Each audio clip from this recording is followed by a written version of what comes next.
Nothing here is given. Striker, all that is left! Every loss meant something more. Oh my goodness! That's the surrender! They have stunned this crowd. It reminded us that victory is never granted. The world tested us. Now they know who we are.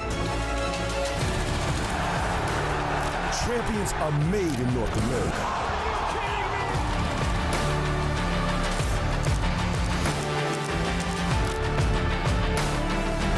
Everything here is earned, not given.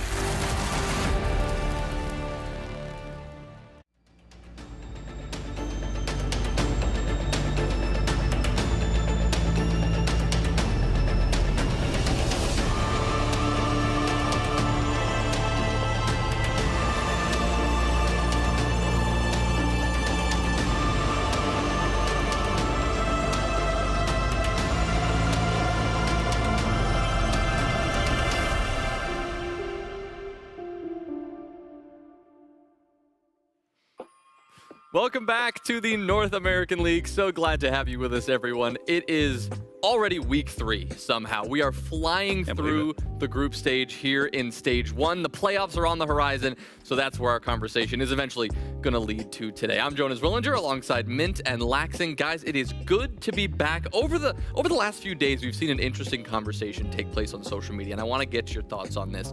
Would a team right now, the worst team in Pro League today, You knew this was coming, huh? beat the best team from Pro League like 5-6 years ago? I mean, it's an interesting dialogue. If it's the same metas, then yeah, the newer team should win. But if it's old metas, probably not, because they were the masters of the old meta. What if, so I think right now we're actually talking about like Outlast going back to like 2018 and playing Penta.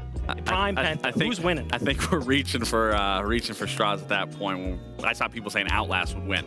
It's possible, hey, though. I'm just saying in 2018 We've learned a lot. I versed those guys, and let me tell you, they were extremely hard to play against. So, I lost them a couple times in those playoffs, and I don't think Outlast would make a lot of headway that we didn't make. Okay, well, personally. We were very step-by-step back then, though. It was kind of like, everything was on a paper, except for Penta, of course, who were just walking around. So maybe they're probably still the Kings. All right, well, fair enough. I'm sure it's a good conversation that will continue. But if you missed the action last week, or you want to catch up on where we are in our standings, our very own Intero had a chance to actually break down what happened last week. Take a look. Week in the North America League wrapped up. Our first set of matches started off with Space Station and 5 Fears. Space Station Gaming had a surprising result, toppling 5 Fears 7-4, and nobody on 5 Fears really was able to match the fury of SSG's fraggers. The third matchup of the day is where things started to get really, really good and frankly quite unpredictable. Shopify Rebellion undefeated, 3 regulation wins, but they had their hands full with this new identity of 100 Thieves. Adam in particular going huge and giving SR their first regulation loss. One of the orgs that made the most waves in the offseason was M80, picking up Savage to IGL this team. They had to go up against the upstart team of Cloud9, who've been making steady improvements. And despite a great effort from Center and Co., C9 ultimately weren't able to do enough. Wildcard playing with their full roster, and unfortunately for DZ, it wasn't the best result. Dark Zero handed their very first loss of this stage at the hands of Wildcard. We had Friday's matches up next, and some of the results might surprise you, starting with our very first game of the day. Shopify Rebellion went to do battle against Forfun Esports. Absolute stomping against Shopify Rebellion. Outlast are continuing to put together impressive rounds and are handling some of these tough teams, but it just ultimately wasn't enough. M80 took that matchup 7-4 and sits alone at the top of the standings. DZ made 100 Thieves pay. It was a dominant performance from Dark Zero, repeatedly in 1vx's, but the clutch genes on the side of DZ are just way too strong. All 3 points for Dark Zero. Cloud9 versus 5 Fears was one that I think would answer some questions. Cloud9 took that matchup 7-4, and 5 Fears unfortunately appears to be in freefall. The number 1 seeded team going to Salt Lake City now finds themselves in 9th place. Our last matchup of the day, Wildcard versus Space Station. And while Space Station have shown some flashes of brilliance, these guys have had good looks. They didn't exactly have the best looks up against Wildcard, which leads us to the standings. At the end of play day number 5, M80 sits atop of the NAL with 14 points and an eye-watering plus 17 round differential. That's the landscape here in the North America League at the conclusion of Week 2. What awaits us in Week 3? We'll find out soon. Here we are in Week 3, like Parker said, to find out how things are going to shake up. I mean, here's the standings and the overall picture as he brought it up. M80 still undefeated, the only undefeated team remaining with 14 points. They are not quite locked for playoffs, but they might as well be. Shopify Rebellion has kind of been a big surprise, down in 5th place right now after back-to-back losses last week. But 5 Fears, the NAL kickoff champions, all the way down there in 9th place. Only 1 win under their belt so far. I mean, you guys have seen all there is, I feel like, in Siege from a player, from a coach's standpoint. You've seen the highs, you've seen the lows. Can you talk to me about what the dynamic on a team that's struggling, that's falling below expectations, their own expectations, the community's expectations, like, what is that environment like? I think there has to be a serious conversation to be had about where people's futures are going to end up. I know we had a couple on Oxygen and Reciprocity where we weren't having the best of stages, and we made it very clear that this is a business model, and if you aren't pulling your weight, you aren't finding those same lengths of success, I mean, eventually something's going to change, whether that's yourself making a change and switching to a different team, or players being dropped, that is, or even an organization dropping. Are you telling me, like, somebody would sit you down and go, if we don't pick it up, somebody's going to get fired? Well, I mean, there's big team meetings that you kind of bring it to everyone's attention that, again, it's a business model. If you're not here to win and be the best, then why are you playing? Now, who was it for you guys kind of making those decisions? Was it just like all the players, like you said, were for you guys on OXG, even probably Elevate for you guys, right? Was it just I think the 3 that are popping off in the stat department own the team? Because I feel like it kind of was like that. Obviously is the dynamic of most teams is whoever's kind of leading in that stage kind of has the majority to say, with the coaches kind of addition added to it. But I think when I was on, or during Oxygen and Reciprocity, it was a lot of me and Fox, me and Skies and Fox that were just making it clear that both myself, Fox, Skies, none of us were safe either. I mean, everyone had to step it up, and it doesn't start with the team. It starts with individuals that then manifests and turns into a team dynamic. But at the end of the day, being in a situation like this, it's never fun to be in. How do you get out of that hole? It's like obviously the conversations can probably turn pretty negative, but you know, you've been a coach. I'll say they turn negative faster than they turn positive. More often than not, they turn absolutely. Negative. So I'm sure, like, have you had to lead some of those negative conversations as a coach and be like, sit somebody down? And I never heard you get frisky or wild from any DZ comms or anything like that. We keep things pretty close knit. You know what I'm saying? And, you know, I was also involved in those as a player. I think people are quick to forget that I also, of course, played the game. You know what I'm saying? Yeah, well, we were dealt with you enough. We were competing against each other. But yeah, I mean, it is hard conversations to have, but somebody has to start having those conversations. And the reason I think we're even talking about this is because 5 Fears, they finished 1st place. They were the NAL champions, and this is a big drop off for them. So massive. Good performance at the major as well, all things considered. Yeah, a decent performance at the major, actually. I mean, there was a good chance they could have made it out and made stage. We would have seen, you know, JJ kind of hip thrusting on stage. Exactly. Probably would have been a sight to see. Yeah, it would have definitely been a sight. I wanted to see it. It definitely would have been a sight to see for sure. But yeah, I mean, I've had to lead those conversations. It's not easy. It never is. No one wants to be the guy that has to talk about the hard things. But yeah, you just sit everyone down. It's just like an open and honest conversation. I've had some conversations where it starts to get out of hand and you start blaming other people, but maybe you take a little bit of a break, a little bit of a breather. Maybe more so towards the olden days. No one wants to take any blame. A lot of ego starts coming out in these conversations. Right. So I think a lot of these teams, when they have the veteran experience, 5 Fears, they do. They have, you know, Forrest on that team, and they have some. One of their coaches is from Call of Duty, I believe. Yeah. So, like, they have some older. Yeah, Phoenix has been around the scene for a while. at Phoenix, exactly. So he's been around the scene, right? And I think that definitely helps as well to have more mature players to have someone that conversation. someone has to be a dad or like the big brother Yes. of the team easily, and those conversations again are never easy. And I think for me, a lot of those situations you really have to put your feelings aside and really focus on where it's coming from and how you can. Yeah, I mean, exactly. It is a business at the end of the day, and as much as they're your brothers, they're your friends, it's competition at the end of the day. And no matter what team you're on, you're still playing against all of your teammates, because once things start going wrong, we've seen plenty through our careers, whether it's been on our teams, whether it's been on other teams, everyone's going to flock to whoever's finding the most success and feel the most comfort if they're close with and friends with, and then you are going to be pit against each other. Then you're looking at, well, he's not performing, he costed us this game, and then it all adds up, and then boom, this person's gone, this person's dropped, we're bringing in this person, new conversations happen. I mean, it's a really volatile environment. That's why it's not fun to be in this situation, but it doesn't mean that it's going to be over. It doesn't mean that it ends there, but it really needs to be brought to players' attention that something needs to change, and whether that's we change as a team or we have to go in different directions and make changes as players. Not to say that 5 Fears needs to do that, but eventually hard conversation has to be had. Kyle, did you have any like strategies, or do you see anything as your time as a player or a coach of like getting out of that hole, getting out of the rut and like finding yourselves again as a team? Like when we were in Salt Lake City, I heard 5 Fears, like their method of like recovering after the loss, like they were complimenting each other. They were going around the room like saying like, really appreciate like how you did this and supported the team in this way. Like what are some examples of that could work in this case, could work in a situation you've seen before?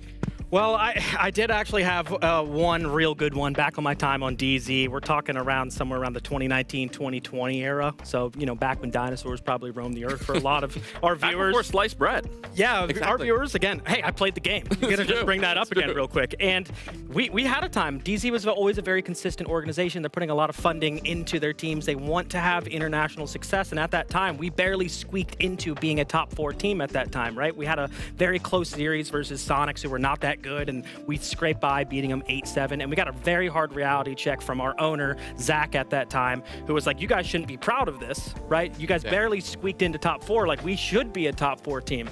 And we immediately, like, conversations were being had, like you were saying before, we had to start talking about like, well, if we're not performing, what is going to happen, right? And it was kind of told to our face, we are going to make some changes. We are that kind of org where we want results, and if you're not giving us results, so what did we do? We dug deep. We had a conversation as a team, and if anything, it was actually a really nice thing that it came from the org. The org played the bad part. They could take the blame. They take the blame. Now the players, we all rally together. No one was safe.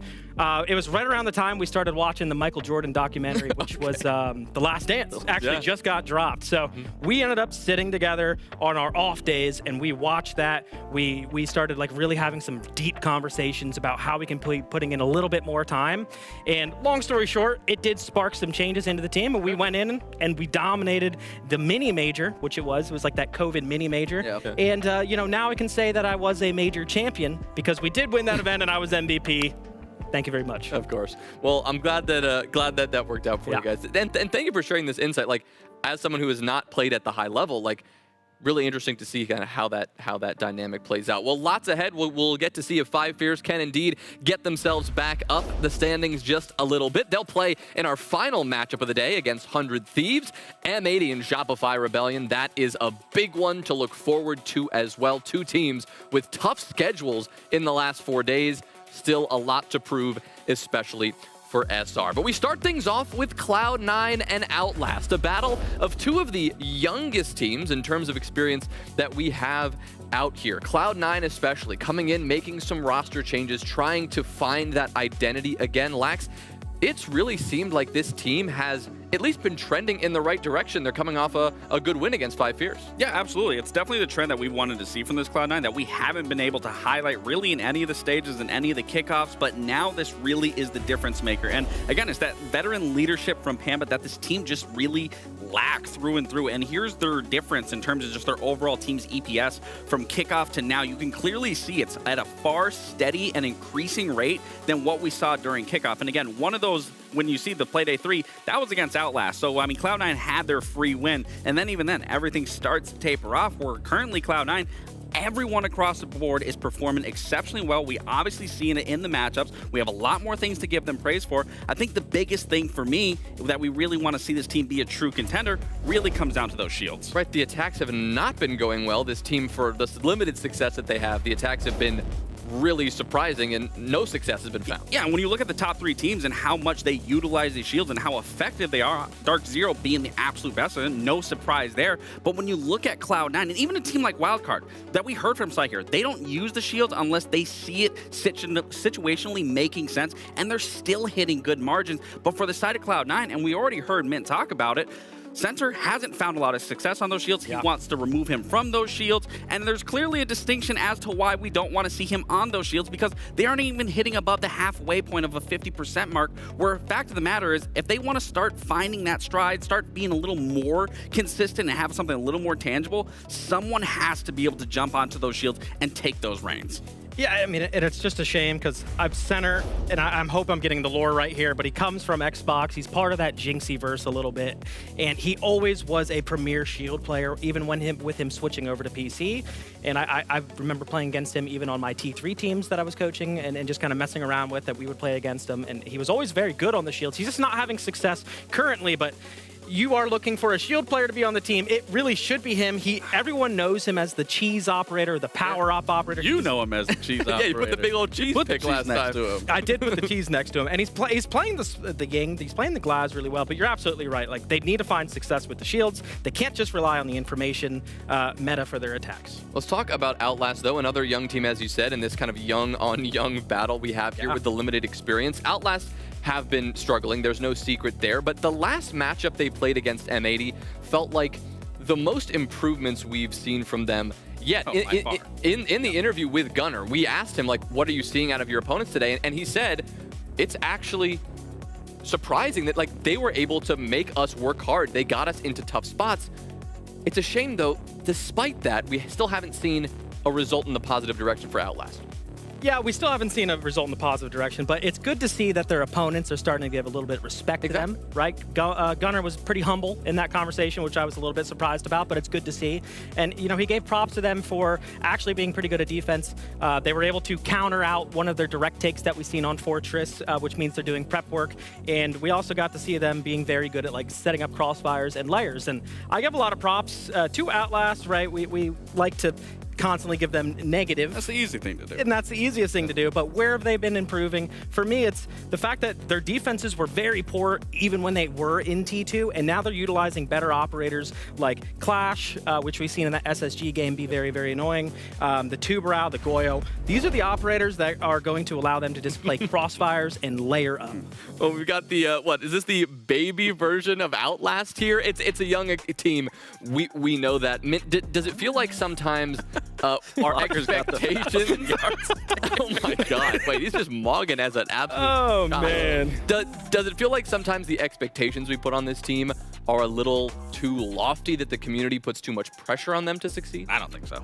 You don't think so, but I gotta go on a little bit of a rant here that I do think there is a little bit too high of expectations for this team. I think people forget how new to Tier 1 they actually are. If we looked at that graphic, I know we were all distracted by the baby faces, but they have 84 days that they have ever been in T1. Every other team has veteran presence, which is helping them. You highlighted Pamazoo for C9, and we see the improvement that has made. Packer and Bino for Forfun Esports has been tremendous for them. You look at 5 Fears, when they added Forest, what happened? They became the NAL champions. They have nobody. It's literally all 5 of them by themselves figuring out how to play Tier 1.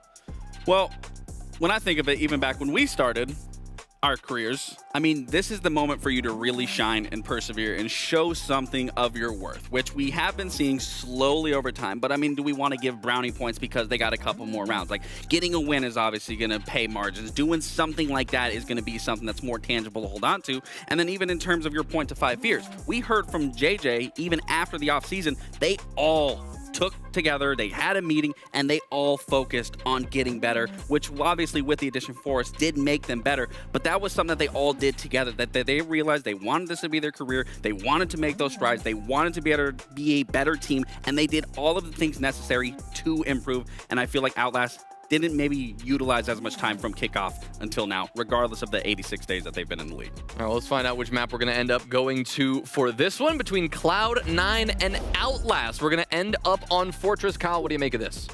You said woo? Yeah, I like this map for Cloud9. Yeah, That's I like what we this saw from 100 Thieves. I like this map from Cloud9 as well. I mean, Fortress, it's going to allow them to play into that split style that we like so much. But we did see Outlast play some really good defenses on this map versus M80, so there is some hope.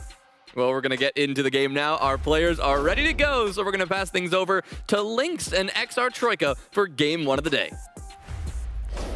Well, I can tell you, at least for me, seeing Outlast go into Fortress, if I'm trying to feel positive about this team that we want to see some improvements from, this should be good. Sure, C9 had a good game against 100 Thieves, Ollie, but in terms of recent history, Outlast had the very good showing on Fortress against M80 last week.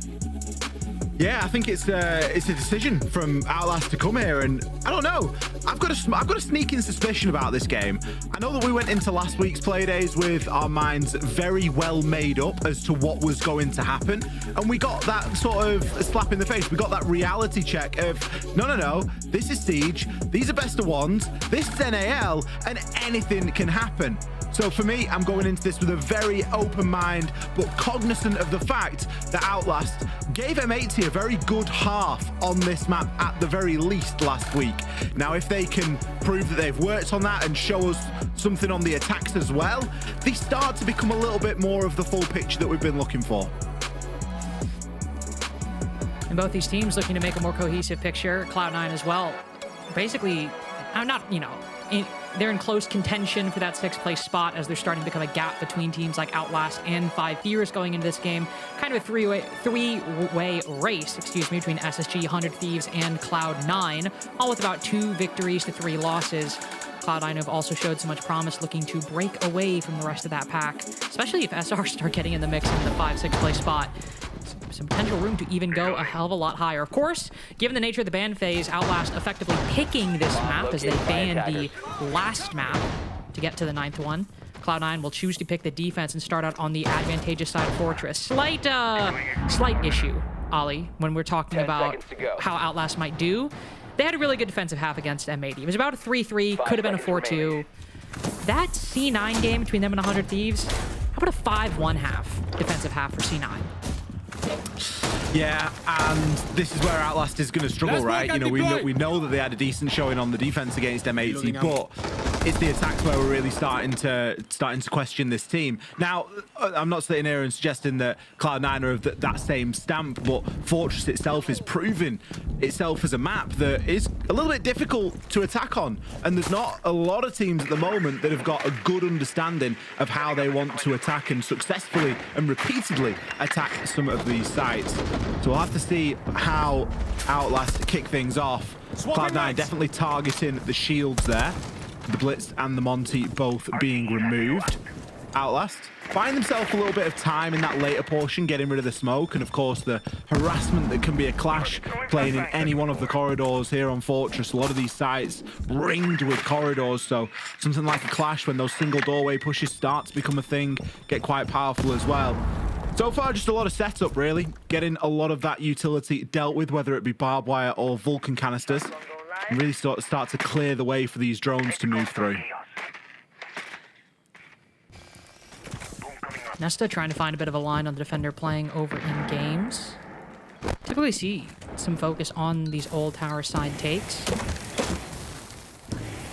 On the opposite, really looking to create a little hole in the wall of the other tower. So Outlast starting on the extremities of both these sides, of course, but half the round gone. Not really made much progress beyond that. Millie might have found a little bit of a gap.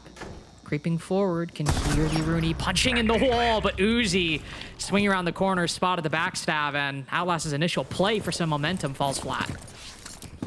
Yeah, just trying to make something happen there and get a little bit of space, like you say, but no one really there to back it up.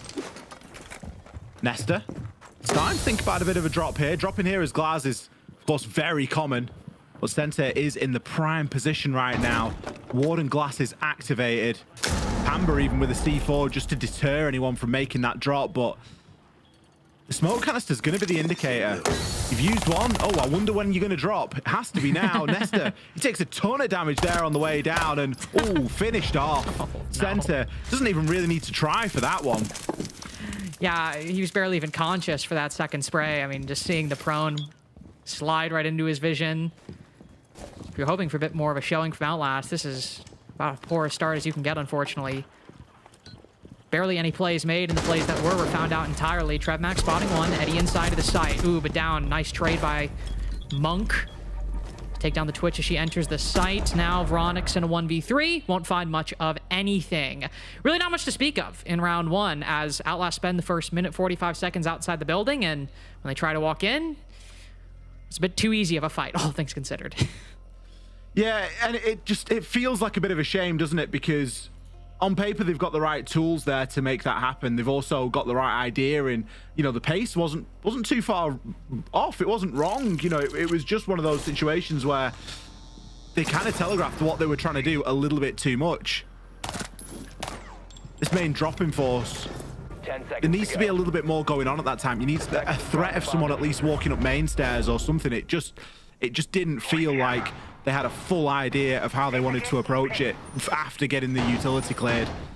And C9, if they're patient and the rounds keep going like that, it's going to be a fairly dull game to watch, but it's going to be a fairly easy game for Cloud9 because they don't really need to overcomplicate this. No, especially on Fortress defenses. I mean, this map has solidified itself as a more defender-sided selection, as I think, to be fair, often newer maps in the pool are anyway. But a 5-1 defensive half against 100 Thieves, and a team that is still very much trying to get the pieces together like Outlast are, which you could say something similar about 100 Thieves, but kind of, the opposite of Mince Point with the lack of veteran presence on Outlast. 100 Thieves is basically nothing but veterans, as Pamazu kind of talked about in an interview a few play days ago. So if anybody's going to have a bit initially of a higher floor on this map, you'd think it'd be 100 Thieves, and only they got one attack against this Cloud9 team. It's always going to be an uphill battle for Outlast, but if the rounds look like that, 5-1 half seems something pretty easy to repeat. Thankfully, only one round in. Outlast now looking to try things out on this second go. Attacking, I believe, one of the other primary sites. Yes, indeed. Looking to maybe start with a backstab on the opposite side. Not Millie, but Nesta. Oh, no, Millie and Nesta over here. Looking to maybe take some fight to that player playing on the staircase. Took a long while for things to really get going for Outlast last time, and based on still opening up windows, still getting information 50 seconds into the round, it seems like we might still be a bit of a ways away from any major action. Activating shock drone. Especially if Outlast pace is anything to go off. They do tend to err on the side of caution. Maybe a little bit too much. But you can see just how static Cloud9 are being right now. They know that it's going to be long rounds, but they just have to persevere. Nade sent through there from Logger. Do have Nesta making a bit of a play up these lobby stairs, but there's going to be nobody directly at the top. Everyone's kind of tucked in a little bit close to the side. Brilliant C4 from Center over the top. Is it going to be a trade? No, not even a trade possible. Just a clean sweep right now for C9 as they decide that that was the time to swing and everybody hits their shot. Poor old Vronix. I mean, he's got 4 calls. he can get information on 4 of them. Maybe damage him up a little bit. I mean, Monk's low HP. Call would completely dismantle him. But Pamazu, not happening there. Smoke grenade out. And that's the end of that. Flawless round for Cloud9. And, I mean, Mint complimented Outlast prep work in the M80 game last week on the defense, countering some of their direct takes. But, I mean, off the bat, getting hit by an extremely common C4. I mean, how many times do we see teams pushing up that staircase ollie and then a defender throwing the C4 over top from the site door? I mean, that's a classic on this map, and Outlast fall for it, hook, line, and sinker. It's not anything new, is it? It's not something that we haven't seen before. I think the problem for me is that it's like you said, there was great counter prep last week from this Outlast team, and that's fine, but they've specifically chosen to come to this map. Like, you would expect them to, and they know, by the way, that they're going to be therefore attacking this map more than likely. And it doesn't feel like in rounds 1 and 2 that we've seen the fruit of that labor or any work that they've been putting in. Trev, a little bit unfortunate, really, with his positioning. It was that swing from Sente, really, that cemented it, because I think in Nesta on the Deimos, he had a really good chance at sort of clearing up that kill and at least getting a trade off it. But Sente was just a little bit too active. And like you say, if the players aren't in that sort of periphery and they're not playing in the corridors outside of command and the bomb site, then they're likely going to be in the site just waiting to swing on contact.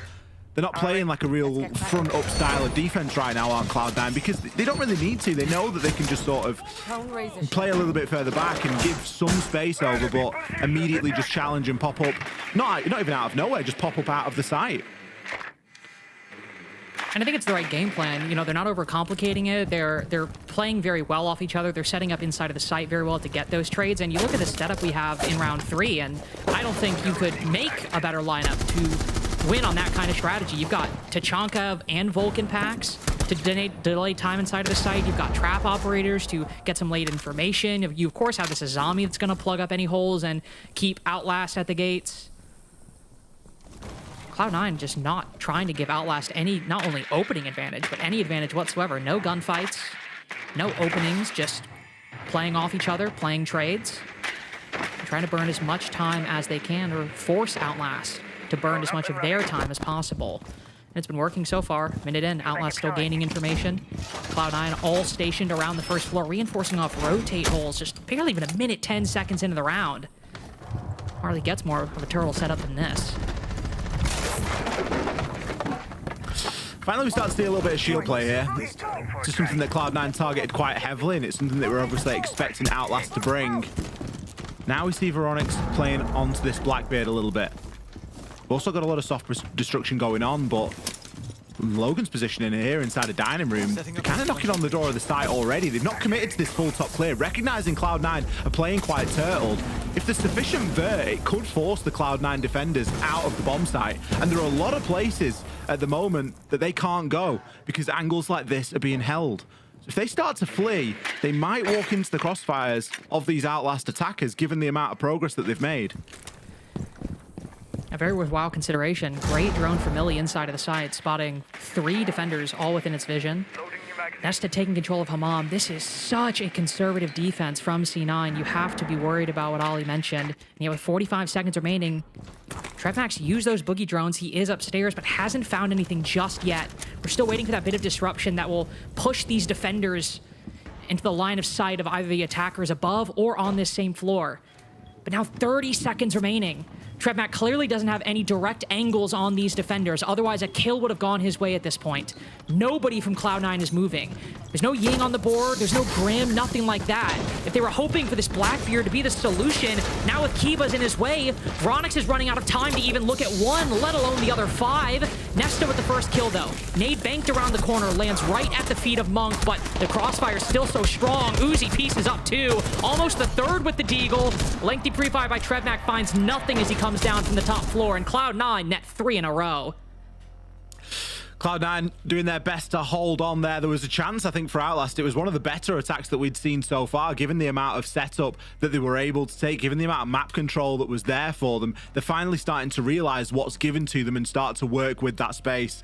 But, I mean, a lot of this is coming down to gunplay, isn't it? We're not really seeing a lot of these gunfights be won on the side of Outlast at the moment. It is a department that we've seen a little bit of struggle in, and today I think that struggle is being amplified even more. They did get the opening pick in the last round, so it was a step in the right direction, but even then, it was not quite enough. Pretty logical attack timeout at this point. When you go down 0-3, kind of customary in Siege.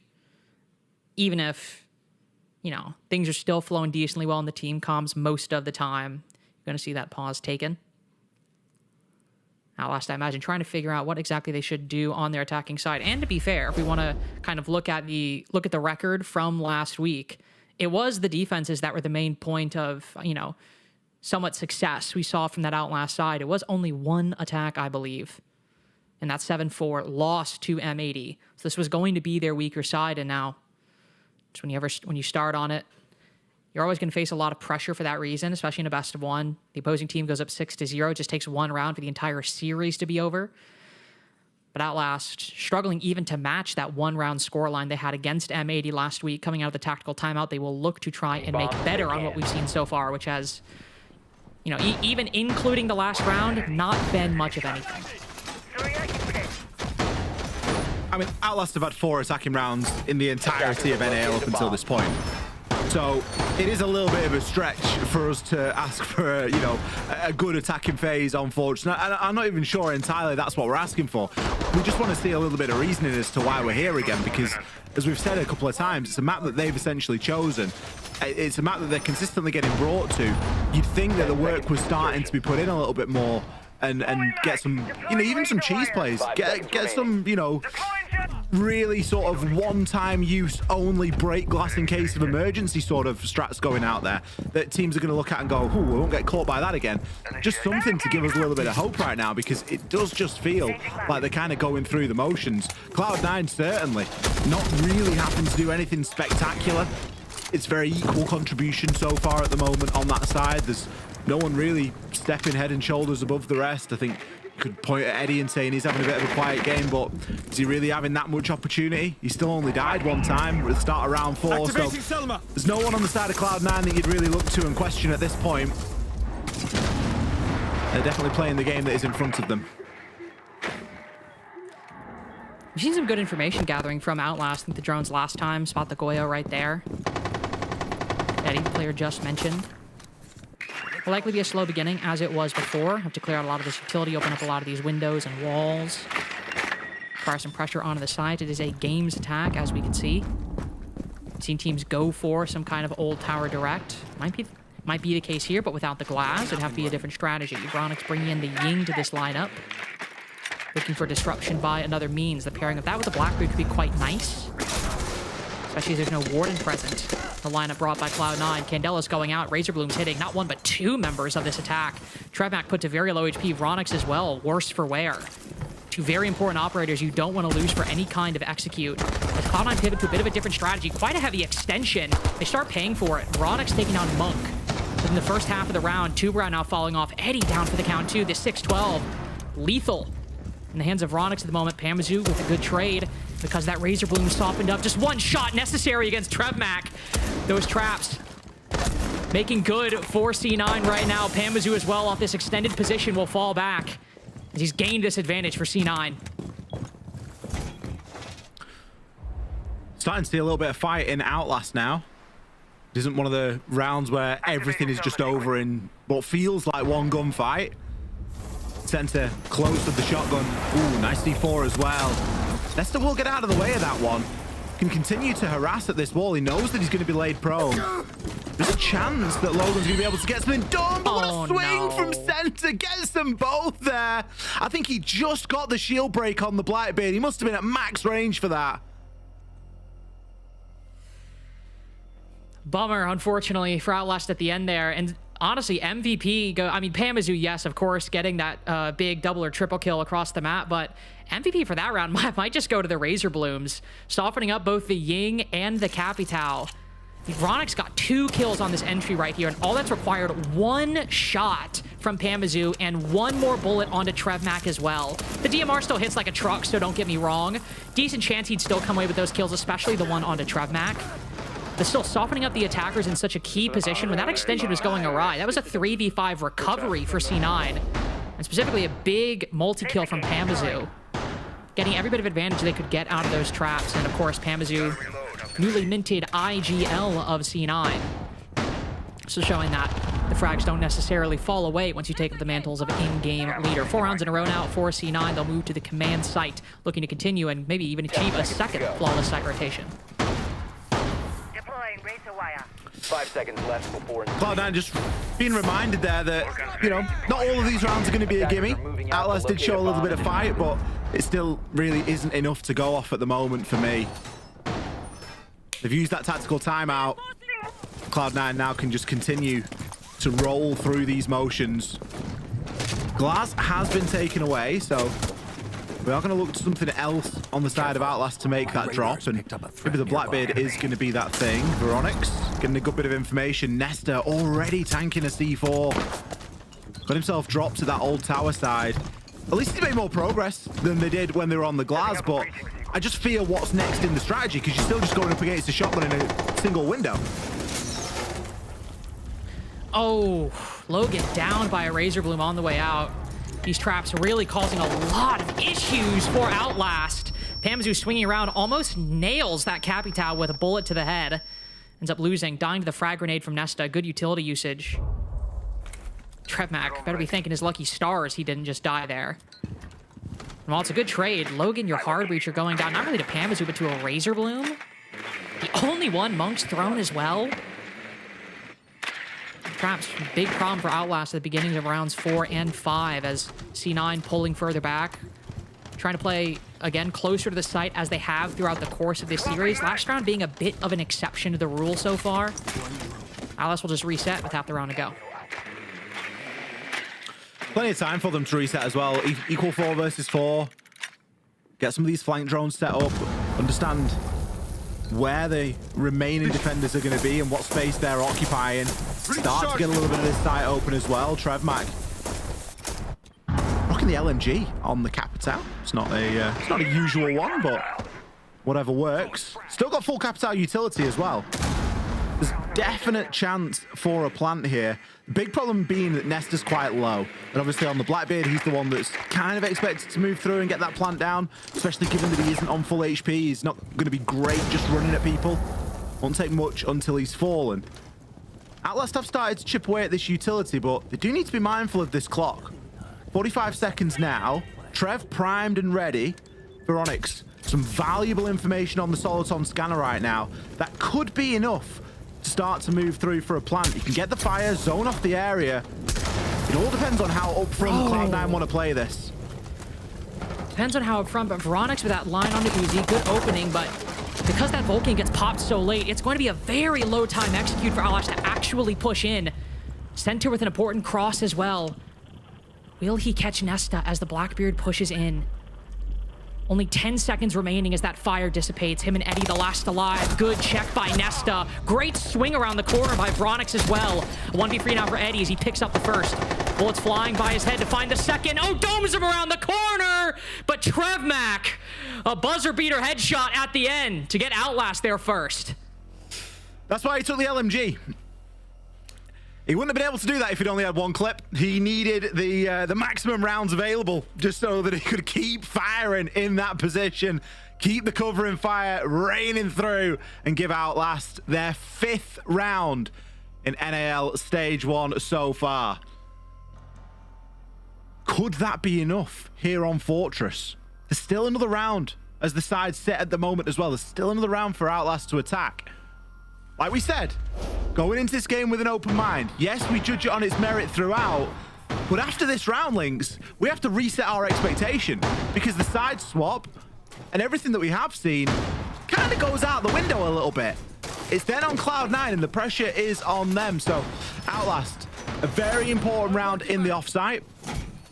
Can they make it a second here? Well, and to your point about, you know, resetting expectations, in that 100 Thieves game, it was a 5-1 defensive half, but Cloud9 lost a majority of the attacking rounds. They won 2 out of 5, and that was good enough, of course, to get them the 7-4 victory, just by virtue of the excellent defensive half. But it's not like attacks came easy for Cloud9 either. It's not like they won 2 and immediately closed things out in a 7-1. No. It was a bit of a climb back.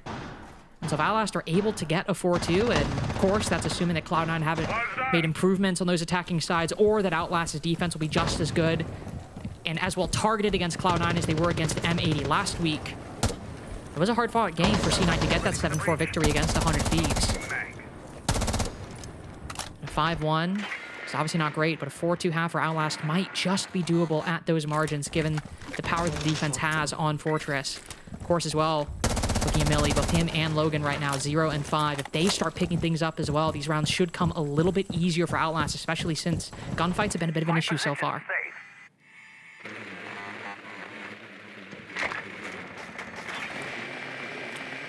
Outlast then starting to move through.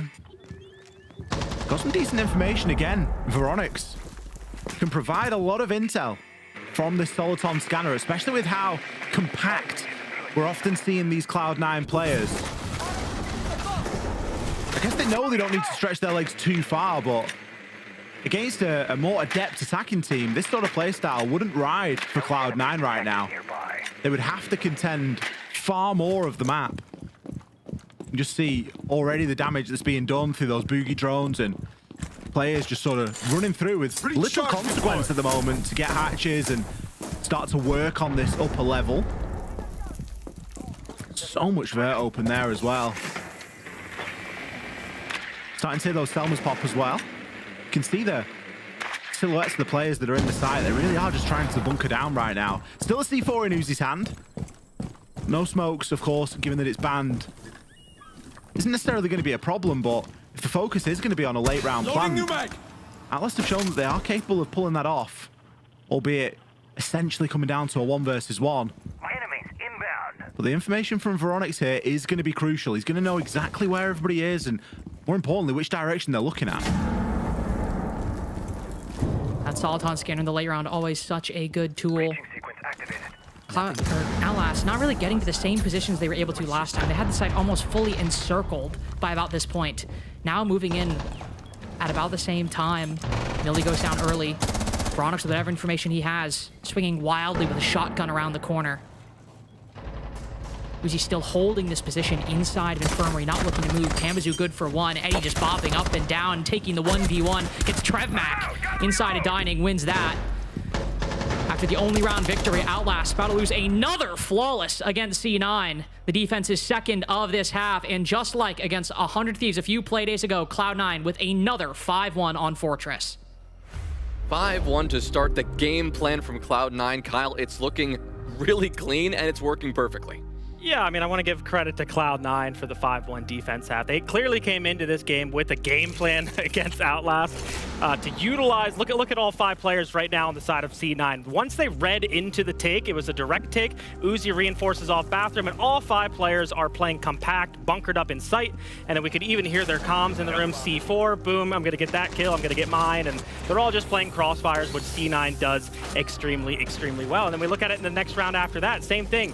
A kitchen defense where we're not contesting Fountain side. They all came back. They all bunkered in sight. They actually found 5 positions they could sit, and they are making Outlast execute. They are making Outlast make the mistakes, and they're relying heavily on those late round operators like Goyo, Thorn, and Tachonk. Which they clearly did the research. They checked up on what Outlast was going to go for, and they read into it. The fact that they just went for turtles for some of these rounds, I mean, really showcased how well they were prepared for this match. But for the side for Outlast, even in the last round, they revisited the exact same site, and it took them the exact same amount of time to clear the top floor, knowing that they were going for this turtle. So it makes me question, is Outlast cutting corners? But even then, we also were listening into the Outlast comms, and in one of their defensive rounds, arguably their shield won them the round. If I believe Uzi wasn't able to walk across the bathroom to go for that plant, they don't get that round. So why don't we use the shield for the next round to help make headway, to help push into the site? But even to further, we also listened in on them.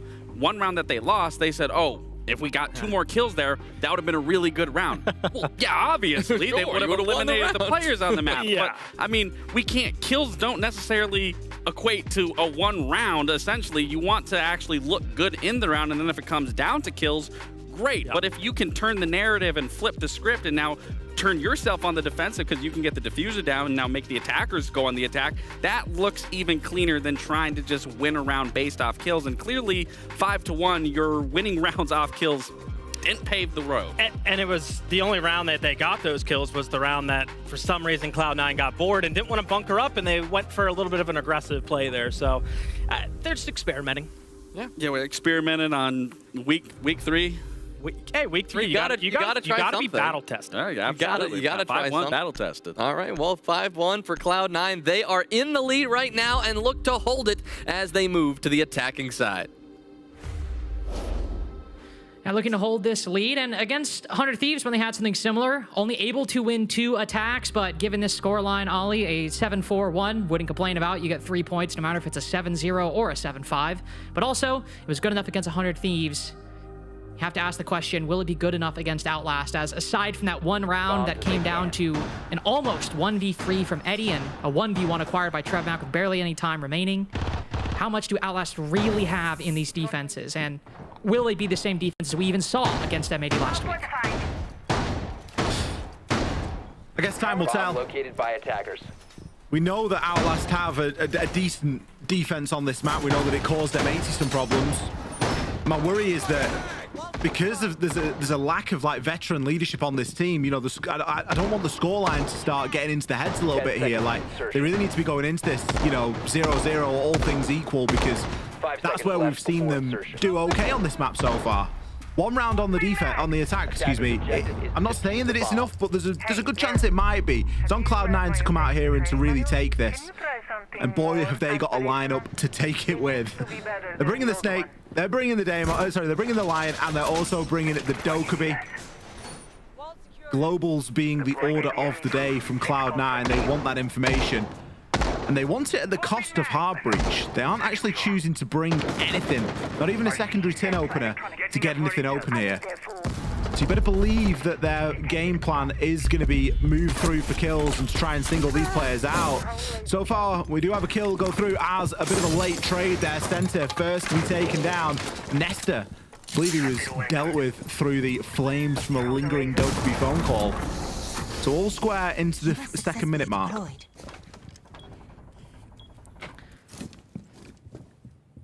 Losing the line will definitely suck a bit in that regard. I mean, losing here is always going to be a bit fine. A lot of the utilities already placed. Maybe lose value from any C4 that's left alive, but not having the E1Ds, especially in line with the Dokkaebi, will be a bit problematic. Trevmac holding this position, bottom tower. Pamazu, another trade acquired by both teams.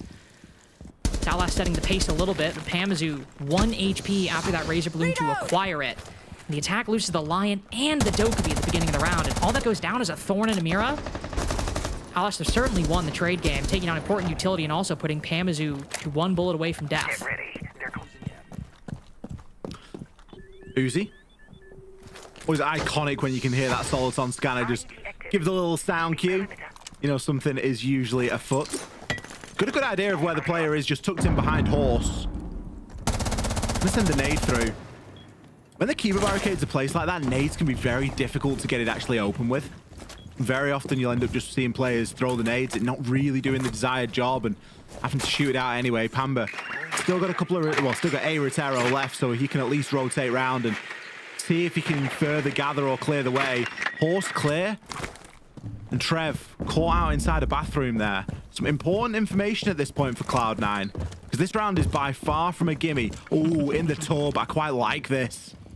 Oh, Millie hops out though and walks right into Monk. Loses a lot of HP off that.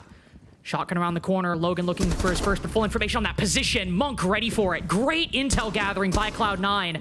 And Monk as well. Decision to play passive. Baiting the swing around the corner. Cloud9 making some good moves with little time and little options remaining. Monk with his third.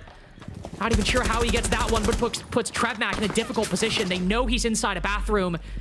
Spotted on the drone, confirmed by Panba, so they flood into the other site, now cleared.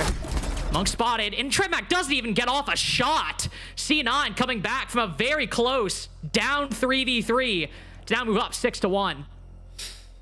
Cloud9 looking increasingly better throughout this series. You give a hard argument now if you continue to back Outlast in this one, and I'm not sure there's many of you left out there. I must admit, I came in as a believer. I came in thinking, you know what? Let's give him the benefit of the doubt. I don't know if it's the heat. I don't know if it's got to my head. But I think at this point, the writing is firmly on the wall. Brilliant kill here from Monk. Just snaps straight to Logan's head. With the pistol. They knew exactly where Trev was as well. He's aiming belly button level with the pistol. Attackers have discovered the location of a bomb. The recoil's going to take him to the top. It's just looking bleak. It's looking bleak for Outlast. Time to redecorate. 6-1. Let's see. Are Outlast able to come back, or are Cloud9 kind of just going to walk away with things here? Because aside from that, well, there's maybe 2 rounds here that you could look at and you'd give a good argument for Outlast, but I think aside from that, it's very slim pickings indeed. Outlast do have the mirror window for this top floor defense. That is going to be something to contend with for Cloud9. They just need to get a little bit more active. Millie, Logan, and Nesta have got 4 kills between them. Trev, 4 kills himself. Like, there's only Veronix really that's showing sign of life. And okay, granted, they're playing those more aggressive roles. You're expecting them to get some kills, but there's no one on the side of C9 that you could look at and say, hey, can we have a little bit more? Everyone's done exactly what was asked of them. And more in some cases. Pambazu 8-1 right now. Slippy in the server today. Speaking of, Pamba, getting a bit of early drone work done here. This is drone's just going to move through tower. Little Banshee placed there, but probably can't believe how free it is to just walk into this. There's quite literally only a Banshee in the corridor. And other than that, Outlast, they're just tucked up. Just playing passive, and the worry we have, I think, is C9 with a bit more experienced leader at the helm. Maybe understanding how free this control might be. You can see Pambazu, once he spots the single Banshee, gets off the drone, calming quite rapidly to the rest of his team, who then move down through tower, again taking positions on the opposite side of the map. Center now coming in from below. Outlast reinforcing off the rotate back to site. So recognizing the attacks pushing in. Pambazu moving further. The Thatcher on board, good indicator that likely going for a plant in this day and age, using the launcher to destroy those C4s. Now confirming the rotate hole has been reinforced off. Could be another phase of intel gathering for the attacking team. Eddie, just going to be using those Selmas. Getting a bit of a line in onto the site there. Logan, very offside position right now, but look how many players caught out on the Soliton scanner. The information for Monk here really starting to swell. Really going to try and play close up to this breach. An attempt to get rid of the Selma, but I think it's going to pop, unfortunately. Can't find the angle. Now the Glass can start to join into the fight. Might not be able to find the Selma, but will take Pamba down. An advantage here, a rare one for Outlast. Only 45 seconds to hold on. They might be able to do this. Might be able to, especially since the launcher's gone down. The C4 is going to get more play. Monk swinging in, able to find Nesta, but another trade from Millie. Wanted more out of him. We're getting it in round 8. Eddie not finding any clear angles. Flashbang caught by a magnet. Outlast's best chance at a round, probably this entire game. Bronix taking down center. It's a bit of a slow death for C9. Millie now with his third. Finally showing up at a moment where Outlast need every bit of kills, momentum, and rounds they can get their hands on. Nothing for Uzi to do. Outlast with their first defense in their second round. 4-piece for Millie there, I believe. Big round. We asked for a bit more contribution out of those Outlast players, and we got it. Now, the mirror was, of course, a huge factor there. That mirror on top floor is just so difficult, so painful to deal with. And Outlast did a really good job of utilizing that. It was another tool that they used very well in their game versus M80 last week on this very map. It's no real surprise to see it used here. Ooh, Sensei just getting a little bit unfortunate there. I think he thought the smoke was going to give him a little bit more security than it really was. Still a good advantage for Cloud9, and I don't think they're in hot water just yet, but Outlast are going to feel infused with that win, and it sends them onto a different site. They're going to be able to leverage that again, and with a bit of a contribution from Millie, is that going to G the team up and give them a little bit of belief here? You would hope so. I mean, of course, Millie, obviously, 4K that you mentioned, but still just getting a win. Outlast, we've seen, are generally pretty cheery, even in the round losses. Could say a lot about them, but they seem to have a good mentality going into these games. A lot of camaraderie, a lot of, well, just good personal energy. Round victory would surely get them a little bit excited. Get them believing that something is possible, especially as they move back to one of the primary sites. This one came down to a 3v3. This one was difficult and required a bit of a comeback from C9. So Outlast have had advantages in both of their defensive rounds so far. So as you go back here, after a round victory, it's going to inherently feel a bit more achievable, feel a bit more possible.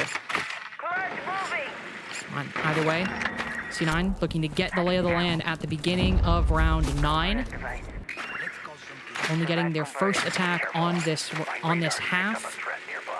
Beyond that, I mean, we got Brava and Flores, so really nothing that's going to be happening here for the foreseeable future. That's a bummer.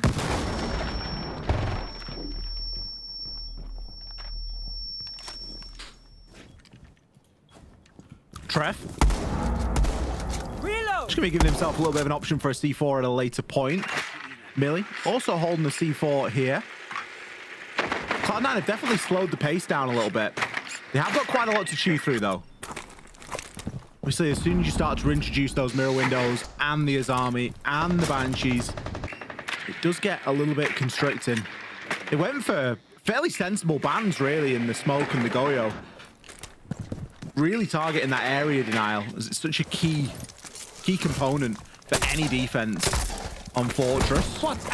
Sentinel's going to take advantage of that Kiva barricade and send his bees on through. Fairly liberal with the canister, as all of them are going to get sent out what feels like 10 seconds, and there is still nobody in the room. Eddie, however, he's going to find a little bit of success. Look at him go! Picks up 2. Veronic's there with the trade. He's not 2 airlings. He's going to go for more. Hops over the top and eventually taken down. Pamazu's still going for the diffuser after it. Hops up on the table. So Eddie clears the way. Falling off, though. Difficult to go for that plant in a 2v3, especially with 1 C4 still on the board. Monk playing so passive. He's been really good in these late round engagements.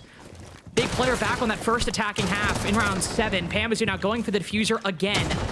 Monk can fall back on the Soliton scanner to acquire more information. They still have 43 seconds as well for a 2v2. It's a decent amount of time, but unfortunately not looking at Veronix. Gets the kill, and Pamazu dies soon after. Comes down to the wire again on command, but Outlast good for it on the second attempt.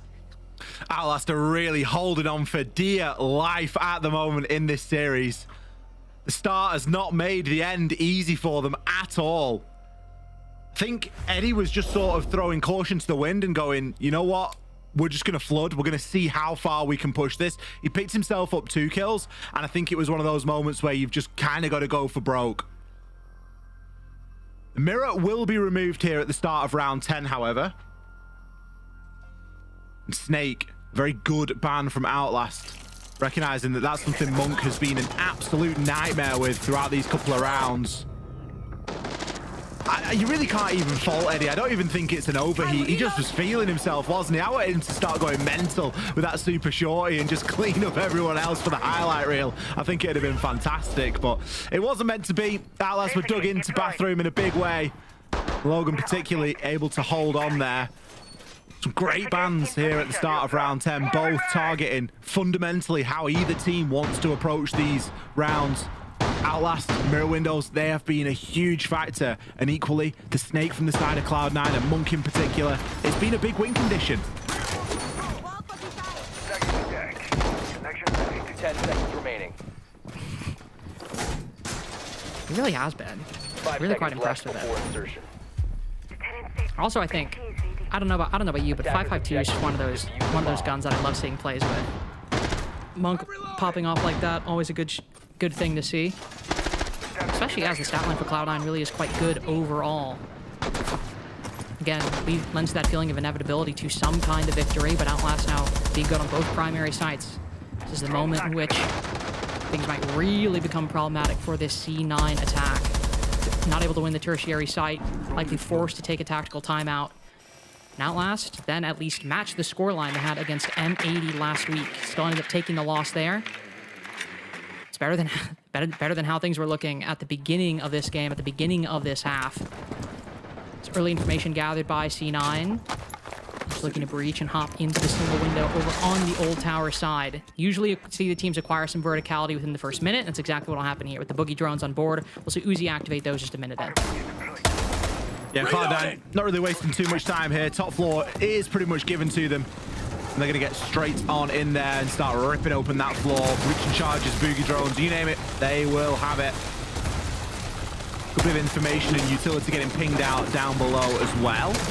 Center will be rocking on that blitz. This was a point that the desk was bringing up. They wanted more sort of cheese play out of Center. How he really needed to sort of live up to that expectation of him being the shield player that I guess Mint kind of knows him to be from previous days, watching him on sort of Xbox and early days of his PC career. But it hasn't always transitioned. It hasn't always been that big success that it previously has been. Enemy device located. Let's see how he does on the blitz this time. Got the Thatcher up above, so searching out for those electronics. Not really a massive, stopper for getting the plant down here. There is going to be a C4, but Sensor's just going to try and stick it. The EMP's from above, not able to keep him safe. Veronix, he knows exactly what's happening there and just moves through and picks up the kill manually. We still have this Denari on the flank as well, I believe. Yes. Millie hanging out inside of dorms. The attack facing some problems down below. The blitz and the glass going down. Millie might not be able to hit that flank and actually get some kills because of the dire straits the attack is facing. But now he's retaken the attack's vertical angles, gone completely unread. Logan gets the next kill, though, as Cloud9 facing so many issues on this attack. You gotta feel bad for that Denari, thinking he was gonna win the entire round for his team, but the Anchors just take down every single attacker once they actually move into the site, and Denari's just left without any kills. But Outlast, third victory on this defense. Outlast starting to bring it together. I'm starting to get a bit of a smile on my face here because it is becoming a close game. Cloud9 stunned into a tactical timeout. They've got no choice now. They need to take the timeout, and they need to take it here, to be honest with you. They've seen the rotation now. They know what they're going to be going up against, and they've been unable to close the door on this game. This is a game that they should be putting to bed. M80 certainly put it to bed eventually. Cloud9 will be looking to do the same here. They only need one round, so they don't need to reinvent the wheel. They don't need to do anything too crazy. But what they're doing at the moment isn't working, and Outlast are just being given far too many opportunity. I think the quick play there of trying to get the plant down and just working it under the Thatcher, it's a fine strategy, but if you've not got anyone that's got great vert watching that planter and being able to keep him safe and stop someone just from quite simply walking up to them and shooting them like Veronix did, it isn't going to work. As soon as the Thatcher's sort of revealed as being in play and the C4s aren't going off or whatever it is, people are just going to get active. People are just going to throw bodies at it because they know that if the plant goes down, it doesn't matter if you kill the blitz. The post plant's upstairs and everyone's going to be holding from you from above, and it's going to be a nightmare. So it was a brilliant play from Veronix to think, hang on a minute, we're not letting this plant go down. We're not in a position to play retake. I have to go and kill this planter at any cost. Is what he did, and it was round winning. Yeah, big play that really worked out well for Outlast, forcing his tactical timeout out of C9 now. And things go from, you know, oh, it's Fortress defense, or oh, it's Fortress attack, whatever, to really problematic for C9, who, as mentioned earlier, this is likely going to be a race for 6th, maybe 5th place inside of the NA League, as it often is in a lot of, you know, the Tier 1 leagues, EML, SAL.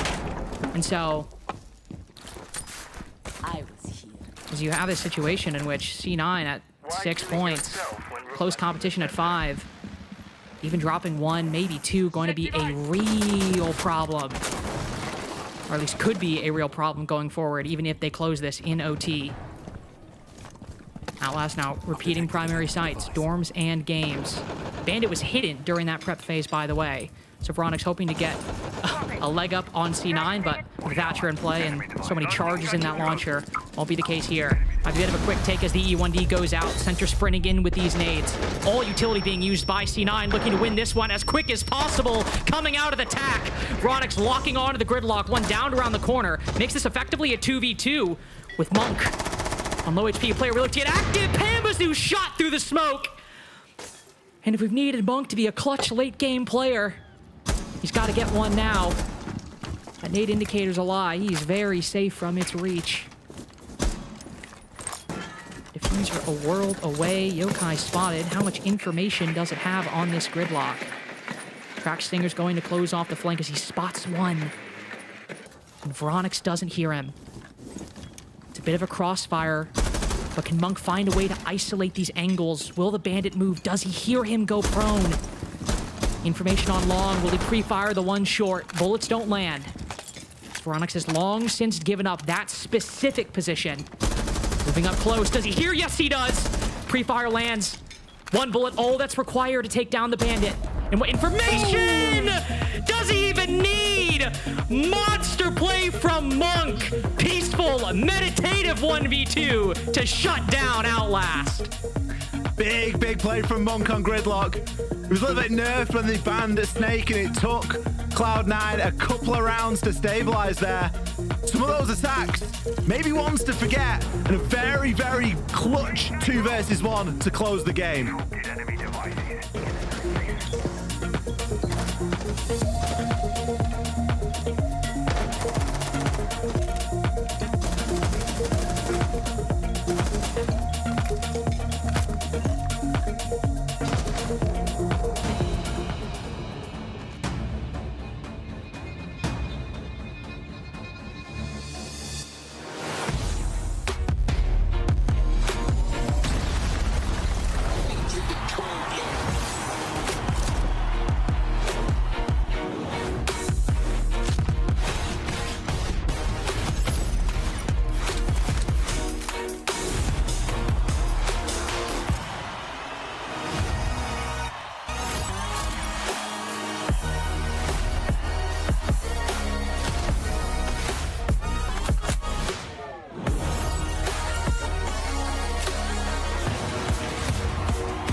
Cloud9 secure another victory, continuing their climb up the standings. This one a nice 3 points in regulation. And we've got the newest player of Cloud9, Monk, ready to go for the interview. Monk, congrats on the win, first of all, but it's good to meet you. Welcome to the show.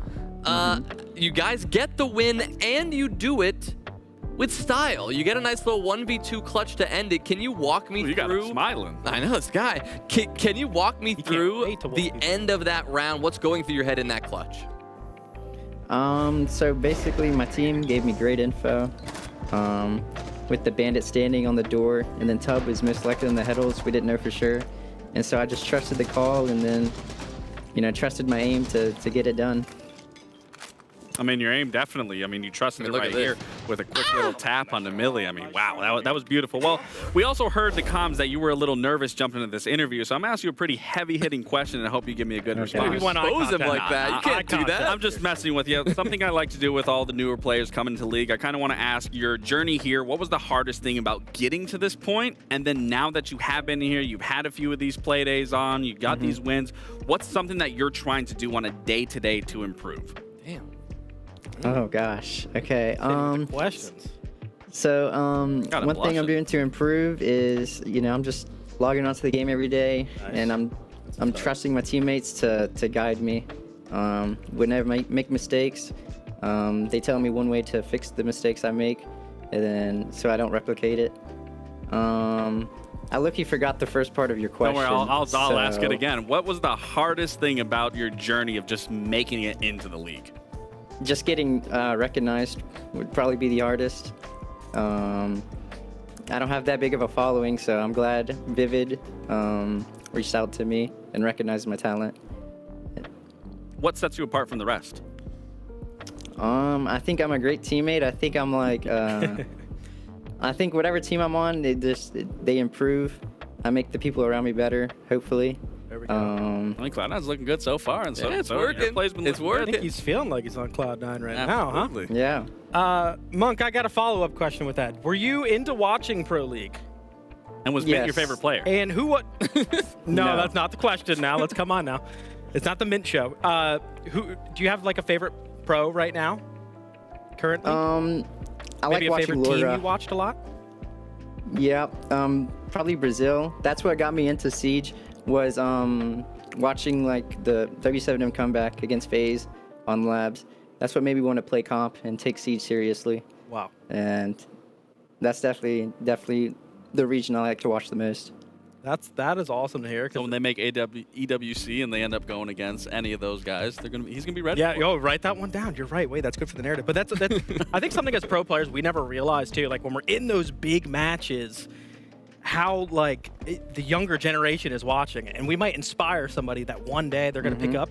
Like here we are, and like here this we are, guy and now right he's here, and now he's on the screen. Now he's Watching, dominating. he's smiling, he's clutching, he's bettering the players around him. And he's playing with one of my favorite players. You're playing with Panbazoo, who I didn't get a chance to interview, unfortunately, when he set up one of the rarest interviews of all time. Yeah, you got the best thing, Monk. Oh, no, I'm happy. But what is it like? Like, what is the leadership like with Panbazoo on the roster, with Vivid in the background as well? Like, what's some of the leadership qualities Panbazoo's kind of bringing to that team? He definitely surprised me.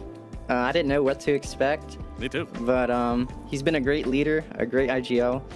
I think he has a great mind for the game. Yes. Yeah. His attacks, I love it. I think when we all go together, we are unstoppable. And then, I'm impressed with him, really. I didn't know what to expect, and I'm glad he's on my team. And those attacks, I mean, that last attack we just watched, I mean, looked like a Rob classic right there. We can hear the comms and literally just, let's go as fast as we've ever gone before. We see him warden, or he EMPs the warden through the wall, and constant 3-2-1s from him. I always thought Rob was very impressive with 3-2-1 this. I'm going to jump at the window, 3-2-1 this. It's something that I think every entry player, every kind of player should be, model themselves after. For sure. Well, Monk, before we let you go, anything else you got to say to the people? First time on the stream. Buy the Cloud9 bundle. There it is. There it is. He's a natural. He's a natural. Thank you so much for your time, Monk. Congratulations on the win. We'll talk to you later. Thank you. All right, see y'all. Well, what a win for Cloud9. What a guy. That was a great interview. Yeah, I mean, what a win for Cloud9. I mean, the organization shouting out the skins. They get a W on the board. It was honestly, it was a really good game from Cloud9. Yeah, and love that we're highlighting a new player too, right? Like we highlighted it in the beginning of the segment with Outlast Cloud9. There was technically 8 rookies in the lobby this year, and Monk had a big standout performance. Love to see the amount of younger talent coming into the scene. And Outlast, they did put up a decent fight. We saw good numbers from Veronix there, but it was still a moment where a little glimmer of hope, but just not quite enough. I think it goes into what I was talking about. You're in a pretty bad situation. Make the most out of it. And if Veronix can pop off and drop 14 kills, drop 15 kills, or just keep that consistency, any one of those players, you are making light out of a bad situation. And naturally, people are sometimes just look at stats. Not even so much of who the players as a whole, just, wow, they can hold their own, they can perform really well. And that does set you up for success more often than not, realistically. And it was never the defenses I was worried about. So that game, it's always the attacks. They got one. We heard it from them. Hey, if we get one more attack, we might be in this. And honestly, they might have not been that far off. Their defenses were looking pretty impressive. They set up in those crossfires that we were highlighting as well, right? And it unfortunately, because Monk was able to make a great play, it wasn't quite enough. But maybe if they got some more attacks, we might be able to see them. Yeah.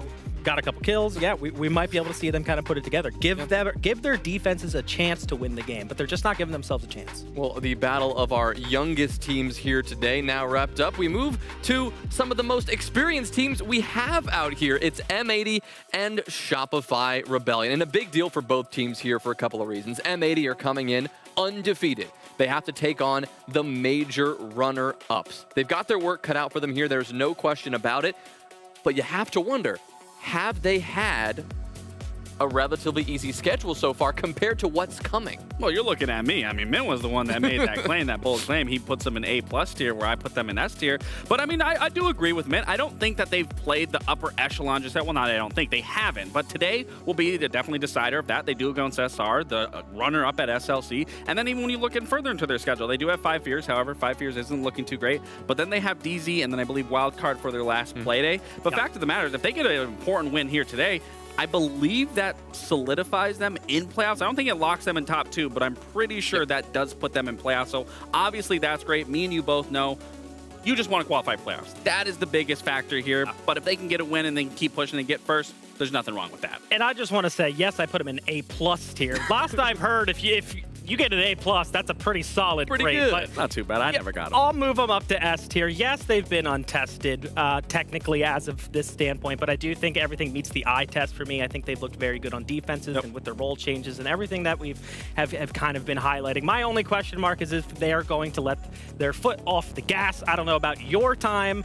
if ever a time where way back again when dinosaurs roamed the earth, if you ever let your foot off the gas. But for me, I was never kind of into that. I want to go into playoffs. You want to be the best all the time. No, exactly. I'm not going to hide maps. I'm not going to hide strats. Yeah. I think we get that conversation in Twitch chat kind of brewing a lot. I want to go in kind of dominating everybody and putting my best foot forward. For the reason being is we now have the opportunity to test our strats. Maybe there's some cracks. Maybe we're not as good as we think we are. Now's really what regular season is for, because then you have that time to kind of fix things. And I want to give you a chance to kind of weigh in on that, Lex, but I do want to reframe this from the perspective of Shopify Rebellion here, because they do not have an easy run of it either. After losing 2 games in a row last week, including one to Forfun Esports, they go up against M80 today, Dark Zero tomorrow, at a time when they're vulnerable, 5th place in the standings. This is not an easy match for them at all. Yeah, it's definitely not, and the record shows that M80 historically has done better. Granted, it is very close to say the least, but for the side for SR, I mean, their last week's performance against Forfun Esports, I mean, that's almost the exact SR that we were seeing during kickoff in the beginning of the group stage, where they just didn't really look good and they were making a lot of errors. It wasn't the same mistakes that we were seeing even made in kickoffs. And then when you looked at what happened in kickoff once they actually made it into playoffs, and that's where we always highlight these upper echelon teams, is they want to make it into the best of 3s. And by no means they're in a dire situation. They aren't in the best situation either, but they need to start getting these points with, like I said, get that gap a little ahead of the players that are trying to get into the 6th place, just so they secure themselves in the playoffs, because that is where they find success. That is where they find their rhythm. And they clearly do struggle a little bit in these best of ones. But today's a brand new day, and especially coming off after an ass whooping that they received last week, I have no doubt that they're going to come into it more prepared today. And why did they do so good in Salt Lake City? You just referenced it, right? Like, they did have that slow start, and they were able to kind of learn from that, and they got better as the season went on, and they got into those best of threes that you were just talking about, which is where they thrive. Yeah. So if I was to put my feet in any of these team shoes or player shoes, I would rather be in the Shopify side. And just for the reason, we now kind of know what their problems are, right? They're struggling on the entry game a little bit. They seem to be struggling without the solid snake. Now's your time to learn that, because now in practice, they can try to practice without the operator. They can try to figure out some of their entries, maybe practice more with the shields, maybe practice more with the utility in their hands, right? See what's going to work for them in playoffs.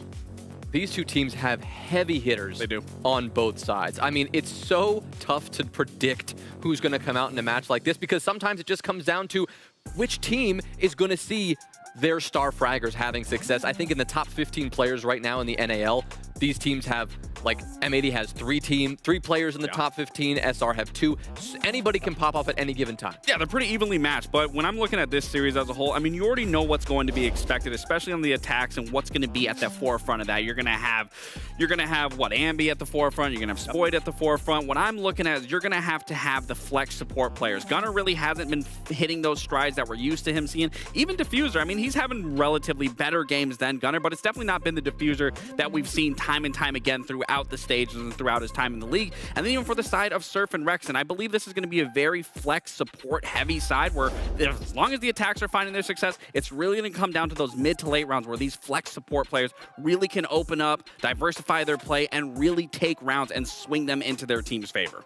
Yeah, and it usually seems to be the bigger games that those kind of players pop off, like you said. I mean, talking about it. We look back on DZ, who was their worst player throughout the entire season. It was NJR, and it turned out to be the MVP. I think Gunnar's more of a best-of-3 type of player. I agree. And Diffuser's dealing with that role change right now, more on support, so he's not really getting the action. But when two really good teams go against each other, and it's just trades after trades after trades, this is when those type of players are going to stand out. And that's why there's an opportunity here for us to see potentially the game of the day. It goes to Lair where Shopify Rebellion just lost to Forfun Esports last playday. Lax, what do you make of this? I mean, it's definitely a gamble for the side of SR. It is one of their better maps, and I think obviously when you lost the way that you did, especially in an 06 on an attacking side, you're going to go into this really prepared to make sure that those same mistakes don't rear their ugly head.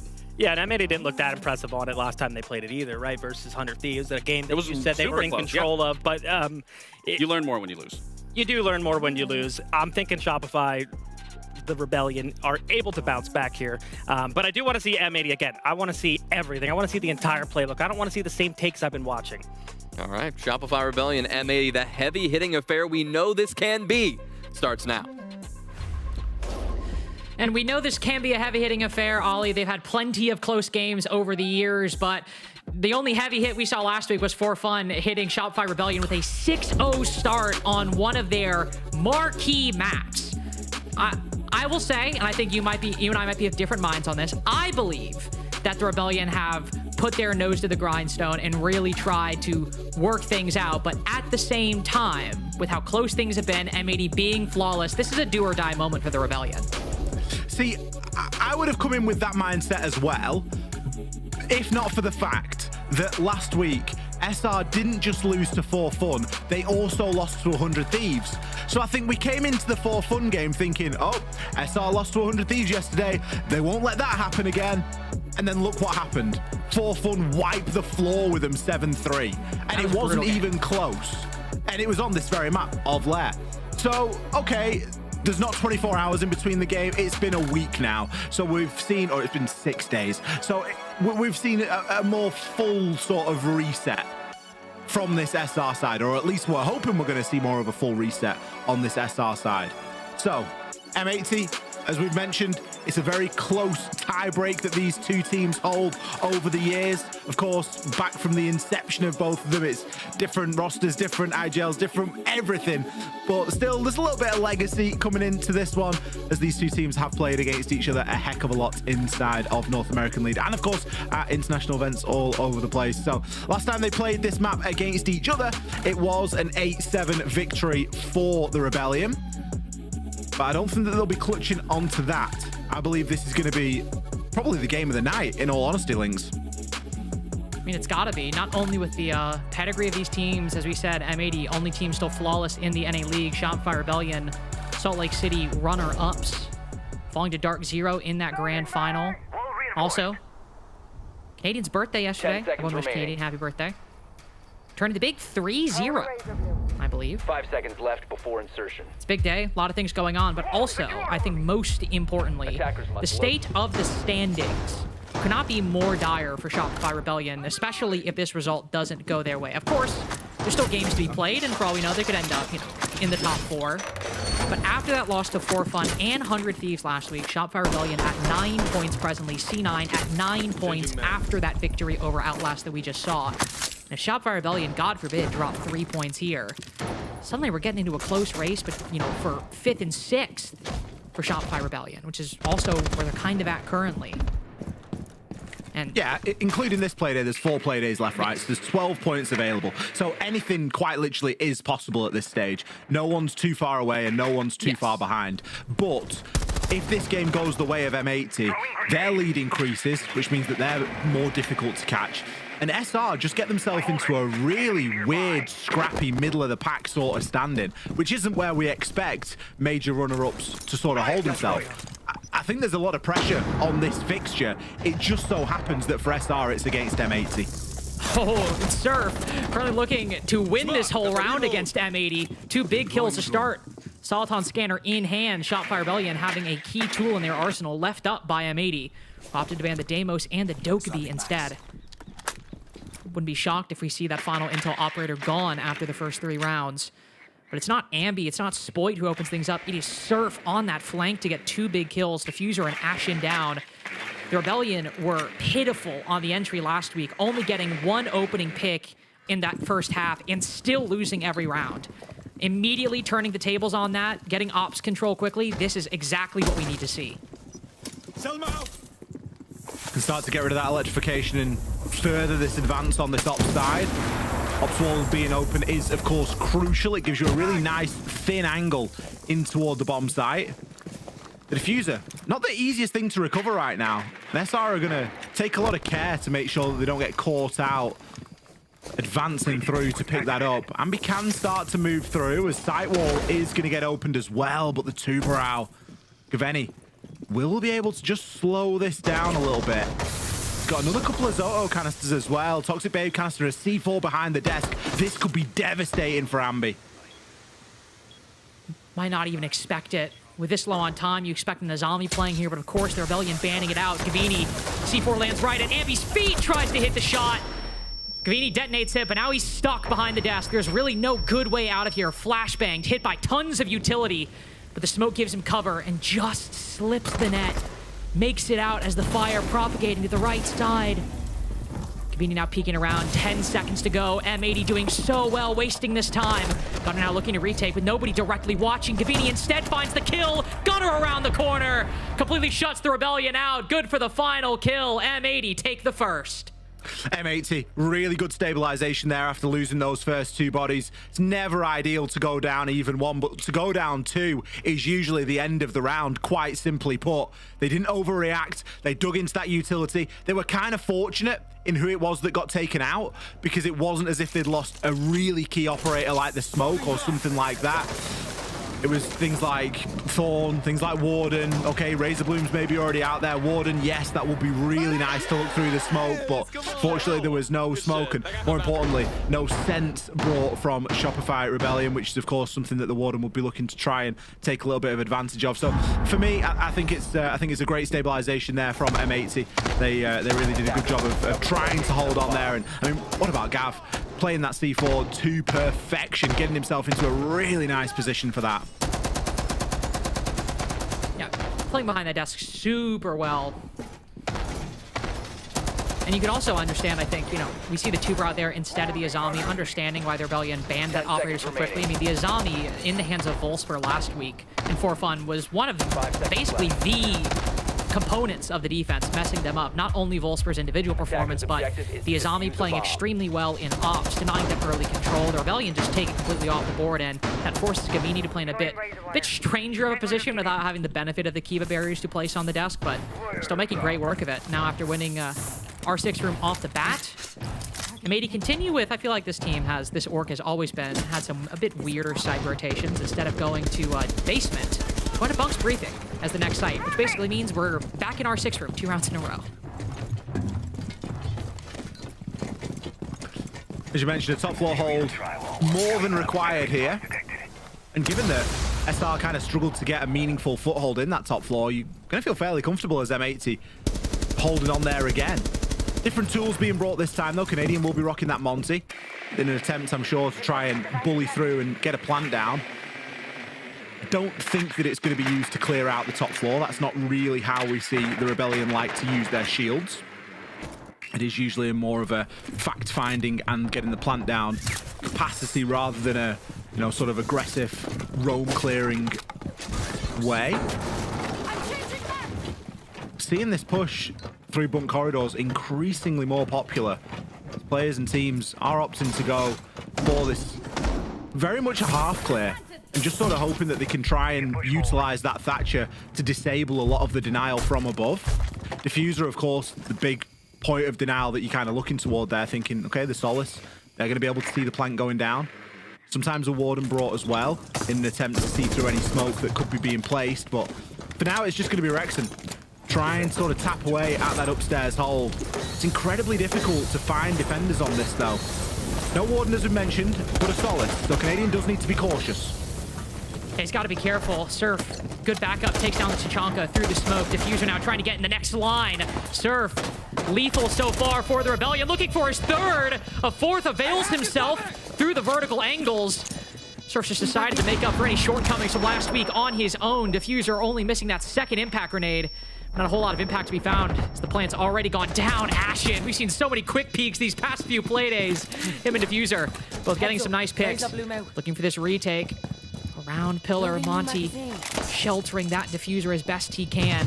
Calling to the rest of the team, one up above, one on the lateral. Only 8 seconds remaining before this Diffuser is done for. Not a whole lot Ashen can do. Spots one, but again, with this Monty right here, you'll start, try to land it, but on that long angle, Spoit too good. Diffuser went for the retake up top, and whether he knew it or not, that was the wrong decision. It's the Rebellion attacking Bunk's briefing. Get there first and tie the game. What a plant position there by Canadian, by the way. That site is really difficult, and it's becoming very popular now to just not clear the top floor. And instead of utilizing utility to clear the top floor, just utilize your utility to assist the plant from going down. But he'd planted like in the cabinet almost and could just full extend there on the Monty and basically keep it safe for free. Now, it wasn't unable to be disabled. We saw the player run up and actually actively start disabling that Diffuser, and Canadian is sat quite literally just there on it, and wouldn't have needed to do too much to stop that from going down. It was never really a danger, but it was a really interesting plant spot and one that we don't always get to see, but that take is becoming increasingly more popular. But we might get a good view of it here. Yeah.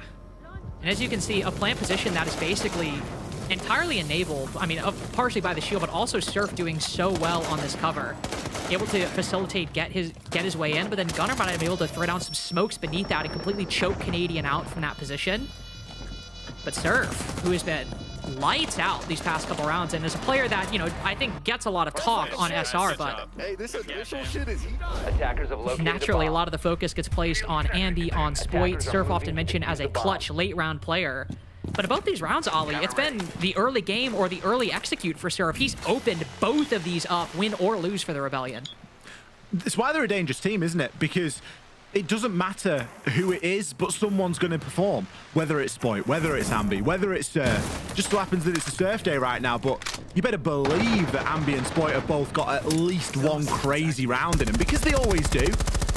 That's why when this team goes down and when this team, you know, loses, especially to teams like Forfun, you've kind of got to look at it and go, what's going wrong? Like, what is the problem? Because it's serious at that stage, because everything that they do otherwise doesn't seem to come easy to them, but they're just very good at getting the job done. They're very good at doing it.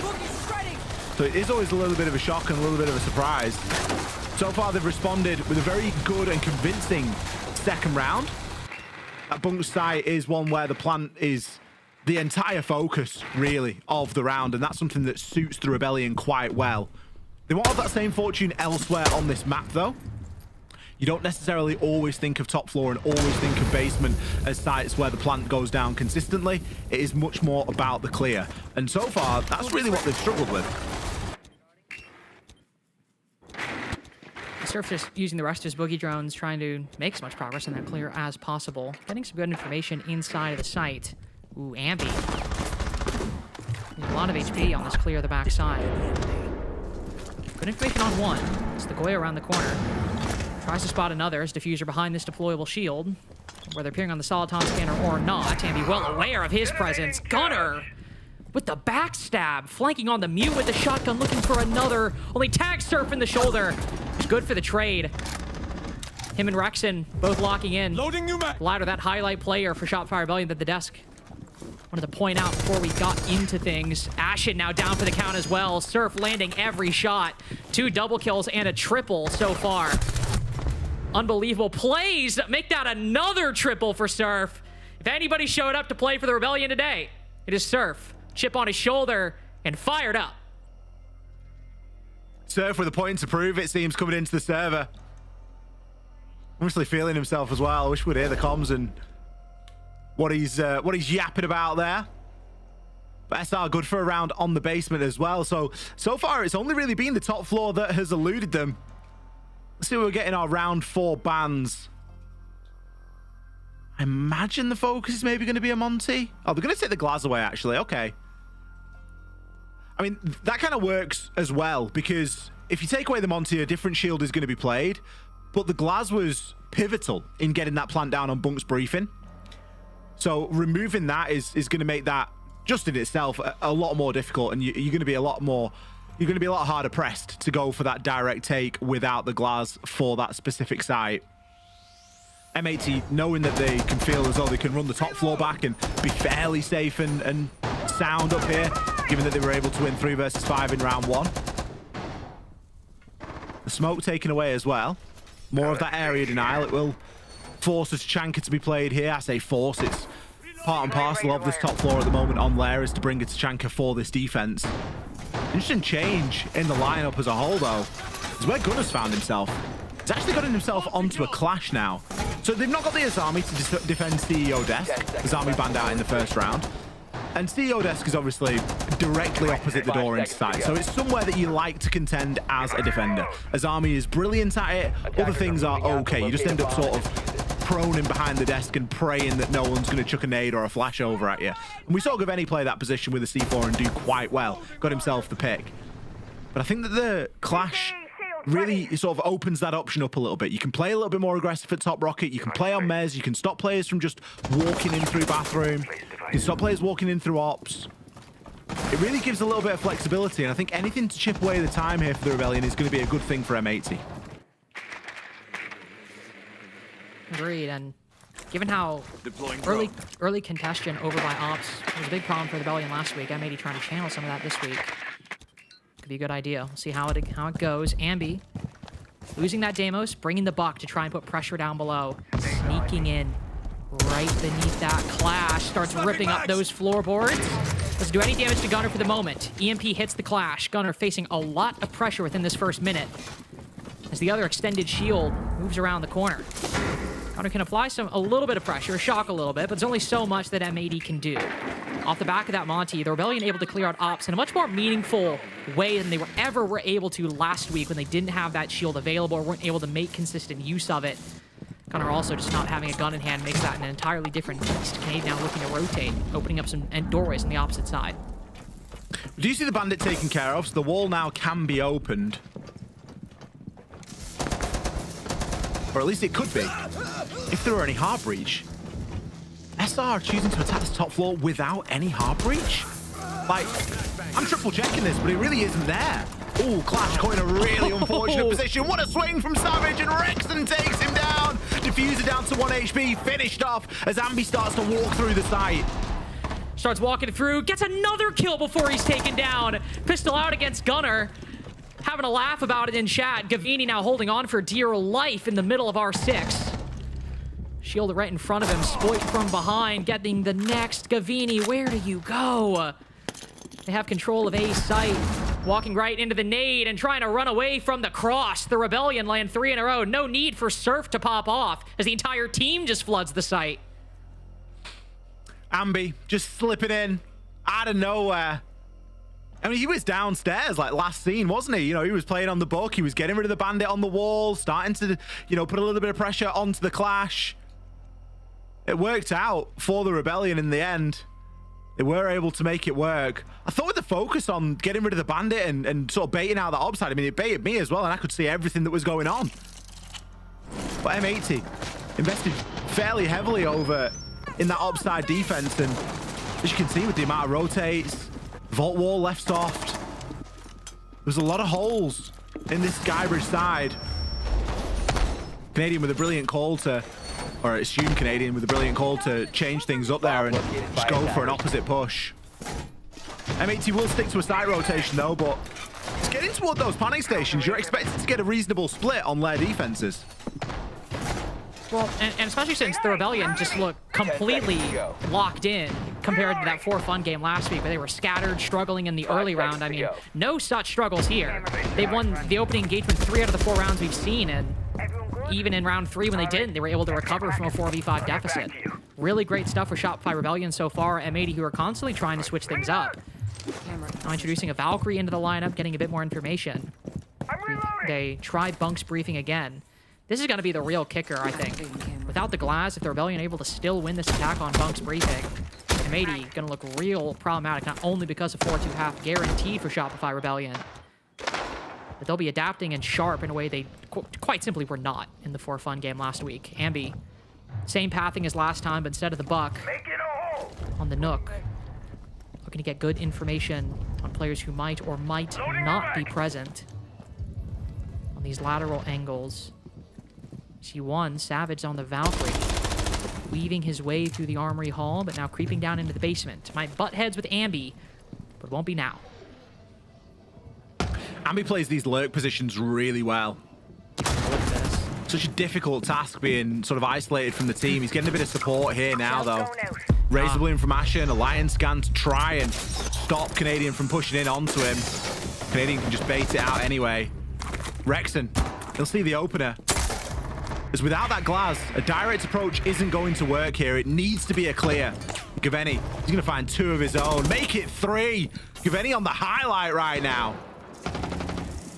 He's able to hold down the top floor as Rebellion giving a bit more 1v1s to M80, winning a lot of them, it must be said, but Gavini gets 4 for his troubles on the MP7. Snatches Bunk's briefing away from the Rebellion, who won it off the execute and then lose it on the clear. It just looked a little bit confused versus the round that we saw in round 2 where they attacked Bunks and Briefings. They had such a good idea of how they wanted to do that. The plant spot was pre-decided, everything about it. Everybody knew exactly where they were going. And they just ended up chasing shadows a little bit. Ambi made a really good lurk play in, got put under a bit of pressure. Canadian tries to come in and help. And then the top floor, we didn't really get to see everything that went on the top floor. And that was in part due to the fact that Gaveni just killed everybody. He was very active up there. But M80 with a brilliant response there. Chance for him to make this a 3-3 split, which, I'll be honest, I don't want anything less between these two teams. If we don't go to an overtime, this game will be a disappointment. You know, I'm expecting an OT. There's a good fight back at the moment from Rebellion versus their performances last week. M80, as we've mentioned a few times, unbeaten at the moment inside of NAL Stage 1, and they're hoping to try and hold on to that mantle and extend their lead even further in the top spot. So early days at the moment, but still chance for an equal split here for M80. Still chance for an equal split, but worth kind of highlighting the bit of a individual nature of some of these wins. Both M80 rounds featuring a big Gavini multi-kill, 3K in round 1, and of course 4K in round 5. Surf also, must be said, 2 big 3Ks in those first few rounds as well. So it's not like Shopify Rebellion are immune from that trend either. So the fundamentals for Shopify Rebellion, I think generally speaking, have been quite good. We've seen Rexon getting active. Really, that was the only round we've seen that was more or less an M80 round from beginning to end. Whereas on the flip side, a lot of 1 kills, 3 kills for M80. It's Gavini leading the way, but basically buying 2 rounds for the defense. As we look towards this basement site for the final attempt for Shopify Rebellion to net themselves a winning half. It's only 1 player upstairs, and it's not Gavini. It's Gunnar. It's Gunnar. Can recall back to the site quite quickly. I'm assuming that's a Scopos. Yes, it is. Can recall back to the site just like that. Oh, that one's a bummer. Oh, Rexon getting taken down there on that ram. Those boogie drones now no longer a factor. Gunnar, if he's able to get himself back, he's done a fantastic job, and he is going to do just that. Switches, gets himself straight back down to the site. Lion scan, even in an attempt to sort of just slow him down a little bit there, but the lion scan doesn't interrupt the transfer between shells. Great pick there. You can't always choose who you're going to get, but to remove basically all of the soft breach here is definitely going to slow the Rebellion down. You've still got the blitz. They can try and mount something off, but everyone in the site is going to be incredibly safe. Look at this info from Savage. Nice. Oh, brilliantly relayed. He transferred down to the bottom once, but he's already back up on the top. He said, you know what? I am not finished. Maybe just go for a little bit of a transfer now and get himself safe until Savage can give him some more coordinates to go and strike. Now the Rebellion also in a bit of a difficult spot because you want to send somebody after that clone or that shell and make sure it doesn't go for a flank, because if you don't do that, if Gunnar's able to, God forbid, retake the vert immediately, be a hell of a problem that Shopify Rebellion would have. I think Ambi went and found it. I think it's what he was doing on that top floor, but that even requires a couple key seconds. That means Ambi can't lurk, get information around the site before they go for this execute. He can now, but you want to be a bit more set up, use that Soliton scanner to get a bit more of an idea of where people are around these positions. M80 playing so passive. They know they can. 5v3, 3 C4s. This is looking like a tie half. As the first one lands, Ambi immediately sent back out the building the moment his feet touch concrete. Canadian needing to ADS, becoming his own entry. M80 end the half flawless. Savage with a nice 2-piece. MVP Gavini, though, basically getting 2 rounds for M80, and then the team wins the final. All square at the half. It is that back and forth trading battle that we expected to see. Kyle, you said it, but Lax, SR, they're the team here looking for redemption after a loss, and right away they showed us on these attacks they could do it. Yeah, man, they already got 3 attacking rounds. Round 2 was no exception to that. I mean, they had a really well thought out strategy. They just wanted to go for a site execute, realizing all of M80 was on top floor, and they only saw that the Solus was above, so you had Rexon trying to find if the Solus was going to use her scanner to be able to EMP, but then you would see Canadian would go through with the shield, take the attention away, stick the defuse in the plant, and then Surf is playing through that smoke, using that glass effectively, piecing up everyone on the top floor, and they made that round so convincing within their take. And again, this is exactly what I was expected from the side of Rebellion. When you lose the way that you did previously last week, I mean, something had to change, and they did things right. The opening picks were going into their favor. I highlighted their supportive staff needs to be the one popping off. Sure enough, we end the half. Surf is 8-3. He has been doing such a good job on the glass and the ram as well. And, you know, I'm an analyst for a reason, I guess. You did call it. Yeah, I mean, not sure why we're giving the Rebellion the space to do a direct take. I think they're one of the teams that are like one of the best at doing direct takes. That was a beautiful call, and I'm glad that we got to highlight that. What else we can highlight is the fact that they're actually doing pretty well, and Ambi is not popping off, right? Only 2 kills, even though he does have the solid snake in his hand, which I would talking about they should probably ban. They didn't get rid of it, and I mean, he's not really having that much of an impact, but again, it's nice when we have Surf in the backline kind of stepping up. And then on the M80 side, of course, Gavini, when doesn't he show up? Exactly. Love that guy, super positive guy. But I love the way that they were able to come back on those defenses. They started not giving that space, getting a little bit more aggressive and taking the fight to the Rebellion there. Well, like something you were saying behind the scenes was M80, it looked like they were trying to force SR to play the shields, like they really wanted them to lean into that gameplay. Can you say more about that? I mean, they were getting rid of the information. Obviously, that then alleviates Spoit from being able to play it. It takes Rexon to be able to play it, especially on a map like Lair where information really can be key, especially for those late round executes that we saw time and time again. They wanted to force Troy on shields because they know how to play against those shields, so why not play into that? But what I thought also SR did really good is they got rid of the Azami. They got rid of the mirror. They didn't have to have that extra layer of depth once they were getting that control. And as Mint was talking about, don't let SR control because you don't have the ops to really layer that well because they got rid of the Azami in the mirror. So I'm kind of expecting the exact same thing. Maybe the Azami not going away is kind of a little bit of a head scratch for me because that's where a lot of M80's success came through the 100 Thieves game, was Gavini on the Azami. But, you know, I'm not. Yeah, I mean, and you're only going to be able to get rid of either that or the Clash, because I was going to say the Clash is still up for the Rebellion. Yeah. We should see one of them coming out. For sure. All right, all square going into the second half. We knew this would be good. Let's see if it continues to heat up. I think it should, with M80 winning the last couple rounds of that half. Rebellion looking much improved from their Lara game last week against Forfun. Seems like we actually have a ball game, and the Rebellion not going down into 5th and 6th without a fight, looking to be the first team to take a map off M80 inside the NA League, leaving us with no flawless teams remaining inside of the NAL. First sight will be R6 room by the Rebellion, and as predicted by the desk, will not be the Clash, but there will be an Azami being brought out, one of the two operators left up by M80. 5 seconds left before insertion. Close game at the moment, as expected, between these two Goliaths of NAL. The Rebellion, it can't be stressed enough. Need a result here tonight. It'll set them on quite a nice path toward guaranteeing a top 4 finish. M80 on the flip side, a win for them would all but guarantee it. Savage going to be looking for a bit of an ops approach here. He's going to be rocking that blitz. Going to wait for the drones to move ahead. We'll be opening the Skybridge side first.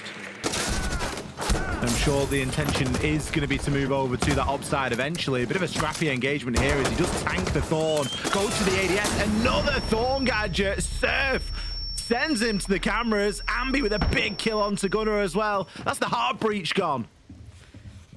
Love that double play from the Rebellion there. Surf obviously drawing a lot of the attention, getting a kill on the blitz, but then calling up Ambi from the staircase. Not often we see a defender go for that flank when the attack is pushing into bridge.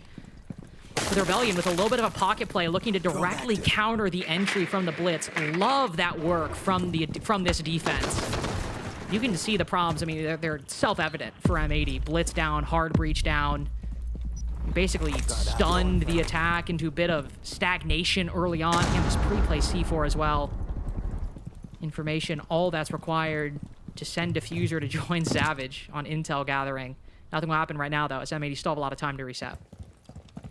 I think M80 know about this C4. There's a chance they will have heard it. Probe lost the target. And let's be honest, they're going up against Ambi. They know how much he loves this portion of the map. It is only going to be a matter of time. He gets the kill on to Wait, what? He gets the second as well! Oh, Ambi!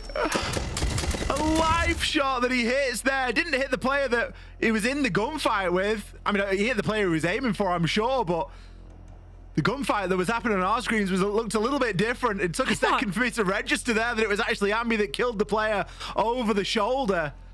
Swings again with the shotgun. Oh, just brilliant stuff. I thought he killed Ambi. I didn't think Ambi got the kill there. That's crazy.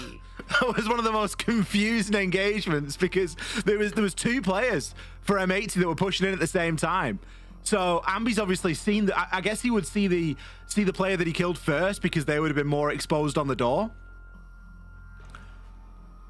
You know what Ambi's like though? He doesn't need much of an invitation. Doesn't need much of a sight line to lay some shots down. Told you we'd have a pop-off round sometime. He may have only got a couple of kills, but still, bit of a pop-off. Had a lot of pop-off rounds, but first one from Ambi that time. It's been Surf leading the way for the Rebellion, Gavini as well for M80. A big triple kill from Ambi in that round, hitting some nasty shots with the SMG-11, then switching to the shotgun. Spoit all smiles after that. How could you not be? Especially the Rebellion looking rejuvenated. As they should be as well. your IGL's big birthday, big milestone for Canadian. Got to show up. Got to make the leader proud.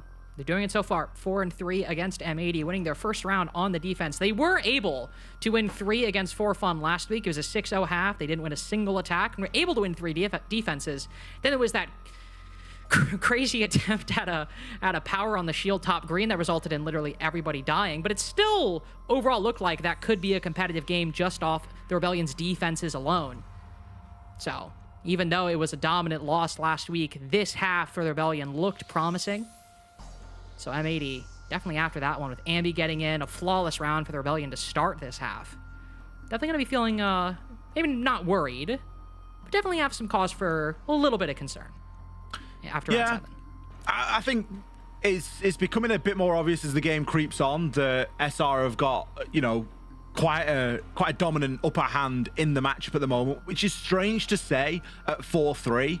I just feel like the rounds that they've won have been very convincing indeed, and the rounds where we've seen them lose has been largely down to big individual plays. Gaveni 3K, Gaveni 4K, rounds 1 and round 6. Yes, round 7 was a flawless, but again, I think back to Gunner's play on the Scopos, and that sort of single-handedly just ran a mockery of any sort of clear that SR were looking to go for. So you can pinpoint the individual performances for the rounds that M80 have won so far, whereas it's more difficult to pinpoint individual performances in every round that SR have won. That's not to say that they haven't been there though. Surf himself has had a couple of rounds where he's gotten a 3K, and Ambi of course with the 3K in the previous round, but still everyone survived there. It was a flawless round win. So just because Ambi got 3 kills, everyone still survived. It doesn't really matter. If Ambi didn't get some of those kills, somebody else would have been there to sort of take his place in that regard. So it does feel it feels like a good day potentially for SR. I do apologize, we are in a tech pause at the moment. Don't know exactly which side of the coin the technical issue is on, but as soon as it gets resolved, we'll be getting ourselves back into game. The players, they dislike techs as much as everybody else, so they'll be working hard to get in, as well as the admin team as well. I am almost confident of that. M80 with a little bit of a moment to breathe and sort of reflect. We've only had 1 round on the attacks. There isn't loads to go on. Another comically big water bottle, is that? It's just, they make me so, I just think they're so funny. Yeah. And it's like, it's not any water bottle in particular. It's just when I see a large water bottle, they just make me laugh every time. Was it some dude who... That looks like it's out of a cooler. I'm going to be real. That looks like it's out of like an office water cooler. Wasn't there somebody who was drinking out of like a gigantic measuring cup on EML like yesterday or something? Probably. I was about to say, I don't know if I am like hallucinating that, but I just think it's so funny. It's so cute. The problem that I've got at the moment is it's so hot in the UK that if I like go down and get a pint of water, it's like it's more than room temperature, like typical room temperature by the time that I'm drinking it all, and it's just disgusting. Like I need like little ice cold like shots of water, you know? That's what I need to like keep me refreshed. If only there were some invention you could implement that made the overall rooms cooler. If only there was something. Listen, if anyone invents that in England or the UK, they will make a fortune, I'm telling you. We have got huge boilers to boil water to keep us warm through these cold, dreary winters. But you get to summertime and there is nothing. You have got a fan and a window. If only, whoever makes that, they should win every award. If only there was some way to like condition this air to be more palatable to my skin. Well, not my skin because I'm fine, but your skin, I mean. Yeah, it's just not made its way across the pond, mate. I don't know what to tell you. Like, it's... And the thing is, it baffles me because I don't understand why not. I just, like, and this is the last thing we'll say because we're back in the round. I love seeing people be like, we can't have air conditioning over here. The buildings are so old, and it's like, oh yes, America, a place famously with no old buildings in it. I mean, we have football teams older than your country, so it isn't really that old. Okay. Either way. Either way. Back in it after the tech pause. So early days in this second half of the game. Rebellion only winning the first round on R6 room, but it was a flawless Big 3K from Ambi and no shield from Savage to start this one. I mean, after he, well, was pretty much demolished by a crossfire at the beginning of round 7 with a really great pocket play from the Rebellion. Thinking that maybe they should take things a little bit differently this time, especially since it's Bunk's briefing. We saw the Monty be used quite well, Ollie, to get the plant in for the Rebellion, but that's not exactly your style. Going with the Sense and the Capitao is a perfectly fine option. Capitao is always a good pick, isn't it? Plethora of utility. So much to go on and so much value to be gotten out of it. Unfortunately, sometimes when we talk about how good an operator can be, it means that they get taken out of first blood, and that's exactly what's happened here to Diffuser. He goes down with everything. -1 hard breach tin opener, albeit, but the large portion of Capitao's primary utility, those fire arrows and smoke arrows, they've gone. Oh, Gavini! Looking up to land the next point, trying to go for 2. Oh no, Gavini on the long angle top green, making quick work of these defenders. It's not even a full clear. They're waiting for Rebellion to take these fights. The defense a bit too antsy. Ends up giving their lives away, but still, Diffuser dead early on, and the Diffuser dropped inside of sight. Savage now looking to pick it up behind the wall of this light screen, but Warden and Solus still in play. They drop it quick just to recover the Diffuser. Ashen waiting as that light screen drops. Catches Surf, who takes the angle. Quick play by Ashen. Nice getting him into position. Big fight by Ambi. Solus still in play, winning that 1v1. Can keep track of Savage. Still deciding where they want to put this Diffuser down. Call goes out. Tries to keep Ambi out of the round as they go in for this plant. He'll turn it off, tank the damage, trying to find the information. Can't quite find it behind the light screen. Savage should be able to get it. Gunner good for the kill as well. And Canadian now mounting the retake in a 1v3. Breach open behind him. The full attack has taken their post-plant positions. I was about to say, this is a 3-way crossfire. Nobody of any age is winning this one. And maybe tie things up to 1 round apiece at the start of this defense for SR. 2 hands as well. That's like inconveniently large. It's just like, and a handle. Listen, I famously am bad at like the whole drinking water thing, so I kind of want to, you know, I want to say that out the gate. But surely the human body does not need that much water. Does it? I don't know. I guess so, probably. And that, I would assume you just drink the one for the day, right? Like once that's empty, you can just stop. Like you don't have to do any more after that. Yeah, you'd probably be good. All level from M80. A really good salvage there in round 8. I think knowing where the Diffuser was, it then created this really interesting mini game for Savage and the rest of the team to sort of figure out there. Unfortunate for Ambi that he wasn't really able to get the most out of that Solus scanner, but 10 seconds left when those ROU projectors go down, it just becomes very busy, and there's a hell of a lot to really sort of get through. And even in the position that he was, with the pressure that was being put on him by Gunner on the Dokkaebi, I don't think that he was ever in a position to affect it or even give the information over to anyone else, and no one else was really in a great spot either. So that mid-floor site is definitely being favored today so far. We've seen some very good attacks and 2 very different attacks, let's be honest, of how both of these 2 teams want to approach it and want to try and work it out. We're here for round 9. We will be going downstairs. And oh boy, it's not a downstairs site unless Canadians playing a pulse, am I right? No, it'd be kind of strange, to be honest with you. I'd feel a little bit uncomfortable. I still feel weird seeing the Nook with the DMR. Makes me a little uncomfortable. I do like to see Ashen on the Nook, though. Player's good at finding those gaps. Trained for years on SG to do that exact thing. Canadian not finding as much information as he otherwise would like. Brief glimpse of, I believe, that attacker outside of stock, but not much else. Also not sure if Gavini... No, well, you'll see Ambi now. They heard him before. Gets the visual this time. That's 2 to 3 man defense of this middle floor. This extension, aided by the intel gathered by Pulse. Gunner holding so passive. DMR of his own. Hit by a couple shots. Fired through the wall by Rexen, playing the normal top blue position with smoke. especially now that Ambi's gone down. Rexon not going to push any further than he should. That is a hell of a cutoff angle from Diffuser. I don't even know how many walls that was through. Another round where we see SR going down.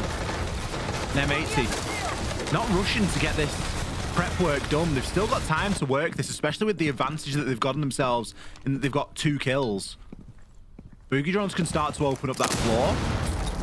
A breach and charge action as well, just to elongate some of those lines of sight. Hatch, that can be dealt with too. A couple of smokes in Savage's pocket, and the diffuser in his hands means that he's the player to keep an eye on right now. He's very likely going to try and get a plan down on that filtration door. Oh, default still. That's not ideal, but something that can be very quickly dealt with. Canadian will have a brilliant read on these players pushing down. Not only the sound, but he's also got the heartbeat sensor for a bit more accurate information. He spent his C4. That's going to be his big problem. Oh, and he's let Savage move through. Does hit the headshot, though. Immediately bashes him out of the way. Surf came in with the assist, but I reckon Canadian would have had it anyway. Turning back the clock on that one. A double stolen right out from under his nose. Surf getting a talking to after this game. And the craziest highlight we've seen from Canadian on Pulse in quite a while, but M80 still win it. Just sliding through the site. Got a 2v3 before I can even realize what's happening. Some nice plays from SR in the late game, but M80 with 2 attacks in a row. There was a glimmer of hope there, but the time was just a little bit too long for the Rebellion to hold on, and the man count for M80 far too great. 5 versus 3, even with a couple of kills got, feels good, but you've only really brought it back to equals. You've only really brought it back to 3v3, and at that point, your location is known. M80 stretch a tiny bit of a lead here as we see a very shield-focused ban for both sides at the start of round 10. The Clash and a Blitz both being removed. Ooh, okay. Ambi going in some sort of meditative pose, but a tactical timeout being used here by the Rebellion. And as they've lost the lead, you can understand why. Just a nice shot by Canadian there. But still, clean 3v3 from M80. Nice little, let's say, I think double by Ashen here. Yeah, need to force him out. A little late round play. Rebellion looking to take a bit of a breather after that almost 3v3, or that almost comeback ends up going a little bit awry. Super hearing something he doesn't like, or him and Canadian maybe thinking the team needs a bit of a different direction as they have now lost the lead on Lair. Much closer affair than the Forfun game last week, but M80 starting to streak these rounds together, won 4 of the past 5, albeit on 2 different sides of Lair. And the Rebellion now need to start getting things back underway, because if they want all 3 points, it has to be 3 in a row.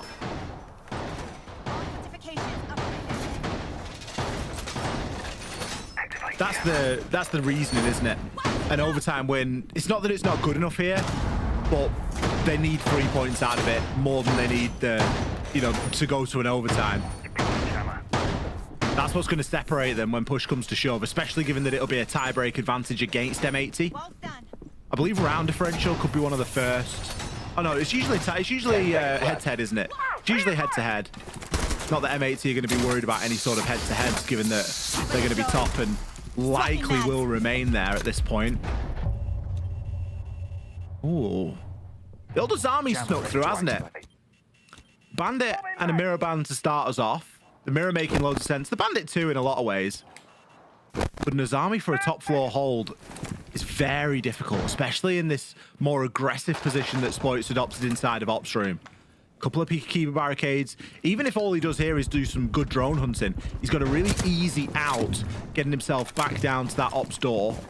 And then, of course, can look to try and play the desk inside of sight at a later portion. But that initial outpost that he's set himself up is an aggressive one. And something we saw that they suffered quite a bit against last week with Volsper playing the Azami inside of Ops. Double flank onto this Blackbeard, who is extremely alone right now. Savage with no backup to speak of. Finally, Ashen moving in. Blackbeard goes down. Rexon might fall, but Ambi good to find it. Him and Surf now. The last bits of this roam. Ambi will fall. Down through the hatch. Surf with a Gershmont. ready and waiting for this defense, or ready for this attack, excuse me. Diffuser's cut off below. Surf also down as well. Dokkaebi Call and Deathmark Tracker being used to find the Ela. The Rebellion with a big gamble on this bottom floor. They get the Blackbeard, but they lose so much more. Don't always see teams look to sort of roam and dig very deep into that first floor, do you? They've really paid a price for it. M80, yeah, they've lost the Blackbeard, but it's kind of expendable in a lot of ways. You're using the Blackbeard in a lot of times to gain control and to gain space. Spoit worried about the prospect of an upside down rappel here, tracked out on the Azami. Can keep himself secure from below. That's what the Kiba barricade at his feet's for. But that Vendetta is going to keep ripping. He's going to keep having to find new and inventive ways of keeping himself alive here. Will just about be able to hold on, but a nade up through is almost definitely going to displace him. And the pressure now firmly starting to mount. M80 making great use of this double intel setup. The Dokkaebi and the Deimos harassing every Rebellion defender. Gavini on a long angle takes down the smoke, and we thought Spoit was going to have a lot of impact on this Azami. He won't even find a kill. M80 now with their third, streaking together a flawless site rotation, moving on to map point. M80 looking in very good form at the moment. I think dealing with that roam and the speed at which they adapted to say, yeah, we're going to end up pushing first floor here was fantastic, because that's not always the usual plan, is it? The plan is to get into ops, get a bit of control of Mares, have someone walk up top rocket, maybe someone jump in bathroom, maybe someone backstab on the Skybridge side of things, but it isn't really, we're going to clear first floor. So to be able to do that, come out, what, 2-3 kills better, and only lose Savage in the process? Like, you'll swap that any day of the week, because the team is then able to pivot with enough time to start dealing with players. And obviously the Deimos provided a huge swing of information there, and I think Diffuser is a fantastic player on that Deimos. We consistently see him doing great work, whether it's on, you know, Deimos or even Snake sometimes, but that information game is always utilized exceptionally well on the side of M80. Typically here in round 11, it looks as though Diffuser is going to be switching off for a bit more info, but I think that's probably because they weren't expecting this mid-floor site. They've switched into their more typical mid-floor setup, and maybe going to look to try and get something similar off again. Thermite being the selection, though. It was Capital that was threatened before the 6-pit was closed down. It's going to assist, of course, getting the wall open. You should be able to do that nice and easily. With Ashen on the Thatcher, that ain't going to be a problem at all. But I don't really know what the plan or strategy is here to deal with all that Vertlings, because, yeah, they've got a couple of smokes on Gunner, but surely they're going to have to go for some sort of a clear this time. And usually some attention is paid to that top floor, right? Even if it's just, you know, disrupting the defenders a little bit to get the Diffuser into position down below. But maybe they go for apply a little bit more pressure, try to actually take a position or two. I mean, with a setup like this, so much hard reach now, K2 out like this. It's a difficult decision. First exothermic out. Already a lot of charges actually on that EMP launcher used. Full Zoto's expended by Rexen within the first minute of the round as well. Quick shots at the bottom of this barricade. Oh, just needs the blare across, not once but twice. Ashen, no need to shoot just yet. Smoke canisters go out, and he'll wait passively. As Gavini down on the rappel. Ambi with a nice first pick. Can't be called anymore, so can't finish him off easily with that Dokkaebi call. M80 facing a lot of resistance on this clear. I'm in there for 3 C4s as well for Rebellion. That's the thing that I'd be looking at now and thinking, ooh, danger. Be aware. They know about everyone as well. They know about the Cade, they know about the Tubrau. And Ambi's gotten a kill on Skaveni, so they know Ambi's playing the Valkyrie. That info is going to be crucial. First, like a pick here for M80 would go fantastic to try and level this man count up, but again, I worry about where these black eye cameras are, because if they're in good positions, these C4s are going to land. Brilliant one there from Canadian, threaded up through. Rexen adds on to the pain. I always say if we're bringing a lot of C4s, I want to see C4 kills, and that's what we're getting here. It's exactly what the Rebellion needed. Has M80 go for the clear, just avoid the gunfights entirely, let the secondary utility do the talking. Gunner creeping in, lengthy pre-fire, making full use of those 33 bullets, but a good trade from the Rebellion. Spoit holding the top of green. Ashen now 1v4. There's one. Ambi low HP as well. Here's Spoit running back down the staircase. Rebellion understand the position. There is no need to overplay their hand. Oh my god! Ashen just deletes Spoit off the earth. If he gets Canadian too. With Ambi on such low HP, surely not. Surely there's no hope. Another pre-fire around the corner, but he doesn't lose that much HP in the grand scheme of things. But Canadian, good for it at the end. Ashen with a heater onto Spoit. Unfortunately, the Rebellion, another round. I might be in the contention for shot of the day. I know we've not seen everything yet today, so it's difficult to make that claim, but an absolute banger. SR, regardless of that fact, will remain in the game. C4 deployed. C4's doing a lot of the heavy lifting for him there. Both Canadian and Rexon seeing success with the C4. And again, a bit of a confused push. Never really saw a top floor clear, and there wasn't the utility to go for a direct onto site. It was kind of walking upstairs, get a little bit of control outside of vault and green stairs, but never anything really meaningful. They certainly never had bottom green control. That was cleanly seen too from Ambi that was never going to be a factor. So M80 kind of getting battered away at every single entry point. They will have time to reset though, as they go back downstairs. This is, of course, where we saw a couple of early opening picks that favored M80 and really sort of cemented the round win in a lot of ways. Going into that final 40 seconds or so at 5 versus 3, M80 were always going to be hard pressed to sort of throw that kind of a lead. Don't think that Rebellion will be contending as heavily this time, especially when you look at the lineup. Goyo, Smoke, and an Echo. They're really looking to try and anchor into this, utilize that area denial, maybe harass and waste a little bit of time. But ultimately, I think it's going to be a very flat hold. They don't need to overcomplicate this, but M80, maybe with less than ideal tools as well, Lynx. I mean, the RAM would be brilliant in this regard if they could see the lineup from M80 and they knew that there was that much utilities to sort of get rid of and deal with. The RAM would be fantastic at least getting some of the Goyos out of the way. Especially since it's a hold that could be more focused on the site with the Rebellion falling back a lot quicker. See some early face shown by the Monty. C4 prepped by Surf, ready in hand. Savage not on the Blitz nor the Blackbeard. Instead, Monty, oh, perfect double play by the Rebellion. Yokai for the Sun. Surf with the C4 and not falling back, taking an aggressive line. SMG 11 in hand, looking at this long angle, but can switch to the shotgun around the corner. Diffuser finds the next, though. It's the Echo taken down as M80 just seemed to be flooding the site. Spoit ready for it. Gets the kill against Diffuser, finding an aggressive line next to it. Gunner gets the trade. It is so close, but the Rebellion only briefly maintain a lead as Surf finished off by the Dokkaebi. Ashen reload. And Diffuser going for this lurk. It's worked out so far, but it's only got them a 2v2. Ashen 7-1 post rehost. Now look to drone and take a few key seconds. There's plenty of time here for M80, and they've got some great utility. 3 phone calls, counter that to the 2 Toxic Babe canisters that Rexon has. That's not going to be enough to try and snub out the rest of this round. Ashen in those phone calls is going to be massive. You're essentially leaving your teammate in a 1 versus 2 while those calls go off. And Ashen might just finish the game himself. No 1 versus 2. Quick double piece to end the day. No points for the Rebellion, and M80 still undefeated.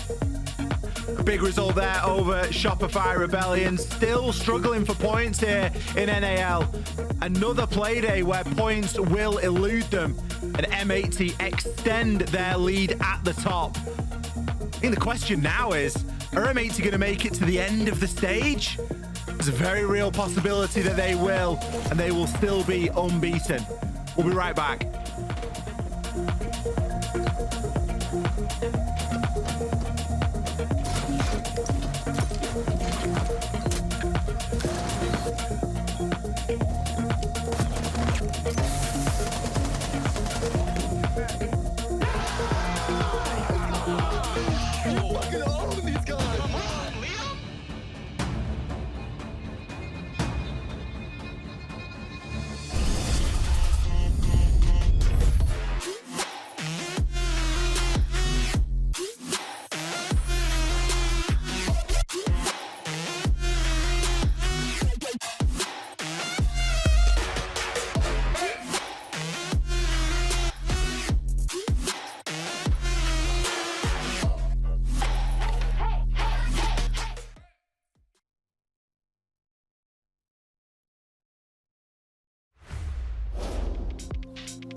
We knew this would be a good one, and it was, going all the way to the end of regulation, but M80, they remain undefeated, and Shopify Rebellion, little worrisome, a 3-game skid. But M80, I mean, this was a performance from them that we knew, as we've talked about, going to be tough. Harder schedule closing out the stage, Lax, but here they are, proving that they once again can take down the best teams we have to offer. Listen, this is why I put them in S tier, why you were wrong and put them in A+ tier.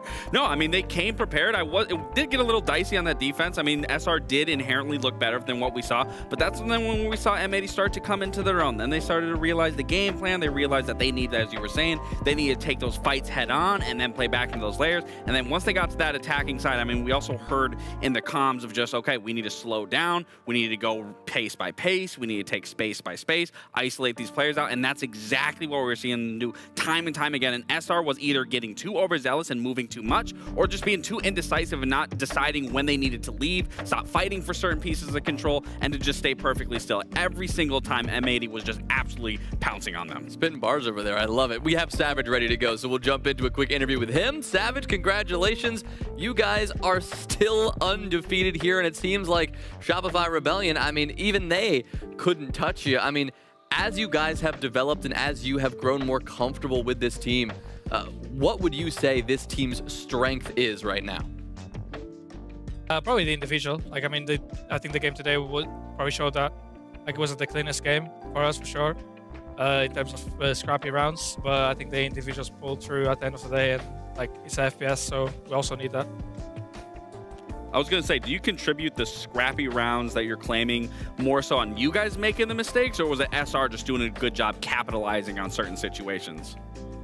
I guess a bit of both. I think they definitely came out like after their last swinging, in the sense of like they wanted to bring the game to us. Yeah. Which maybe was a bit of a surprise for us. Like maybe we thought that was going to be a different kind of game plan, force us to execute this kind of stuff, because gunfights wise, like I'll say we're a better team, but they come out with a different game plan, and I think that took us off plan sometimes, off track sometimes, like with ideas, like maybe we didn't think as much about these kind of plays they can do, and focus more like on the execute plans and these kind of other stuff rather than their mini plays. So that catches us off guard sometimes and made it scrappy, but I think our communication sometimes could have been better to also avoid this and work better. We started a bit slow, as we saw in the first few defenses. Even the first attack was still slow, but I think we, into the game, we figured out with the messiness, we still found like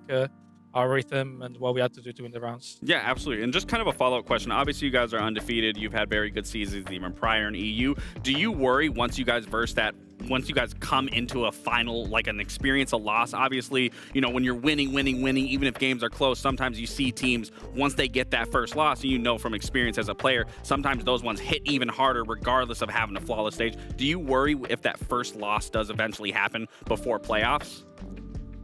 No, it's probably better to have that loss before playoffs, if anything. Yeah. Rather than either deep in playoffs, like in the group stage, you can reset. Like it'll probably hurt, like it's the first loss as a team, so it'll hurt regardless, even if we know it'll happen at some point.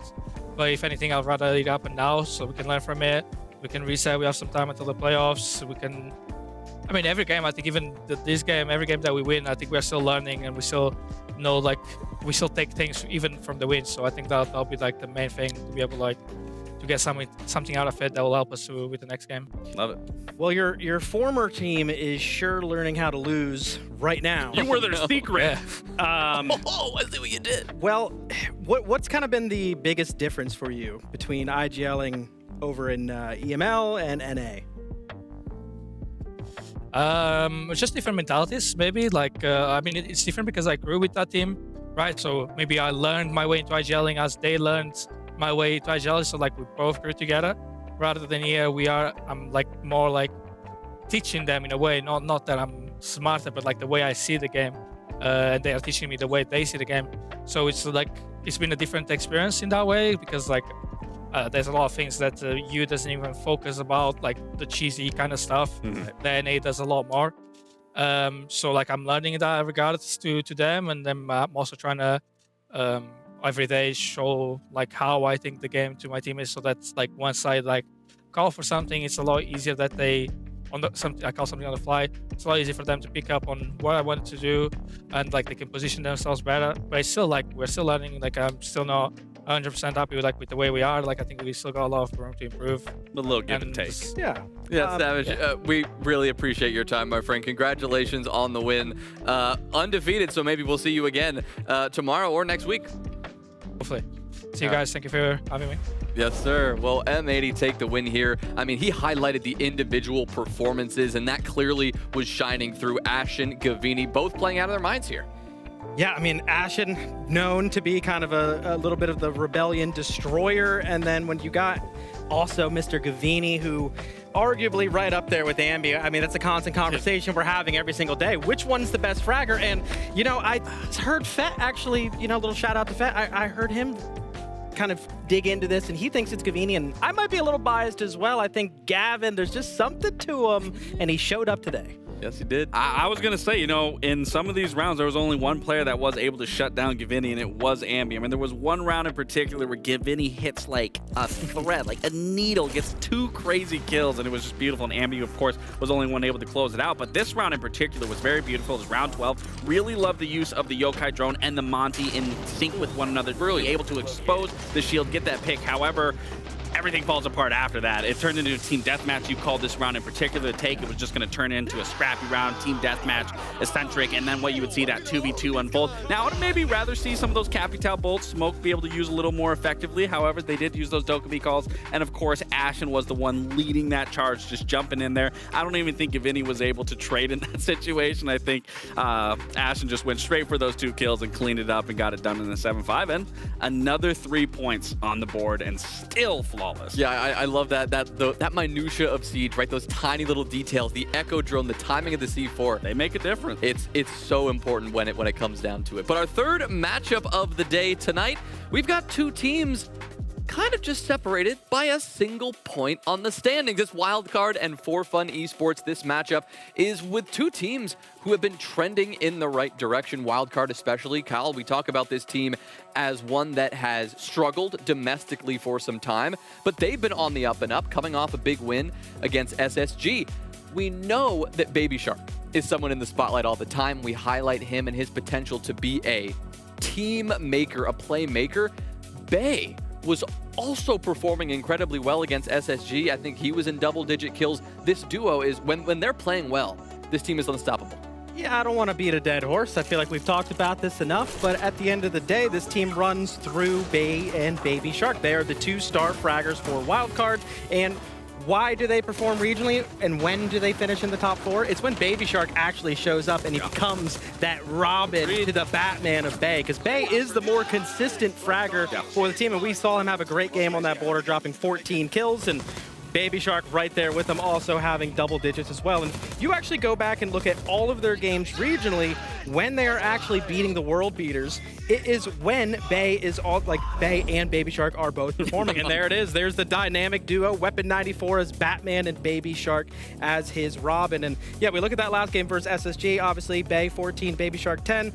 But then you look at DZ, both players were +2 and they ended up beating DZ. And then you look at some of their major losses when they lost to SR. Who was there? It was Batman. Who wasn't there? It was Robin. So it's obviously a problem for them, but internationally, Batman and Robin are always together, and that's right now, that's really all they got to get to. It's really the bigger picture for these 2, and we talk about this time and time again. They play a little more unconventional way of their entry in comparison to some standard entry players, where you have Bay maybe more of a passive entry, and then you have Baby Shark more of a lurking entry. But when they are working in unison and they are able to get aggressive and get into the round very early and find success, that success continues. It snowballs, and they continue to get those frags going with their favor. They set Spiker up for the mid to late round for the rest of the players to be able to come and go for these executes. But that's something that we don't see consistently enough regionally, that somehow, some way, whether that's just Adrian being able to be into the mix and they can find more comfort within a 5th player, that we do see that more. Fact of the matter is, we need to see it more.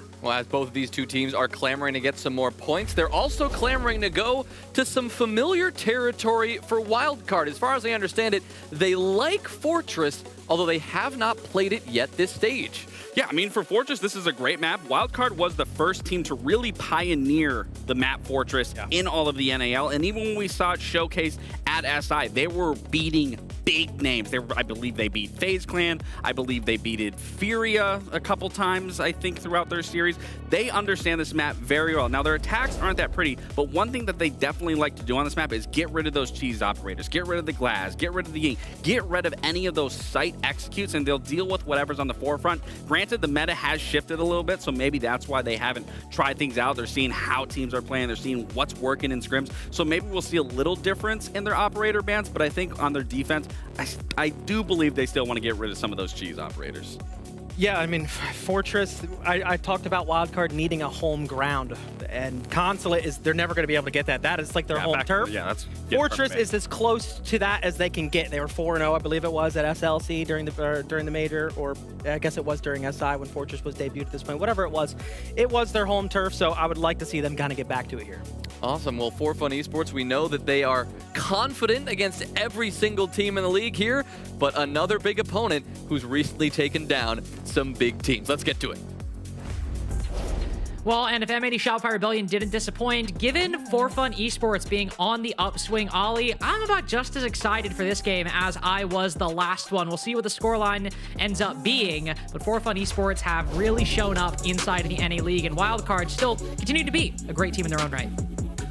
Again, Wildcard, the team that is sort of just quietly working away at the moment in that third place spot here for NAL, coming into the week on 10 points. Obviously, a couple of teams behind them on that 9-point mark. One of those teams, SR, who, as we know, didn't get any points out of their result today. The other, Forfun Esports, so a very hotly contested fight, not only for the points on offer today, but also for the sort of what that's going to mean for the standings.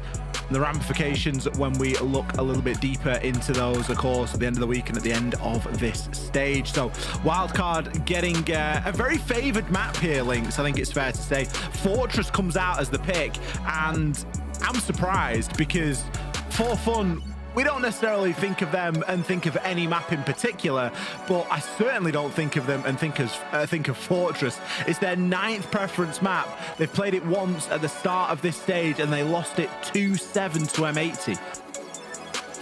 No, and you know, I think while it's still a bit early days for anybody to really be known as a Fortress team, I mean, if a map's going into your 9th preference, you've got to be pulling something out on it. There's a reason they had to have ended up here. Do you know who's a Fortress team?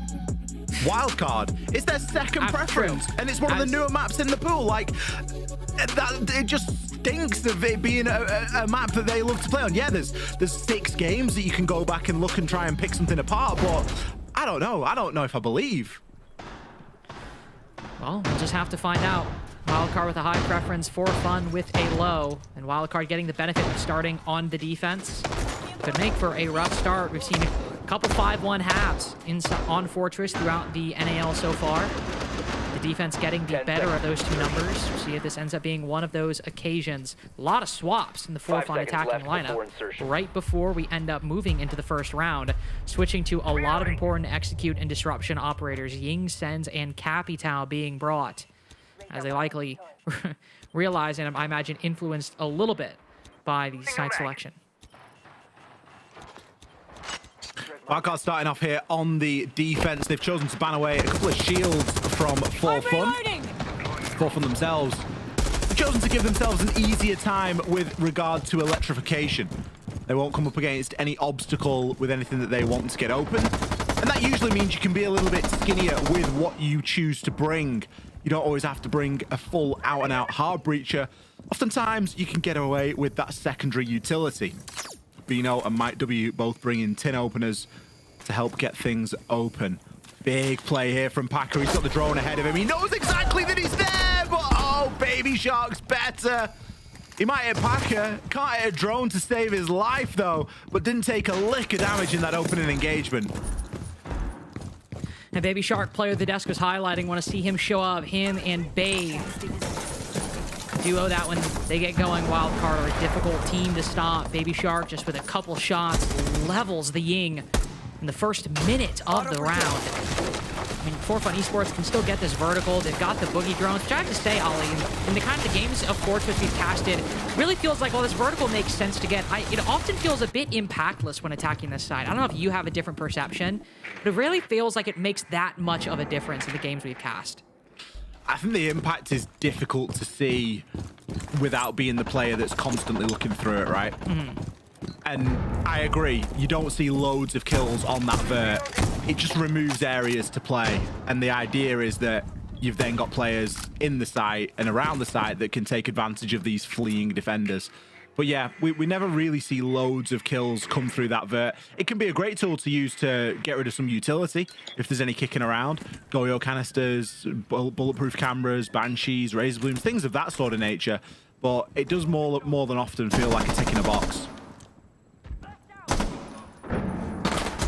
The box has been ticked in Forfun Esports.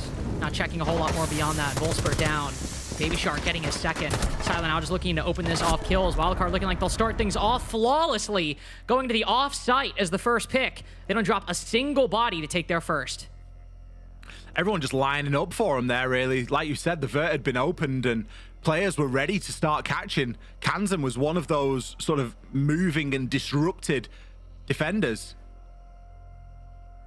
But he just got himself into a favorable gunfight. That DMR working out quite nicely for him. All off the back of that opening pick from Baby Shark as well. Solid shotgun. Hits like an absolute truck. I like the play from Packer because I think he had a great chance there. He was rocking the shotgun too, so he's got as good a chance as any at getting that kill. It's just a matter of reaction and a matter of, you know, it's just sheer 1 versus 1, isn't it? It's who's quicker in the moment. Unfortunately for Baby Shark, it was him. It wasn't the defining kill of the round, but it was certainly one of them that really kicked things off on the right foot here for Wildcard on this Fortress defense. New camera feed up and running. So, let's move to now some of the primary sites on Fortress. See quite a few changes. No Solus in the lineup. Mira being brought. I feel like we've seen a lot of good, really, you know, again, talking about the trends as you and I have talked about before we got in this game. We've cast a lot of Fortress at this point. I feel like we've seen a lot of good Mira layering on this map as well for kind of these games in command positions, setting up these mirror windows one behind the other, creating great fallbacks and retreats for the defense. Something that Wildcard will look to take advantage of. I think Baby Shark is behind right now. Instead, face in a barricade. Has some information, I think, gathered by a default outside the building. But as we can see, just Dokkaebi sitting outside right now. It's Callie on a tight angle outside a museum. Seeing a lot of different options for Forfun in the first 30 seconds. I must admit, I'm not sold with the Forfun lineup. I don't really know where the Callie fits into it. It's obviously to deal with the mirrors, but just ban mirror in that instance. Like, a bandit Cade ban on Fortress kind of feels like trolling, I'm going to be honest, because there's so much more that you're going to want to try and get rid of. Mirror is incredible on the top floor of this map. So much so that you're having to bring a Callie to try and deal with it. I just feel like it's nerfing Mike W into the ground right now. He's a great player, but on that sniper, going up against anyone on Wildcard, it's going to be a hell of an engagement, unless he can leverage a long angle, which, spoiler alert, there aren't a lot of long angles on Fortress.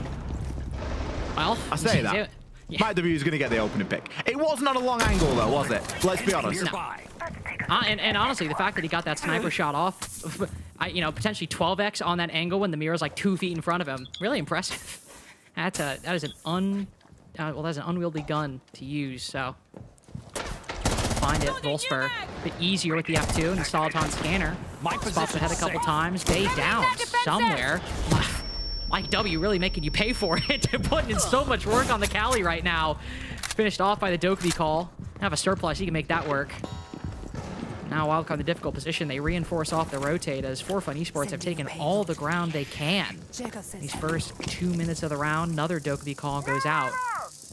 Likely got a little bit of breathing room before we move in. I'm just going to shut up about the Callie. Let's just see what happens at this stage. My W is obviously tapped in and willing to prove me wrong. Honestly, I hope he does. I just question whether it's the best tool for the job, that's all.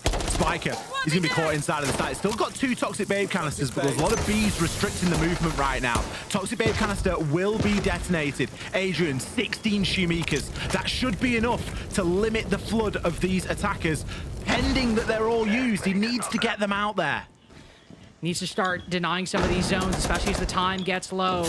Can make a 3v5 so much more workable. Baby Shark thinking about throwing that C4 over top, dedicates himself to the angle, ends up dying. There's simply too much to do. Adrian gets a nice shot and some fire down. In a 1v4, not a lot of options for any player in any position. Forfun Esports get their first as Wildcard lose a primary site. Just so happens that the 2 opening picks that Mike W was able to get on Cali were incredibly impactful and basically won the round there for Forfun because they just had too much of a man count advantage right there. And they had some great information. They'd done a brilliant job of really flooding Wildcard, forcing them into really condensed, awkward positions to play. And we even saw then there was utility that was going unused. A C4, that went to the grave. 16 Shumikas, they went as well. Wildcard, not able to even get all of their utility out because of the amount of pressure that they were under.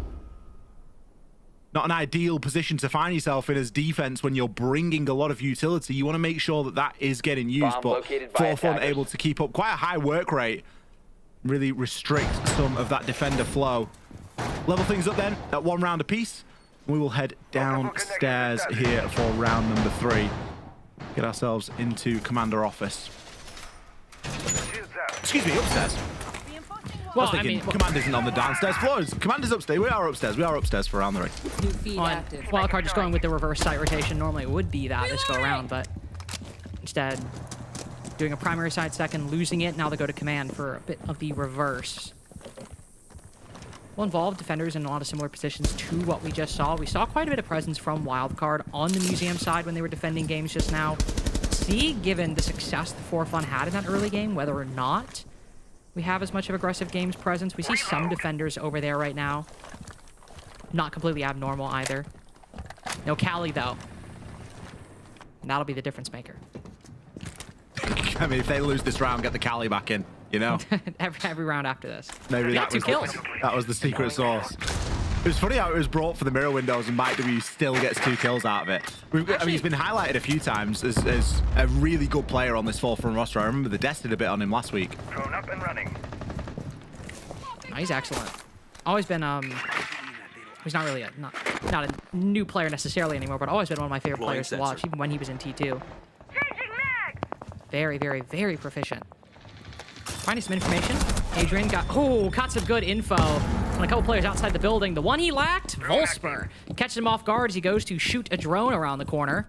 That's just a freebie for Forfun. Finding the second, Mike W back in action on these windows. Unleashed without a sniper in hand, more dangerous than he's ever been. Denari and Pulse down early. As Forfun Esports can kind of take their foot off the gas a little bit with this start. It's another round where they've got themselves a brilliant advantage, isn't it? 2 opening picks. Can now clear through this top floor. Oh, risky engagement here for Volsper. He's not really got too much to hide behind, and more scrappy engagements to ensue. It's Kansan will take Bino down. Volsper eventually finishes off Baby Shark, but the advantage that Forfun have given themselves at this point is just too much. Spiker gets caught out of nowhere, drops the nice shot to Silo. He was at a direct right angle to him, and he still flicks and domes him. We have seen some nasty shots today in every one of our games so far.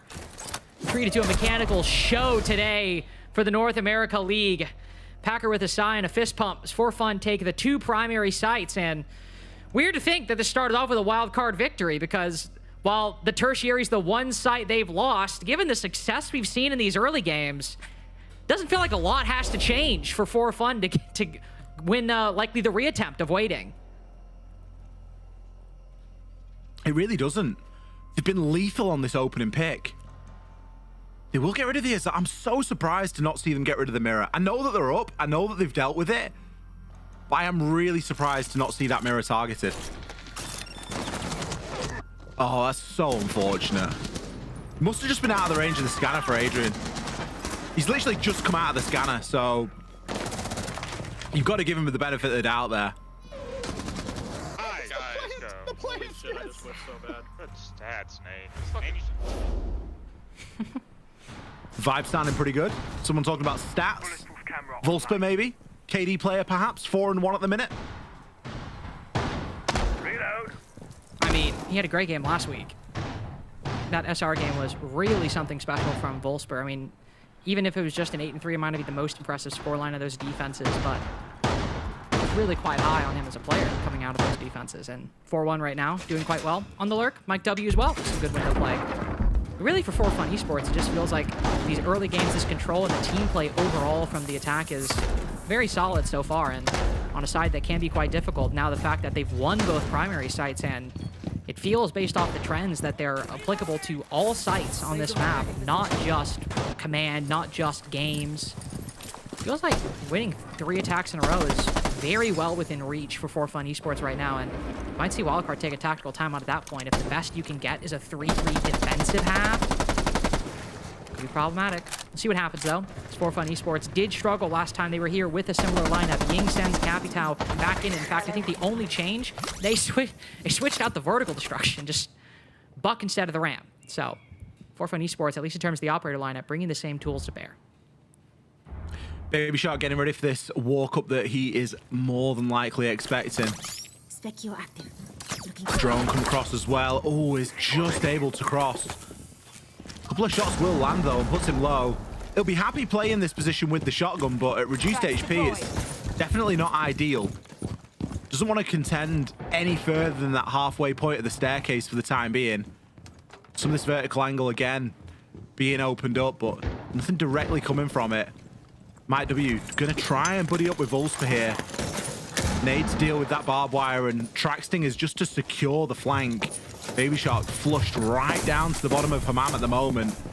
No one catching him on the vert there, but he has been softened up a little bit earlier, so does need to be cautious of his pathing from here. Especially with Packer looking down below like this, trying to find some angles. Mike W as well, paying a lot of attention to the vert. You said good for combined positions, even if they don't result in kills. Forces the defense to spots where there can only be so many of them. Reload. Silo out of skeleton keys though. Calling over the gridlock to use the super shorty. Not sure how actually Silo ran out of skeleton key shots. Not something we often see, but thankfully you have those secondaries, so not too much to worry about. Nade use destroys the bulletproof camera. But similar to last time, Forfun Esports not with a clear way in just now. A lot of great utility. They've got the Candelas, they've got the bolts. 6-12 for Packer. Now that he's alive, this might be the difference maker.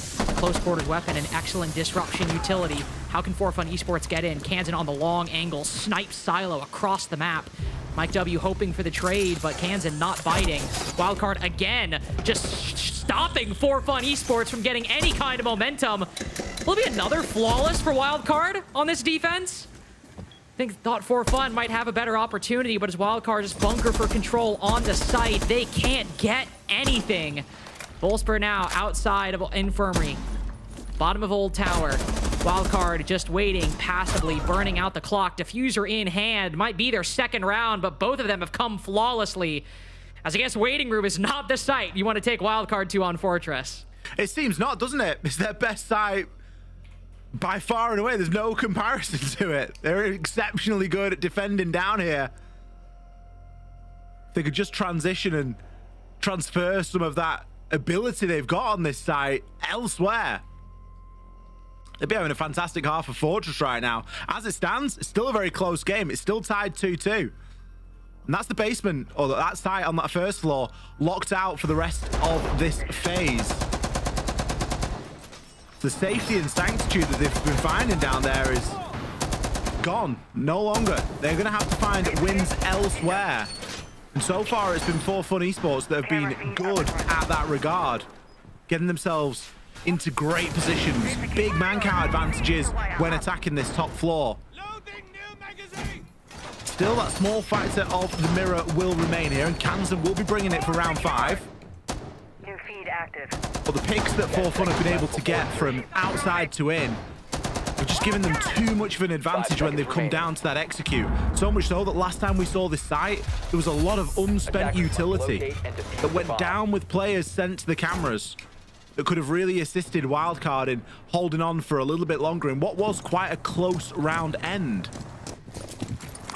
So I would ask that Wildcard try and keep themselves a little bit safer in this early portion of the round, not give themselves away to some of these angles where you can just be sat out on Hammam roof holding a doorway like we're probably going to see Mike W doing, as he's immediately sprinting over toward that position where we've seen him have so much impact already on a plethora of different operators as well, by the way.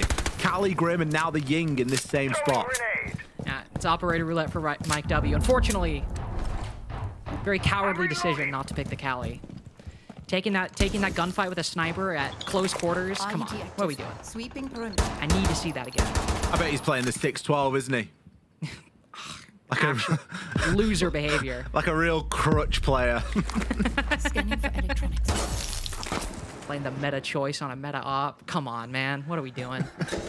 Bring the Kali out. Yeah, he's got it. Look at that. Look at that 6-12. C4 over top. Dodges it. Oh, and C goes down early. Not saying he'd win that with the Kali, but he still loses the Candelas. And operator of the Forfun Esports have lost some key moments in this game. You've got the Deimos and the Grim to fall back on. Trade as well, so it's not completely lost, but the utility cost for Forfun is much starker than it is for Wildcard. Reinforce off the rotate. It's a 4v4 hold on the site. Wolfsburg sending out a Deathmark. Baby Shark, as the defense sort of turtles up inside of the site, falls down, opens up an option for a flank later. Yeah, Baby Shark wanting a little bit more space here. I'm not surprised because there's still a long time to try and hold on.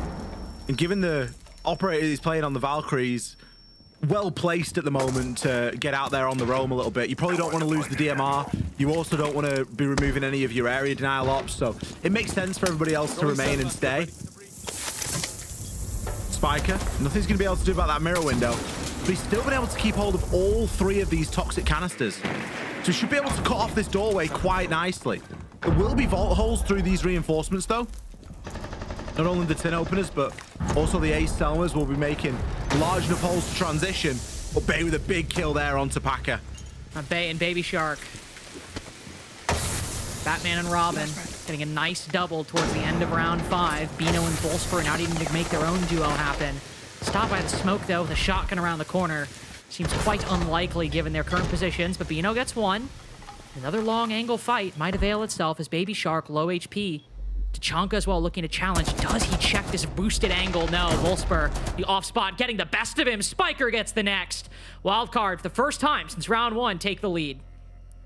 And they've worked really hard for that as well. They've played fantastic on that first floor, but it's the adaptations that we've seen on that second floor that have been the real difference maker. We got to see a lot more of the utility utilized in that round. We saw the Toxic Babe canisters, we saw more Shumikas launched, and we also saw the C4s spent as well. So much better there from Wildcard, much more as we would expect from a team that is this prolific on Fortress.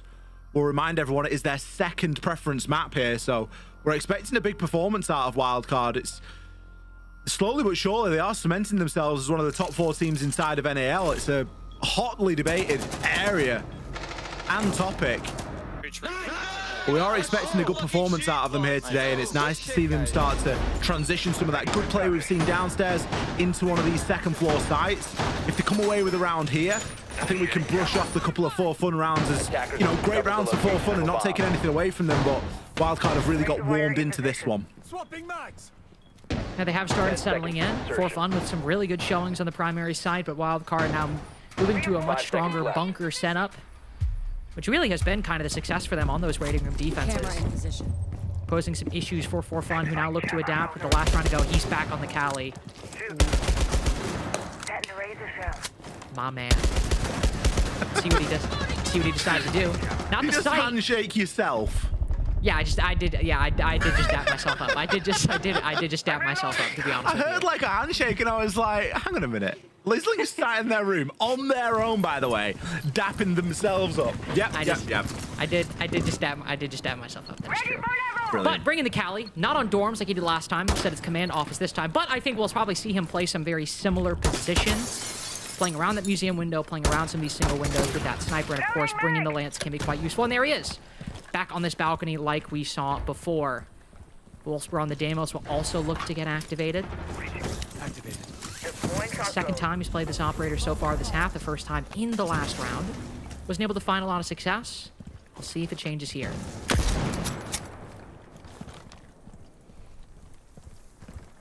You'd like to think that at this point, Wildcard are going to hear those couple of shots and go, you know what? I'm good. I am going to stay away from any window, any door where this guy could have an angle on me. Scanning for electronics. It looks like that's what's happening. He's definitely not seeing any success, and if the X-ray vision that we've got is anything to go by, there is no one immediately in harm's way. Silo, a little bit of X-ray vision of his own there on IQ Scanner, is able to find out quite a lot of the electronics here that Wildcard are bringing. Valkyrie cameras amongst that information that he's able to gather, and slowly start to whittle it away. Selma's now used to open up, and Jino has made some great progress through there. Valk on a track on the Deimos as well. Ooh, Packer. Unfortunately for him, does just tank a little bit of damage there as he attempting to make his way in through this courtyard. It's always a tough angle to challenge though, especially when you're slowed out through the Razor Bloom, so maybe it's time to swing. Packer, not the time to swing, but certainly for Kansan it is. Takes a shot around the corner. Packer now down. Half beginning and ending with an opening death for Packer. This one not as impactful as the Candela's lost in the first. This time it's just an angle, but with 30 seconds remaining. Wildcard have barely even moved, and now they come away with an opening advantage. They can't cut off this line completely. Jino can creep in to get this plant down, but Adrian, sitting in the tub, pops up and gets two. Kansan finishes things off, and just a little rat play at the end of the half as Wildcard get 3 in a row and snatch away the lead. A 2-round difference now as Wildcard find that momentum again and figure out how to win some defensive rounds on more than just one bomb site. Lax, what's standing out to you so far? Definitely the operator bans for the side of Wildcard. I talked about, I thought they were going to get rid of the cheese operators, get rid of the Ying, get rid of the glass, especially for those executes, but they did get rid of the shields, which makes me question why were they getting rid of the shields. Maybe it was something that they learned in scrims, maybe it was something that they want to show because we haven't seen it in quite some time, but again, the shields weren't the factor there, it was the solid snake. Which we both agree on, right? And I was kind of noting that the double shield ban, because we were having this conversation in the background, the double shield ban, right? There's 3 ways to play the game: the shields, the info, and the utility. You get rid of the double shields, and you're kind of minimizing damage. And now Wildcard's, you know, they're going to be able to actually just plan for the other 2 styles. And then they go and had that solid snake ban was huge for that second half. Made all the difference. They were able to just, get up into those nice bunkers, play into their turtle, play into their steps, play into those crossfires that we see time from all teams do. We saw Wildcard do it. I mean, we saw Cloud9 do it. We saw M80 do it. I mean, it's something that you can do on a map like this, but that's also the caveat of it is when you look at the side for Forfun, what did they do extremely well against SR? It was their defenses. What did they do early in those defenses? They got aggressive. They swung the opening pick to go into their favor. Then they played back into their layer. Didn't they go flawless? Yeah, they went flawless. They went 6-0 when they had 5 out of those 6 opening picks going to their favor. So that's what I'm really expecting out of the side for Forfun. Sure, this might not be one of their favorite maps, but they can play it almost the exact same in terms of how they played Lair. It's just getting early aggression going into their favor, swing that pick into their favor, and then do exactly what Wildcard just did on their defenses of those last 3 defenses of just turtling, playing into those layers, and forcing Wildcard into uncomfortable situations and unwinnable crossfires. Yeah, and I'm not seeing Batman and Robin right now, but Wildcard's actually up 4-2. You know what I mean? Yeah, I mean, that was the defensive side of things. Obviously, now they have to attack. And Forfun, like you just said, have been very, very good on defense. So this is going to be a close one. This is anyone's game. I am very curious of the operator bans if they're also going to get rid of the vision on Wildcard, because you don't really need to get rid of the shield operators on Wildcard. You noted that as well. They're usually playing them a little bit more situationally, and there we go, right? We're going to see the Dokkaebi, maybe the Deimos or the Snake right here. Maybe. I mean, that's information. More traditional on the Wildcard, but that's the teams that we see. We talk about this. I mean, the walls aren't necessarily the biggest issue. It's if you're going to be getting rid of these wall denial operators, you need to be taking the site fast. You need to be able to get control of the map and then go for these site executes if you're getting rid of these wall denials. Because if you're going to stall out, you're still going to have to play into those layers. At least give yourself a little bit of time to go through the motions and get to that late round execute. All right, Forfun, they need to channel some of that defensive energy they found against Shopify Rebellion last week. If they could do it, we've got a close game on our hands. Let's find out. Multiple links active. If they can do it, being the operative word, but Forfun Esports have consistently shown they can punch above their weight, and I think especially on Fortress defense, Ollie, we can afford them that opportunity and not really feel all that uncomfortable with it. This might be Wildcard's top pref, but the attacks we saw Forfun win, they looked quite good. Let's see what their defenses have to offer. 10 seconds remaining. That's it, isn't it? Forfun defense, favorable map, a map that is very famous for quite heavy turtle strategies and giving away a lot of control, but it's giving it away at kind of little consequence, right? We've commented already in this game alone and others about the vert and how the vert, whilst it's important, it's not the be all and end all like it is on a lot of other sites across other maps. Something for Forfun. Ooh, this is a horrible little pocket. Silo kind of making his own little bathtub there to try and hide in. We'll be hanging around for the start of the round inside of Infirmary. I think my worry in this fixture is, yes, it's Wildcard's second preference map. That usually means that teams are not only decent at defending, but also pretty good at attacking it. And it's the case here for Wildcard, right? We're not expecting them to come out and be a flop here on the attacks. They've got around a 44% win rate on the attack, which for a map like Fortress, I'd say is reasonable. And if that rings true with the scoreline that we've got currently, it'll be enough for the game for him. Adrian, opening pick. Oh, onto Packer as well. Just bangs him through the wall. Adrian clearly on one after the past couple rounds, 8-2. Starting to feel a bit salty over missing out on SLC. Also, just great setup by Wildcard overall. They pinned down Volsper in the corner. Not even halfway into the round, and it is over. Adrian put an R4C in this man's hands, and he can make everything happen. I thought it was going to be a nice entry setup, and that was that. But turns out it was a round victory. All smiles in the Wildcard paddocks. And so it should be. Big opening round, a big statement round there for Wildcard. Adrian, we're so used to seeing him on much more supportive roles, but entry killing there in the Ash. Round 7, working exceptionally well with Kansan as well. It was, of course, Kansan's nade that gets the down onto my W. Adrian just confirms the kill, but just this shot, it's just pre-Fire City, isn't it? Good information. Another one onto Bino. And the final kill as well to boot.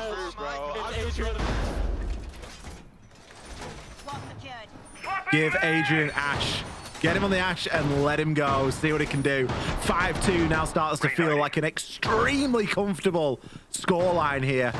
10 seconds to insertion. It's the danger of those 2-4 splits when you're on the bad side of things. 5 seconds remaining. Forfun have got some digging to do right now in round 8. Attacker's objective is to defuse a bomb. I might have to dig deep, especially if Adrian is putting in kills like that. 10-2 now. Your big 3K in round 7. A lot of trap. Well, actually, not really a lot of traps. Just the one for Forfun. F-Naut's being placed in some of the extremities. Don't want to let anybody from Wildcard get the initiative like we saw last time. But since there's no shield presence from Wildcard, don't think we'll see that exact quick play before. It was a really nice setup, that 2-man push and pinch on one of the extended roamers. But now without the shield, the Deimos and the Snake, likely a bit more slower of a burn, especially players positioned outside single doorways and windows right now. Looking to cut off these angles more than actually suppose take... Oh, no. Adrian on the opposite side. Maybe just sears it a little bit, but defender's falling off. No kill through the barricade today. No, everybody's safe inside of this first minute. Forfun doing a better job here of keeping themselves alive and keeping themselves out of harm's way. Dokumi and the Grim target in the bands, it just leaves so many tools to play with. That Deimos for that information is going to be devastating. Bay, he'll open things up with a kill on Silo. You don't want to be losing your smoke first. Another chance here. Adrian, he's rolling over from round 7 here into round 8 with that same aggression as he gets a kill over onto Bino. It's not even close. Oh, it's just not even close for Wildcard right now. Third flawless round on the map. First on attack, and another one where it just starts off good and never, ever stops. Not a lot to say really about this wildcard right now, is it? They've got brilliant information, they're getting great opening picks, and they're understanding the pace of the game exceptionally well. This is the time for one of Packer's legendary timeout talks. There's a big timeout that he gave a couple of weeks ago where he basically said to the team, look guys, we need to focus up, we need to play together, we need to stick as a team, we don't need to overcomplicate things, I don't care who's playing what operator, I just want us to help one another. It feels like that time again where Forfun need that help.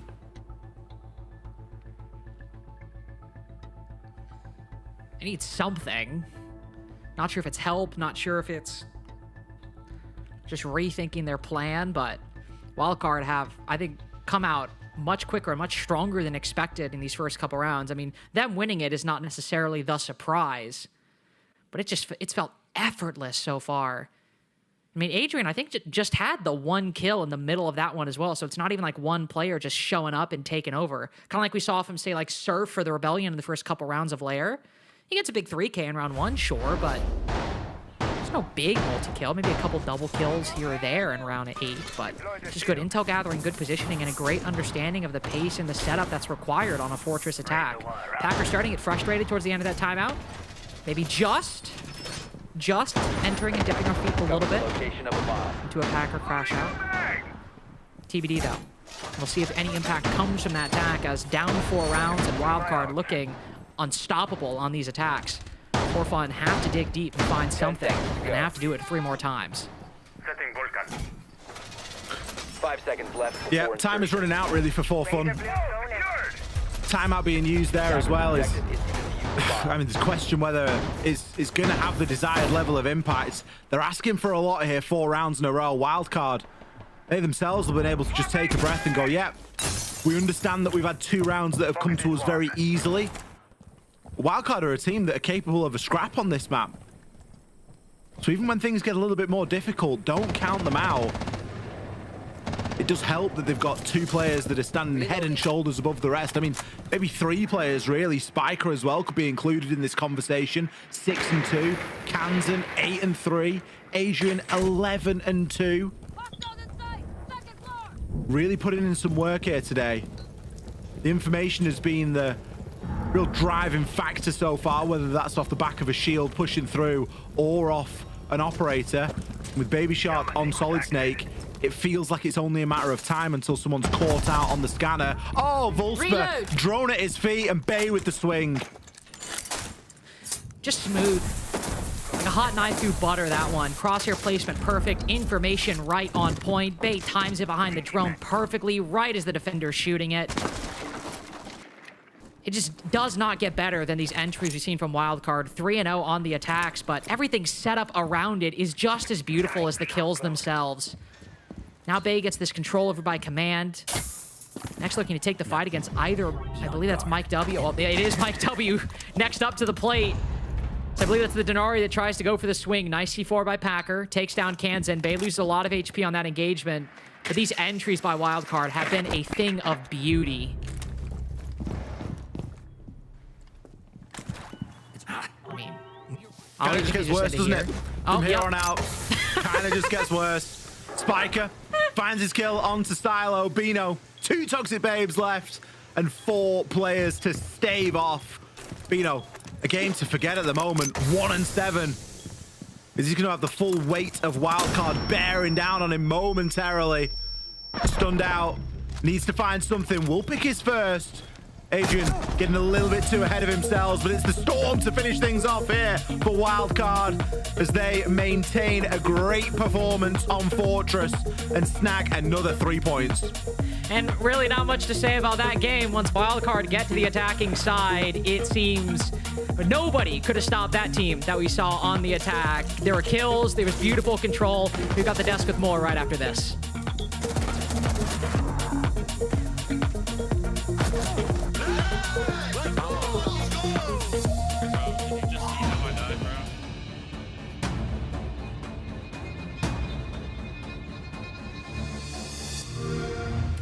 Pick up the pace, ain't no time to waste. Hey, give me the code, breaking it right to the goal. They tried to tell me it couldn't be done. Trigger that shit.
guesses, you bimbo!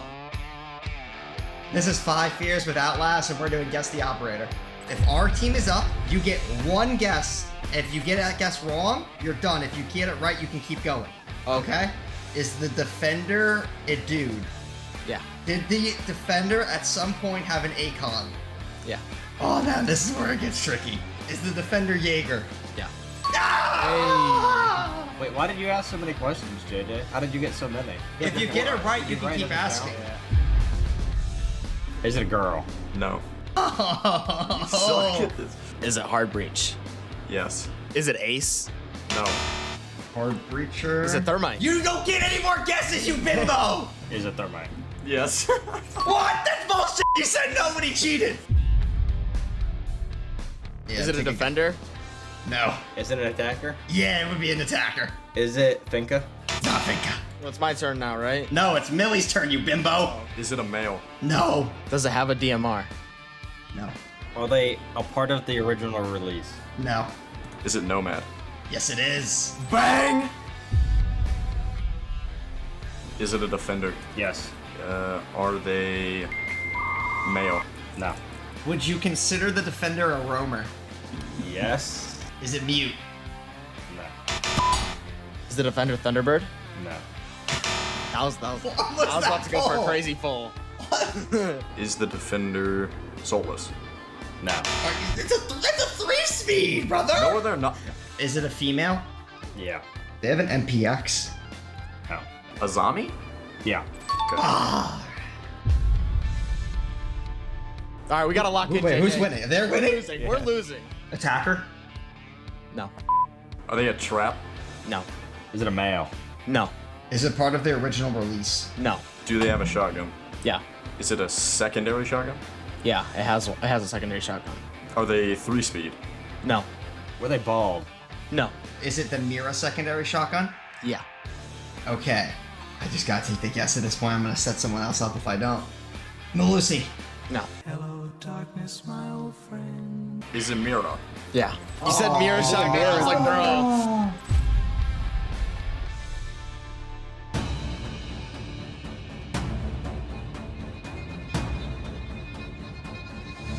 Well, there is another win for Wildcard. May have been tested there for a couple of rounds, but they just started to run away with it at the end of the day. What a win. As always, we've got Spiker ready to chat with after the victory. Spiker, yet another win under your belt here. It feels like you guys are continuously trending in the right direction. I mean, talk to me about how you feel things are going. You've got Adrian back now. Where do you feel you guys are as a team? I think for the first time in my time at Wildcard, we have momentum in an NAL stage. Wow. And it's like it's a weird feeling. It's a weird feeling. We've never had momentum in an NAL stage. We do now.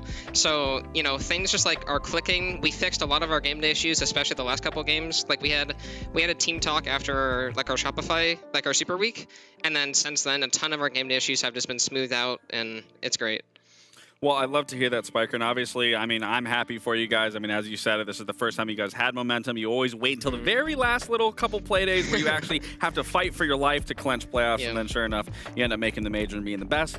Not at this most recent one, but for the vast majority. However, I want to talk about your guys' bans on the defending side. Typically, you guys ban out the cheese operators. You would get rid of the Ying, get rid of the Glass, anything really for late round site executes. This time, you guys focused on the shields. You noticed that shields obviously weren't being used from them. They didn't try to even use any of the other ones. But then you saw the solid snake being an issue for round 2 and 3 and immediately decided to get rid of the solid snake. How come you guys didn't decide to get rid of the information first and then maybe later into those shields?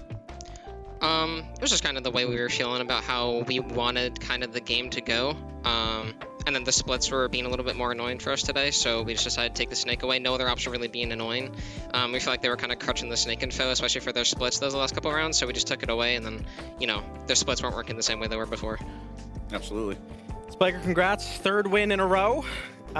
Feel like we're constantly, it's Spiker. He's got this. It's just always me. It's just always Spiker. Me. He's got a happy face, and I'm getting you someone else tomorrow if we win. No, this Somebody is good. New. I'm glad we're seeing. It's not my choice. I'm glad we're seeing you guys win. Are you having a lot of fun out there? Because we got to see you on Striker today. We got to see you on Deimos, and why not put an F2 in your hand?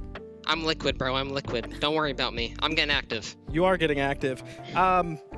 as far as, I mean, you kind of talked about the momentum. Are you guys feeling even just like more confident with that momentum? Like, is that kind of what we're seeing out of this new wild card right now? 100%. I mean, like, whenever a team gets momentum, they inherently get more confident. The more confident you are in this game, the better you play. It's just how it is. If you have confidence in this game, no matter who you are, like, you are just playing better if you have confidence. That's just how it is. And right now, we have momentum, we have confidence, so we're definitely playing more confidence. And Adrian was playing great today. Not something we always see him at the top of the leaderboard like that. I mean, anything that was happening a little bit differently to set him up for success? Not really. I mean, he's just doing his normal thing. Like, nobody on this team really cares about stats. We just, like, play our game. Everybody's going to have their games where they shine. Everybody's going to have games where they struggle. It's just about, you know, staying consistent, not switching things if they don't need to be switched. He was just doing his normal thing. The kills were coming to him, just playing his normal aggressive nature, and it was working out. Awesome. I was going to say, is Bay waiting for you to take him somewhere? He's like, I don't know. I don't know what 9-4 is doing. Keys to the car? I don't know like, what he's doing. He's just, like, standing behind me. I don't know. Does he have a nickname for Adrian? Because we called Bay and Baby Shark, Batman, and Robin. We know Bay has so many nicknames. Do we got one for Adrian? Yo, 9-4. We got a nickname for Adrian? I guess 9-4. AD. Anthony Davis. AD. Okay, AD. All right. Works for us. We'll run with it. Thank you so much, Spiker, for your time as always. We'll see you tomorrow. All right, thank you. All righty. I feel like if I'm Spiker right there, like after I get done with the interview, I just have this like shadow just hanging over me, checking to see what I'm doing. I mean, that was the worst thing I hated in school, when your teacher's like looking over your shoulder and makes a comment. Like, what are you going to say about me? Just tell me if I got the answer wrong or not. Exactly. But no, I mean, honestly, Wildcard, shutout performance, 7-2 against Forfun Esports. I was a little disappointed on their side of defense. I mean, it definitely wasn't what we saw during SR, but I think this was kind of one of those scenarios where a team just is playing a better game of Siege, and Wildcard had all the pieces of the puzzle lined up to take this series. Yeah, and everything was just going for them, right? I mean, this very first round, just a quick, fast play, which fast plays have been working for them. A nice fast play, getting all the picks, and everything just kind of going into that momentum, and then transitioning that into the other rounds. I mean, just starting out in all their normal splits, and everyone is just getting solo fight after solo fight, and it's just freebies after freebies, and Baby Shark getting to play the snake, and of course he's in the basement walking up the main stairs. I mean, it was exactly what Wildcard wanted. And it's exactly the momentum that Spiker was talking about, that everyone's playing more confident, he was more loose, he was liquid, so to speak. But Adrian, again, just being able to gel with the team, finally start to be able to settle in, feel more comfortable. 11-3 for the day. I mean, this team, again, the momentum really is painting the picture and the narrative where we've never seen these guys be in a situation where they look like they can play playoffs without having their backs against the wall. I did love that saying, he's a liquid. It's like he's flexible, but like to another level. He can just do anything. It's great. He's not on liquid, he's on Wildcard. Good insight right there. That's why they pay That's why he's here, baby. Well, our next matchup, it's always fun to see a team go up a former organization, Dark Zero. They'll get a chance to play against their old banner team, Space Station Gaming. This one should be good here. As always, it's good to welcome back the major champs to home soil and see what they can do. But SSG have been the real story here, because the last time these two teams played off, Kyle, it was in kickoff, and they were playing for a spot in the major. And SSG were leading on the third map. There's a world here where things are looking very differently. Yeah, there's a weird timeline where DZ doesn't even go to SLC, and they don't win, and my hate watch would have been successful. But instead, what happens?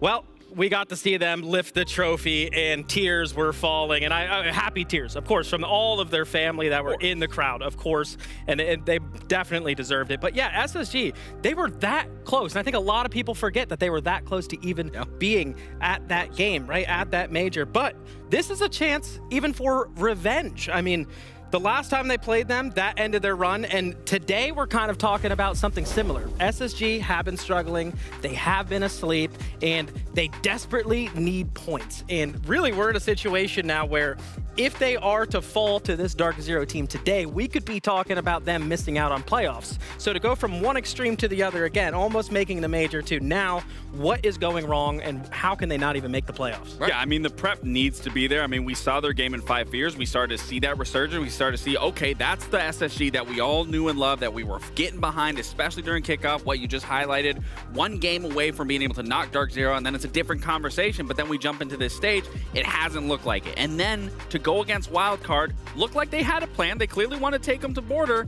But then once we actually saw that plan unveil, it just did not look like there was much of a plan. Wildcard was beating them on every single front. They didn't find one success on their attack and half, and that's really where we highlighted them throughout kickoff, was their attacks were extremely well. They were exceptionally well. They were able to force gunfights, and they were able to force teams to move around the map. They were able to play these cutoffs extremely well. I mean, something has to change, especially going into their match versus Dark Zero.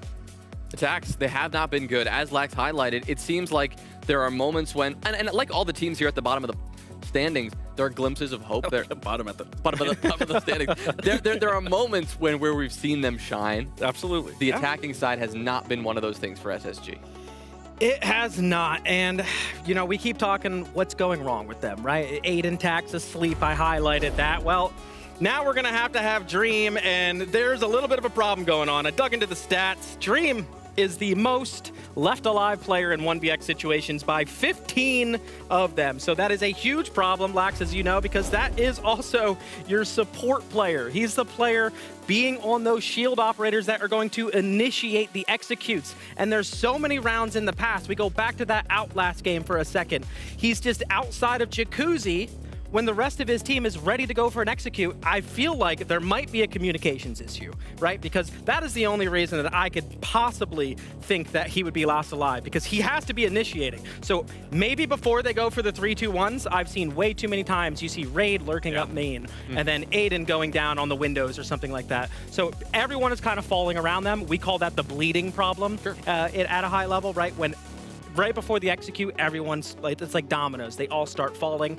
No 3-2-1. So we got to get SSG back to syncing things up. But what do you do in that situation, though, especially for Dream in the IGL? And that's where honestly Dream thrived when we even played on Oxygen, is Fox would do the early calling, but once we got into the late round, once we got to the execute, that's where Dream would come in. He would set up the entire attack, put the people into position to be able to cover for him. So how do you fix this issue? Because for me, it's really a matter of every player individually understand they need to wait for the right call. They need to wait for those 3-2-1s. They can't go early just because they get information themselves, just because they can see an opening. Sometimes you really do have to sit back on it and wait and see what can unfold and not try to force your own hand. Well, Dark Zero, they're coming off of a win on Labs, and lucky for them, they will get a chance to go there again. SSG have not played this map yet this stage. Lax, I see you shaking your head. Are you not feeling good about this one? No, I'm definitely not feeling good at it. However, Cloud9 was decently good at it when they were Cloud9, when they were underneath that banner. So obviously there is comfort there. But again, it's almost a similar situation where you're looking at Wildcard. You saw them play Border. You had your attack plan. You had your prep. You immediately go into it. 6 rounds don't go into your favor. Round falls apart. Now you're going to go against Dark Zero that when they just recently played against 100 Thieves, they exposed 100 Thieves. A lot of gaps. So if you're already struggling on these defenses, and going against a team like Dark Zero, they're going to find those gaps, so they're going to have to be extra vigilant of paying attention to where a gap may be, and then if Newers is trying to sneak through it and open up a round.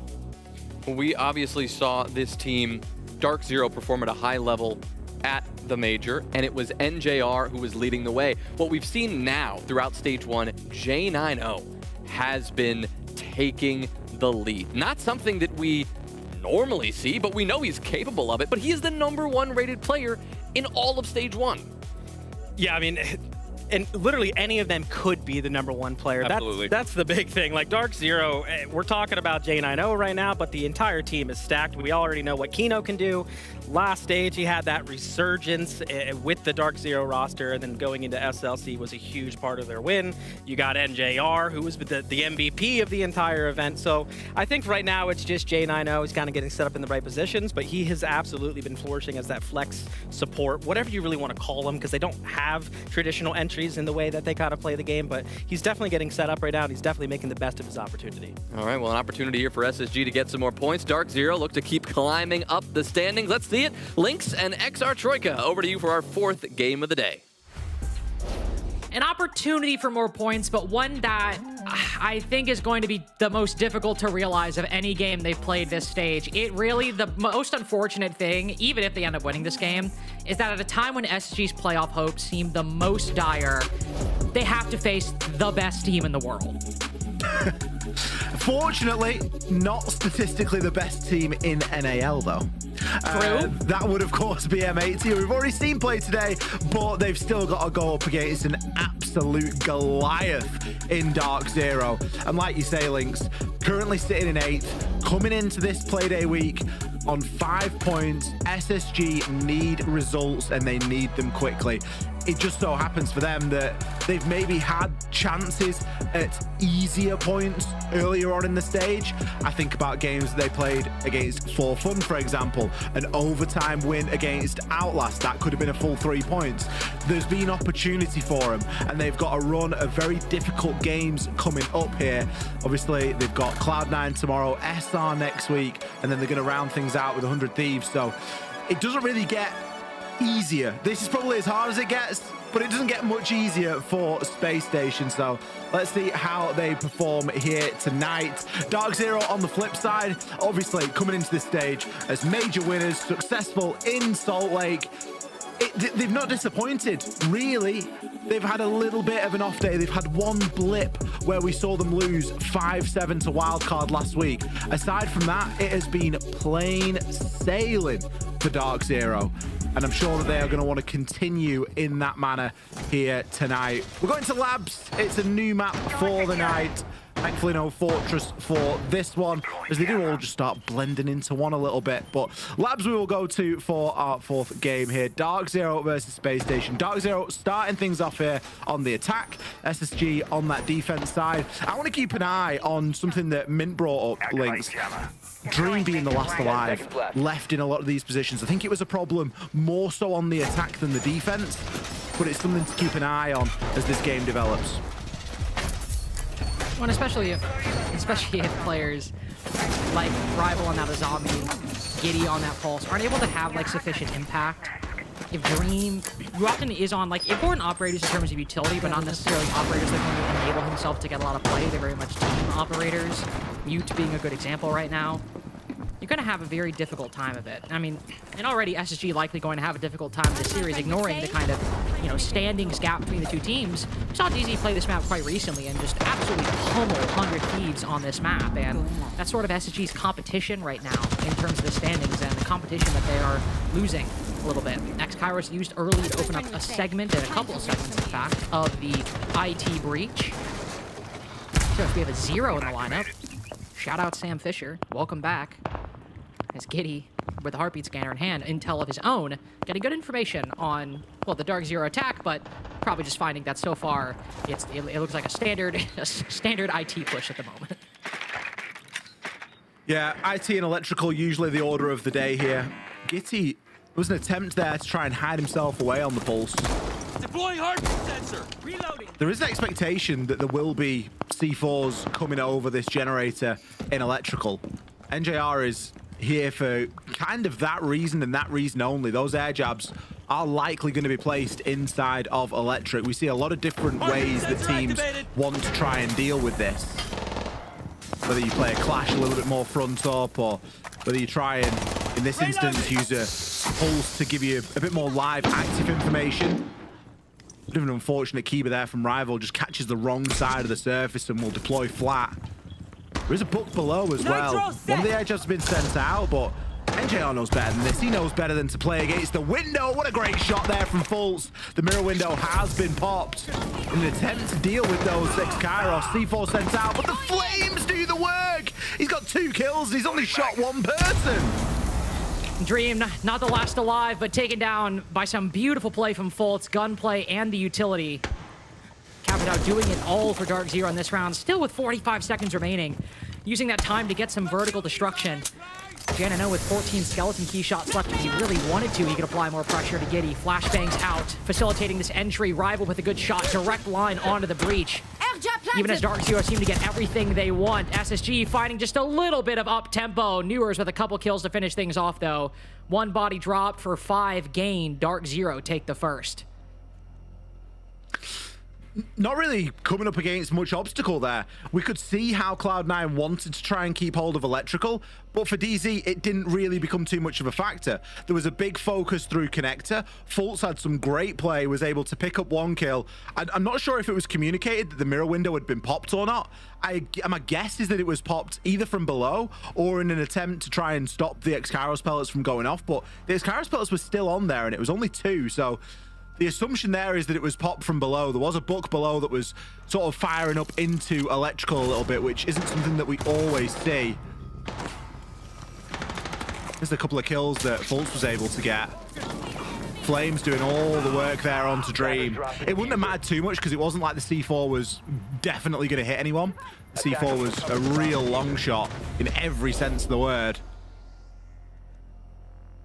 Tech pause. Unfortunate links. I'm actually quite happy. Go on. Try and spin your happiness to me. Try and make me believe. I don't know. It's a hot day. I think it's a hot day in a lot of places. Okay, actually, ironic, because normally it would be because it's like June 25th. It's actually only 70 degrees for me, like 70 degrees Fahrenheit. What's that in real numbers? That's we are on the NAL though, so I was about to say 70, you can 70 F in C is 21. So yeah, it's 21. That's like room temperature. Yeah, you know, it's very much room temperature vibe right now. We're at 90. That's hot. Well, it's probably not 90 now, is it? Because the sun's gone down and stuff. But that's what it was today. But also, you got to remember with the UK, the humidity is about 3 million. No, I genuinely, I don't, like, there's a lot of miserable things because, like, you know, the world's a big place. I do think humidity is probably in the top 1% of most miserable things. Like, high humidity, like, top 1% of most miserable things you could possibly experience. It's genuinely horrific. All right, like, once we take out all the really bad stuff, and we're talking about stuff that's, like, inconvenient or worse, but not really, really bad, I agree. I think humidity's up there. No, I'm standing on that. Like, top, like, literally worst things, like, possible. High humidity's up there. Like, the way the heat clings to your skin, you're telling me that's like a mild inconvenience? That feels awful. I learned about something new today. I learned about, I think it was yesterday. It was the dew point. So I was going to say, did you learn about dew point? Yeah, right. Now that's like a whole new, that's like humidity, like, advanced.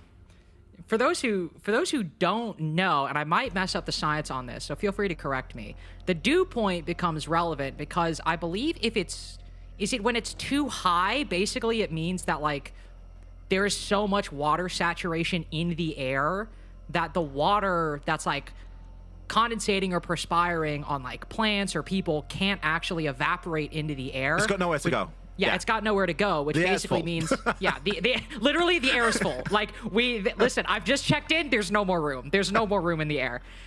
But it basically means because water cools things off by evaporating, and if the water can't cool you off by evaporating, you basically just slowly cook in your own water, which is bad. That's bad. I love the idea of going to someone and going, you see all this air? And they go, no, not really. And you go, well, it's there and it's full. Plane's got to take off. Oh, I can't take off. Why? Air's full. Air's full, mate. Air's full. We are yapping because we've seen one round. I just want to, like, clarify that for everyone watching at home. If you've just tuned in during this tech pause, we have seen one round and DZ look great, and we got straight into a tech. I also want to clarify. Kind of crazy that they teach us the water cycle and they don't teach you that the air can be full. Like, isn't that kind of crazy? And, you know, maybe it's just because, like, dew point's more relevant now as, like, things get hotter. But, like, the fact that the air actually, like, all bits aside, the air actually can be full of water to the point where it can't evaporate anymore seems kind of an important part of the water cycle. I feel like whoever thinks the air is full needs to watch that video of that professor with the jar and the sand and the water and the stones. 10 seconds left before insertion. What are you talking about? Is that the secret Harry Potter book? What did you just describe? No, so you get like a... Oh, great. We've got a lot of water. So you get a jar and you fill it with stones and the professor goes, is the jar full? And the class goes, yeah, it's full. And then he gets, like, a load of smaller stones and puts all them in. And he goes, what about now? And they go, yeah, I guess so. And then he gets sand and he just fills this jar further and further until it's actually full. And it's like, the point is that, yeah, it looks full because it's got a load of rocks in it, but there's actually a load of space. I think it's whoever decided the air is full, we need to introduce them to that guy and they need to have a chat. But while we find out where those two people are, we'll just watch some Rainbow Six instead because it's a much better way of escaping. DZ, a good round one into a relatively short tech pause. where it looks like we just had to hit a full rehost, given that everyone's got 0 kills. Not too much went on, so do not worry yourselves. A top floor clear is now underway. It's Jino very quickly moving through. He's kind of on his own here on this Monty, which does make me worry a little bit. We'll get the wall open into connector and immediately hop into drone. He's getting good information. Will be shot, so information of a sort. There's neither defender currently in server, on command on the opposite side, one in garage as well, but looks like defenders falling back pretty quickly as the clear marches across the top floor. With half the round to go, sensible position. Does mean that Dark Zero now have full control of the vertical, though not a whole lot to make use of it. First kill for Space Station Gaming, Snake that falls. Big operator in a big position as well. Dark Zero no longer with as clear an option to go for that lurk, but they do get a kill in the mid game. Now, a second? Bolt's pistol in hand just cuts off Rival, moving back into the site. Honestly, with the pistol, that guy went down remarkably quick. There's something about Ash today, isn't there? We saw Adrian have a great round on Ash. We've seen Fultz really open things up here. He will be taken out as things all level up now for the time being. Aiden, a very successful flank there, and immediately gets himself down, but Kino's in the site.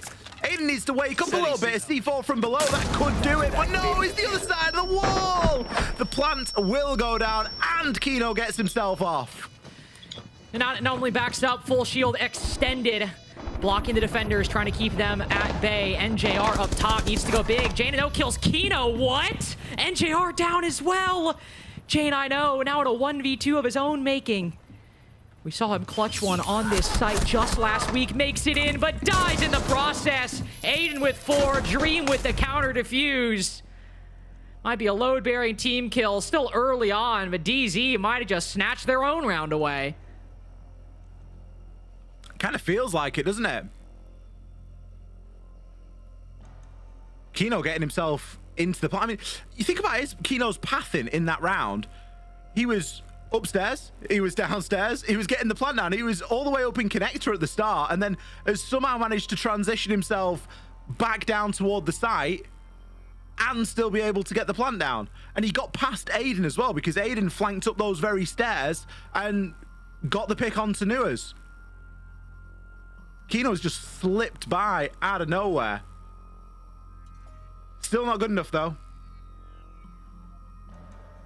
As Aiden was able to pick himself up quite a nice 4K. So plant or not, it's a round for Space Station, and we will go downstairs to the basement for round 3. Razor wire open. 10 seconds remaining. About to say, might see a Monty pick, but 5 seconds left. Made the mistake of calling the operator lineup before the time to swap has expired, but it will. Attackers are moving out to locate a Seen the bomb Monty and 2 defuse it. times in a row now. No shield present for that second floor attack.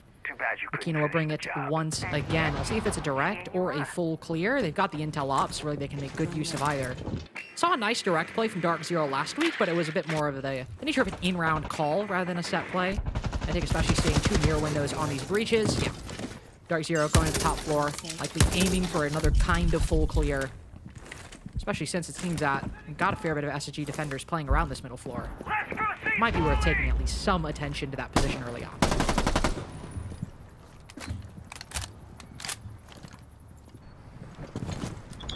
A little bit of a slower start from Dark Zero here. They know that it's going to be the mid floor that will be the focus. Oh. Imagine the mute jammer slowing him down right now. Should be able to at least get rid of the mirror window, but slightly elevated position there is going to give Jino a chance to get things open. Doesn't have the angle onto the jammer though. He could try and bounce a nade off, but that's going to involve Fultz making a lot of mess and coming all the way down. They're probably better off just trying to get that from above and giving themselves a bit of an option for later. Still, you could hop through as well, but you're typically opening that more for just a phantom pressure and to stop players from being able to cross than anything else. Not entirely sure if that actually got the barbed wire or not. It kind of looked like it clipped a little bit. DZ having a bit of a rough time on the util exchange here, but they will finally get the wall open. You can tell Jino wants to go for this hop-in. Nice pre-fire by NJR. Wants to transfer on the next defender playing inside. And actually, Giddy hops out and Fultz ready with a revolver right to his temple. Aiden Might find Ewers, but down low HP. Danger of getting cut off. Don't even know how Rival found NJR, but Space Station Gaming have been good for these trades in the past couple rounds. It's been 3v3s both times. So at this point, Dark Zero decided to cut their losses, hop into the site, but they don't really have that opportunity this go around. So it's going to be a bit more traditional of a reset, likely 20-30 seconds before we see any more action. Plenty of time to hop in the drone and figure out exactly where people are. Fultz gets a good read there. That gives Kino the confidence to push in. The breach is open, but no one's on it. You hear a C4 ripped. Kino's going to try and tuck for a plant, but I don't think he can get that. He's at least burned the C4. Jino with a big pick onto Aiden. Got intel on one remaining player. Odds are there'll be one close, one far. That's at least what DZ are thinking about. They've got both Exo walk-ups, and with no C4, Space Station without any great options to take down this plant. Jino almost gets his second team kill on Kino, but instead gets a double to put Dark Zero back in it. Jino watching Kino's shoulder there. Kino playing a really nice bait game for him as well. Starting to get the diffuser down, coming off it, making plenty of noise as the Monty, and just baiting those defenders into a swing. Poor old defenders, they've got nothing left to do, really. They've just got to... They have to swing, because if they don't, the plant goes down. It becomes very difficult to retake it as well when you've got the Monty, especially if anyone's able to get themselves outside and work on that vert. I think with the key role that the Monty has played in the last 2 rounds, although SSG were good for winning round 2, it is a worthy ban here at the start of 4. NJR just getting caught out there on the hatch. Hasn't really moved his feet too much from getting his first kill, but a nice lineup almost there for Jino to seal the deal. Back to the top floor we go then for round 4. It was the Monty that Dark Zero had banned away from them, but it's the mirror that SSG have had removed from themselves. So they did use that to play onto the connector, and it was a reasonable, well, it's a great strategy. It wasn't executed perfectly because DZ kind of won off the back of that mirror window, right? They got 2 kills through it and were able to flood the site and get the job done. So it kind of hurt SSG as much as it helped them, but I think it's a worthy ban here. Dream just trying to hide that clash inside of IT. Is anytime you see a player tucked in next to that bookcase, you better believe that they are hiding themselves. Attacker's objective is to locate a bomb and defuse it. It's literally like the hiding position on this map as well. It's like whenever you're on the second floor, somebody's going right there. See if it has any impact, but good operator to hide. Zombie on Rafters could also be a bit of an issue for Dark Zero, but there are plenty of tools being brought. At least 1 DMR, there are Taro drones, no mute as well. For Space Station Gaming at the moment, so I don't have to worry about those Taro drones getting caught by utility at least. So it'll be an early util clear for this setup. Dark Zero likely, if not gunning for a plant, at least gunning to really execute onto the site in a meaningful way. Likely a bit more slower of a burn.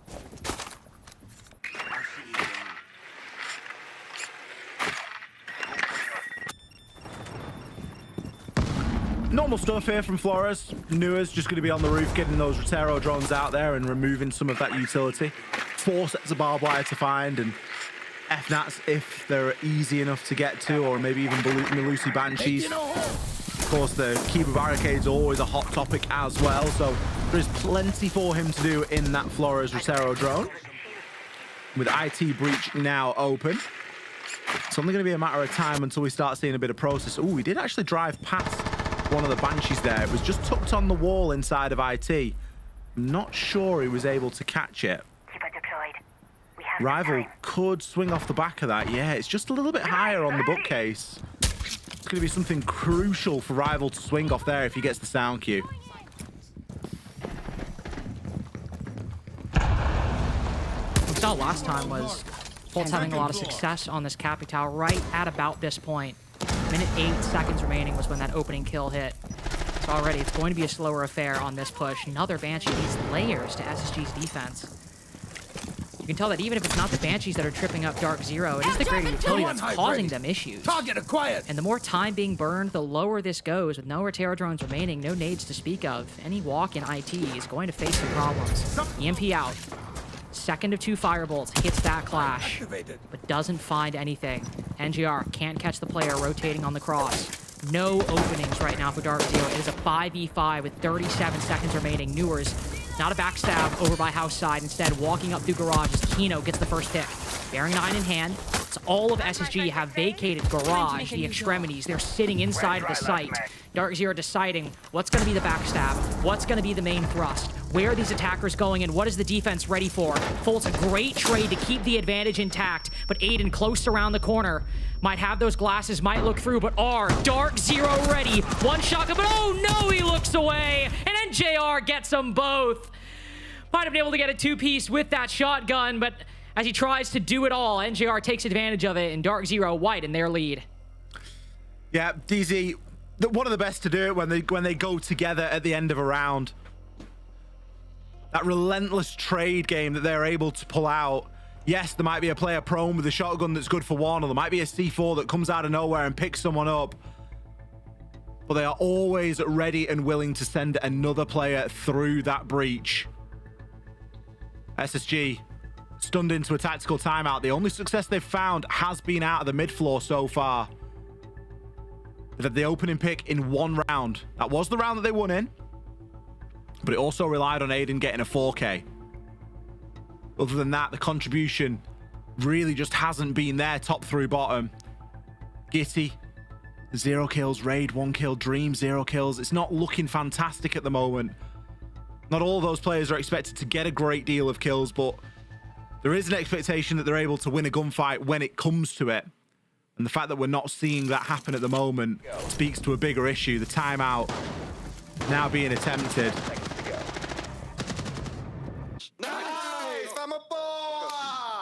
Oh, he was drone I had a feeling, bro.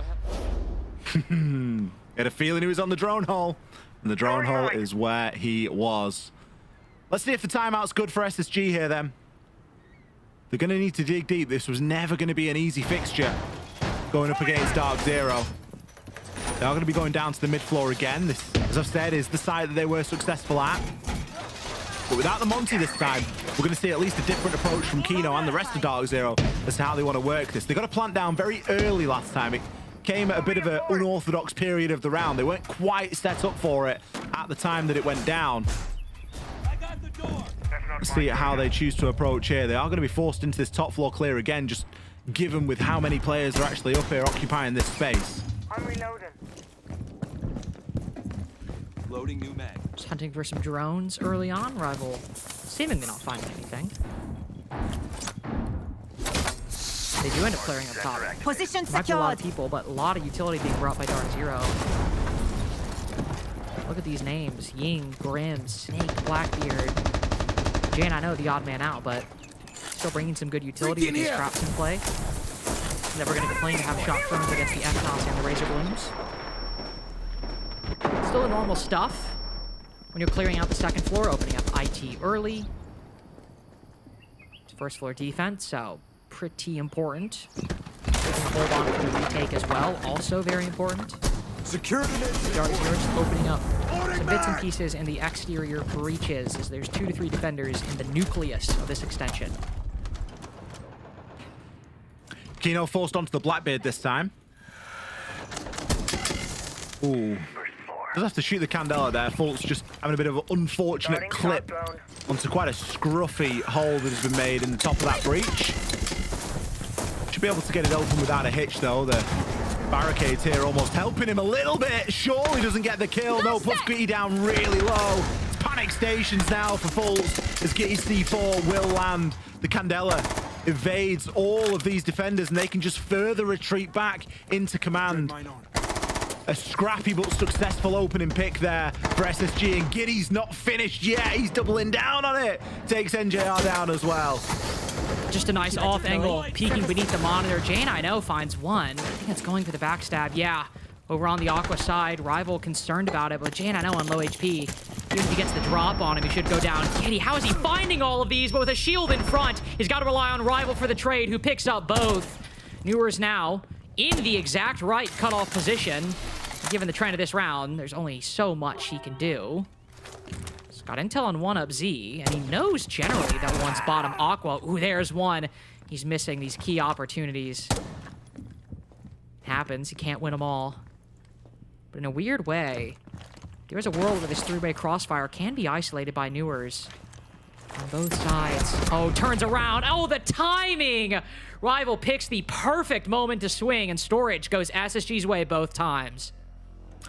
Yeah, you feel sorry for Nuers there. I think with his crosshair placement and the fact that he just knew where everybody was, there's a very real chance that he's able to pick up a couple of kills there. Maybe doesn't get all three, that'd be a stretch too far, but it would have made for some exciting viewing, that's for sure.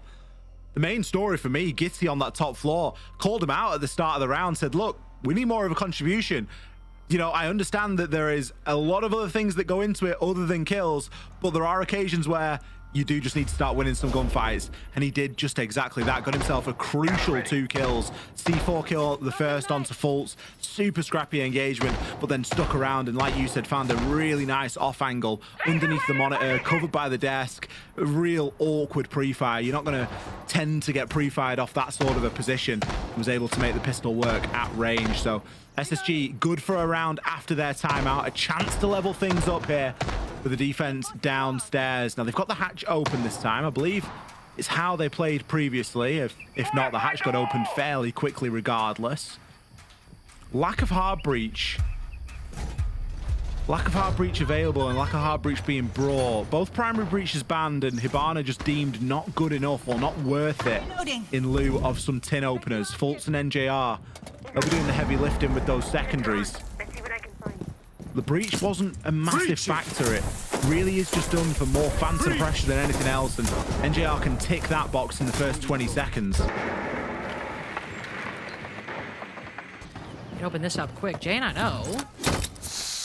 Have some damage dealt to him. A pretty rapid chunk. Don't know if that was a shotgun. Might have been just a couple shots from Rival. Either way, just a little bit of chip damage early. SSG clearly not scared by Dark Zero whatsoever. Storage and Control are a good example of that. That roam's worked out both times.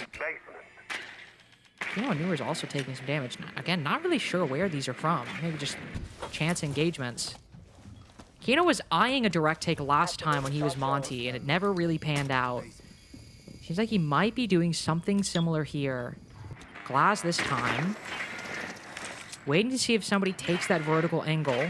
He's completely shielded from anybody inside of the site, so he could do it. It seems right now that the defense is very concerned with any presence or push in from Dark Zero through this mid-floor. Newer is providing some justification for that. Swapping mags. Still, neither of these teams meaningfully coming to blows in the first half. No, it's very cagey, isn't it? Newer's trying his best to find a bit of information, but the littering of mute jammers all over the floor is going to make this a little bit more difficult. Gets an opportunity and takes it. Aiden, the mute himself, will be the first to fall. Rival finds himself in a real tough spot now as Dream also goes down. And SSG beginning to fall. His Rival, too many angles to consider. Trying to escape, but Fultz able to finish that one off. Glass might fall outside the breach, but the actual focus of the attack is going perfect. Not dropped a single body, but look at this! Raid and Giddy open a new angle and take them all down! Newer's now with 1 HP, drops down Animus. They know he's there. Giddy, what a flick! Somebody stop this man, not only with the good angle, but great kills as well. SSG, in a split second, steal a tied half away from Dark Zero. Lynx, you said it. Somebody stop this man. Stolen that last round right out from Dark Zero's grasp. It is now 3-3, and things just got a lot more interesting. Lax, I know what we want to talk about here, but that last round. Yeah, I mean, honestly, it was so funny because I was talking to Mint back there. I was like, honestly, like, what are we going to talk about with SSG? I mean, Dream was 0 and whatever he was, and right as I was saying Giddy was 0, he immediately gets a double kill, and then even in that last round, I mean, what a great round from him. But again, Dark Zero, I still think that this is their game to win. I mean, solid 3 rounds on attack. You got to be happy with that for a very defender-sided map. Great for Space Station to end it on a 3-3 half, but as we've already talked about, their defenses aren't their problems. It's their attacks. Yeah, I mean, those 3 rounds that Space Station even won right there were heroics, right? Aiden had 1 round where he got a 3K. Then 4K. You had, was it a 4K? Yeah, 4K? Sorry, my bad. 4K, and then you had Giddy right there being a little bit of a heroic, and then there was another round where Rival had, I think, a little bit of a 3K up top. So that's obviously not what you want. You don't want to have to rely on the heroics. I would have liked to rely on them just kind of trading things out, but for a map that, you know, they don't really play too often, we haven't really had any footage to kind of see how they're going to play this map. Not too bad. 3-3 split. I think Dark Zero, they are beatable on the attack, but we got to see some things from them. But real quick, we do have a little something special. A listen in to the Dark Zero comms as this match is unfolding. You shot me again from 1 HP, bro. Dude, again! You love shooting me. I mean, you're going left, right. Alright, detach. Yeah, And again, I think it's very important to highlight just the communication and the fun that they're still having. That was so much fun. We were talking about that round from SSG perspective. They lost their only win condition with that C4 being thrown out early. Yeah. And it was a very intense round. I mean, Kino's on what, 9 HP, has the bomb. They need to get this down, and the two players get a little too overzealous, overextend, lose that fight. But then on top of it, they make light of that round being how close it was. No, I mean, and to highlight the communication that we didn't hear earlier in the round, but between the conversation that Kino and Foltz were having, we all know Foltz is the main IGL, but to have a really good secondary shot caller like Kino was setting that 3v3 up beautifully and put them in that position to win the round, calling that the breach is open. Hey, I'm going to bait out their last C4, track their C4, and then goes in for the plant and make sure the F2 is covering. We saw another round on the top floor as well. Kino was taking over. Hey, let's split up, go for more of an anaconda. They saw Foltz was by himself with the case. Kino's like, hey, someone rotate over and be with Foltz. In case he dies, he has the case. We want to make sure to be able to recover it. So, I mean, their comms are flowing right now. I actually really like this. So, obviously, we saw very default-sided bans on the attacks before. What it was the Thermite and let me the Thermite Ace or the Thermite Ace, but this time we're seeing DZ actually get rid of the Thatcher and Ace, and you're seeing the Clash come out. So I actually really like this because now they aren't going to have really anything to deal with this Clash that is really going to be a thorn. So honestly, great preparation for Dark Zero reading into those bans. And again, real quick, whenever we're playing labs, guys, if I teach you anything, the bans always tell you what is going to happen with the IT wall. So, of course, they didn't ban out the Thermite because the Mira is available. So we should see Mira coming out and being put on that breach when we go to the top floor. But we're actually going to start with Kitchen. All right, let's find out how this one unfolds. All tied here right now as we dive into the second half. 10 seconds remaining. Yeah, so like, what do you mean we're starting on kitchen dining for the first defense? Can we just like talk about that out the gate? Because I also thought that, you know, IT might be somewhat important to start, and there'll be a second floor hole, so it'll be somewhat important, but Dark Zero pulling out like M80 level site rotation, starting off with literally the least favored bomb site on this map. I think they're just going to do anything in an attempt to try and destable Space Station, right? I don't think that a 3-3 split is really what Dark Zero would have been expecting coming out of the half. They know that they're a great team on labs. They know that they've got the confidence and the ability, more importantly, to attack on this map. So maybe just doing their best to try and throw SSG off here. SSG have already used that tactical timeout, so a couple of rounds here, and they're not really going to have anywhere else to turn. They are, of course, going to have to defend everywhere, so it really just is one of those things, isn't it? The order and the preference. I think it's much more of a mental game than it is anything else, and I don't know how often it has real significant meaning into the matchup, but we'll see how SSG do here in round 7. Already they've got themselves into servers on that second floor, and Raid with a big opening pick there. We'll take Kino down. I believe just maybe getting a bit aggressive on the breach or something, because that's the only position really that Raid's got to hold.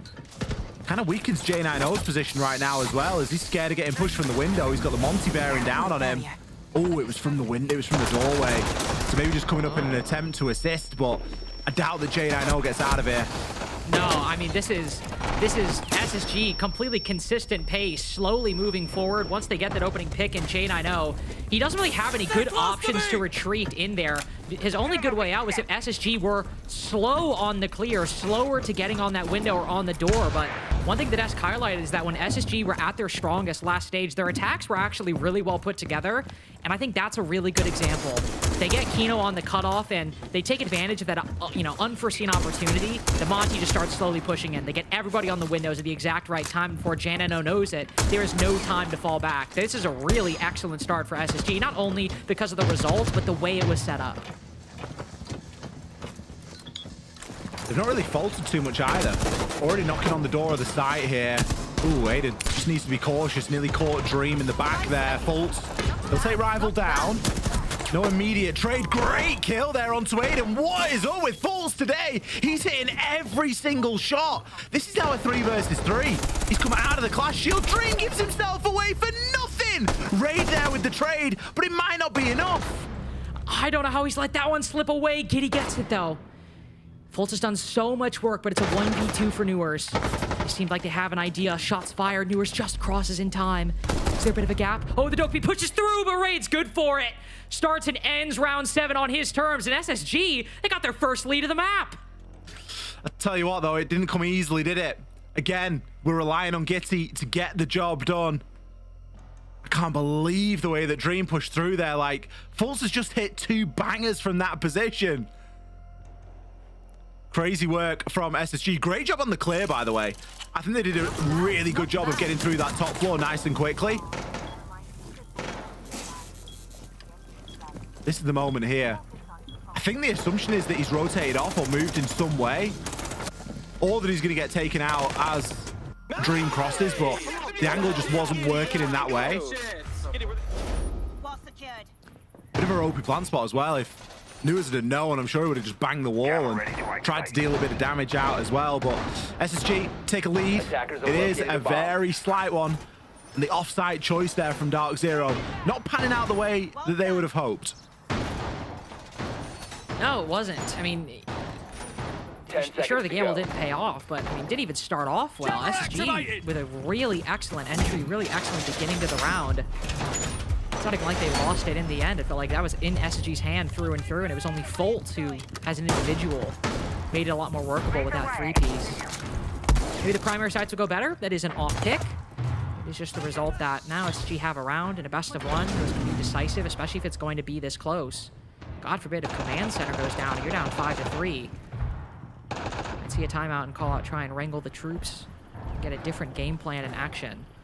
You were sitting tucked on that window, waiting to hear some kind of sound cue, maybe.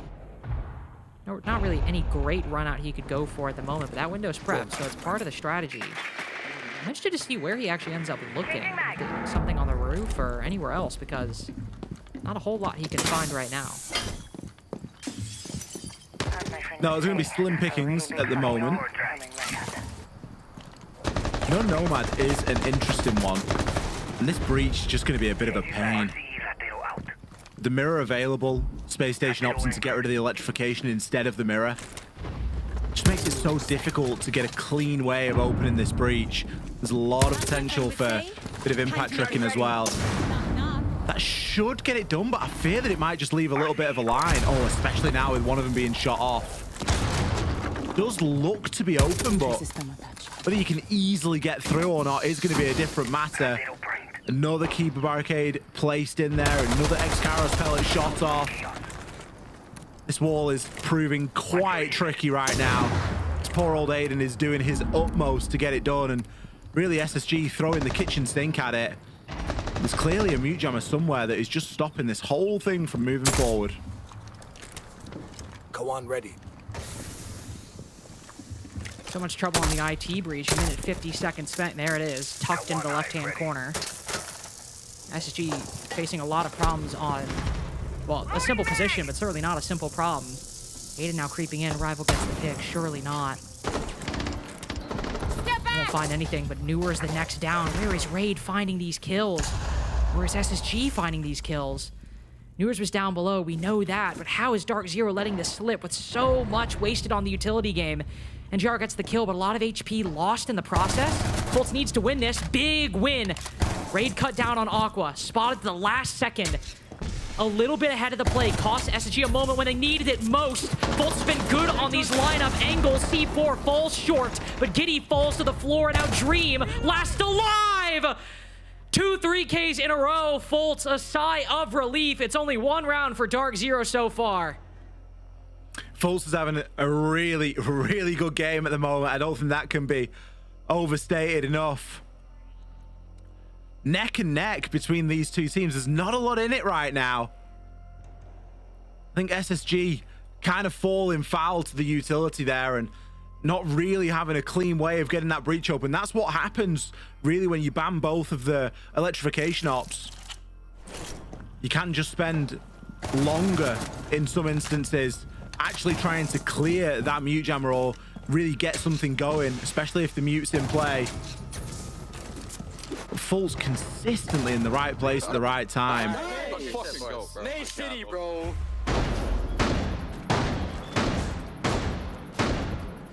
Nade City? I didn't catch that. Nade City? I don't know. I didn't see any nades. Well, they're also on the defense. Well, okay, but like... So, like... I didn't see you know nades what I mean? being used against them. No.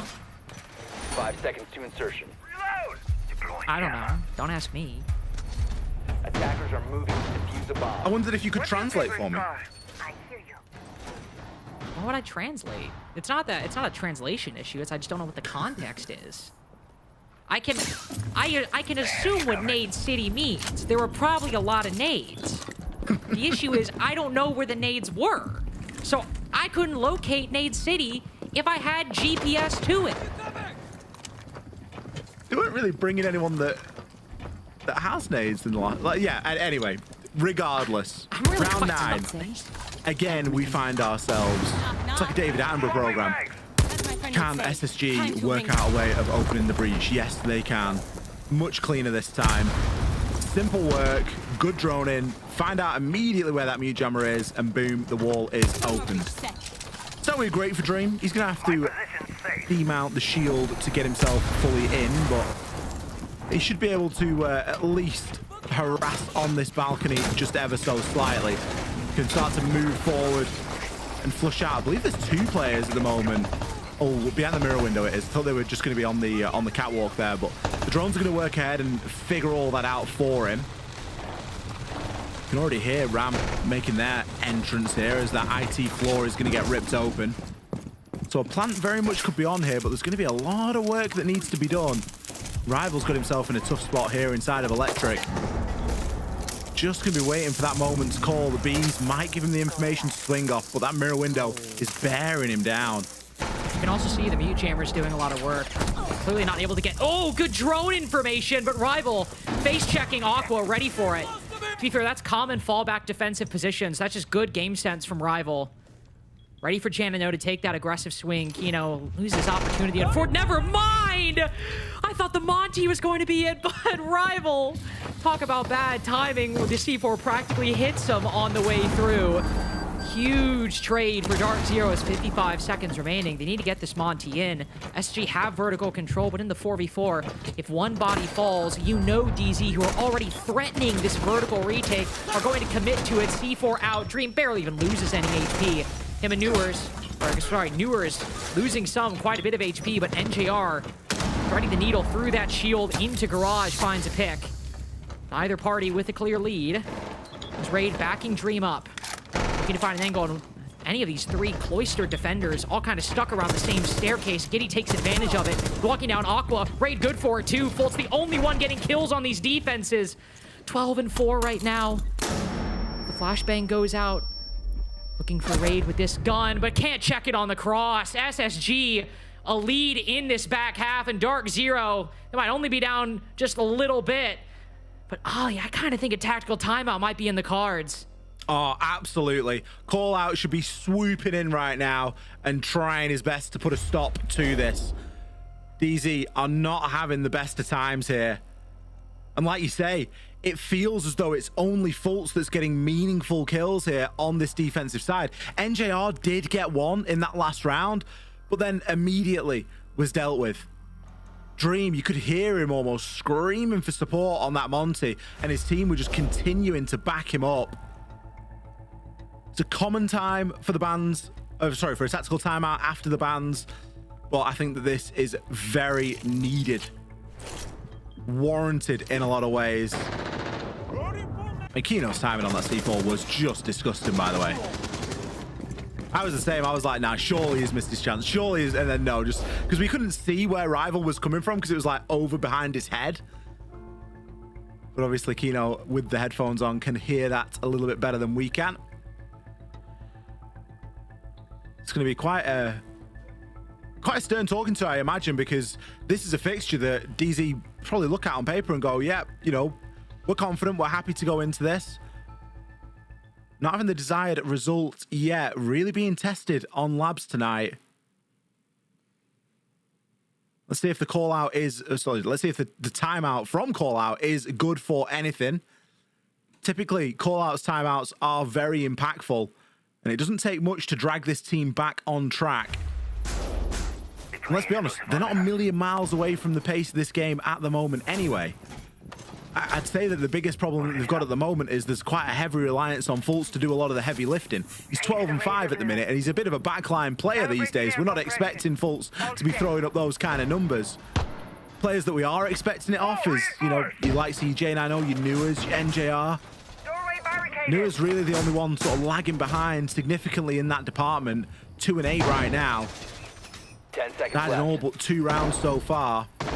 Of course, we had the rehost as well. 5 seconds left that would have basically made Fultz's stats look even better, Links. I think he'd be on like 14-5 right now. To locate a bomb and defuse it. He's probably doing extremely well.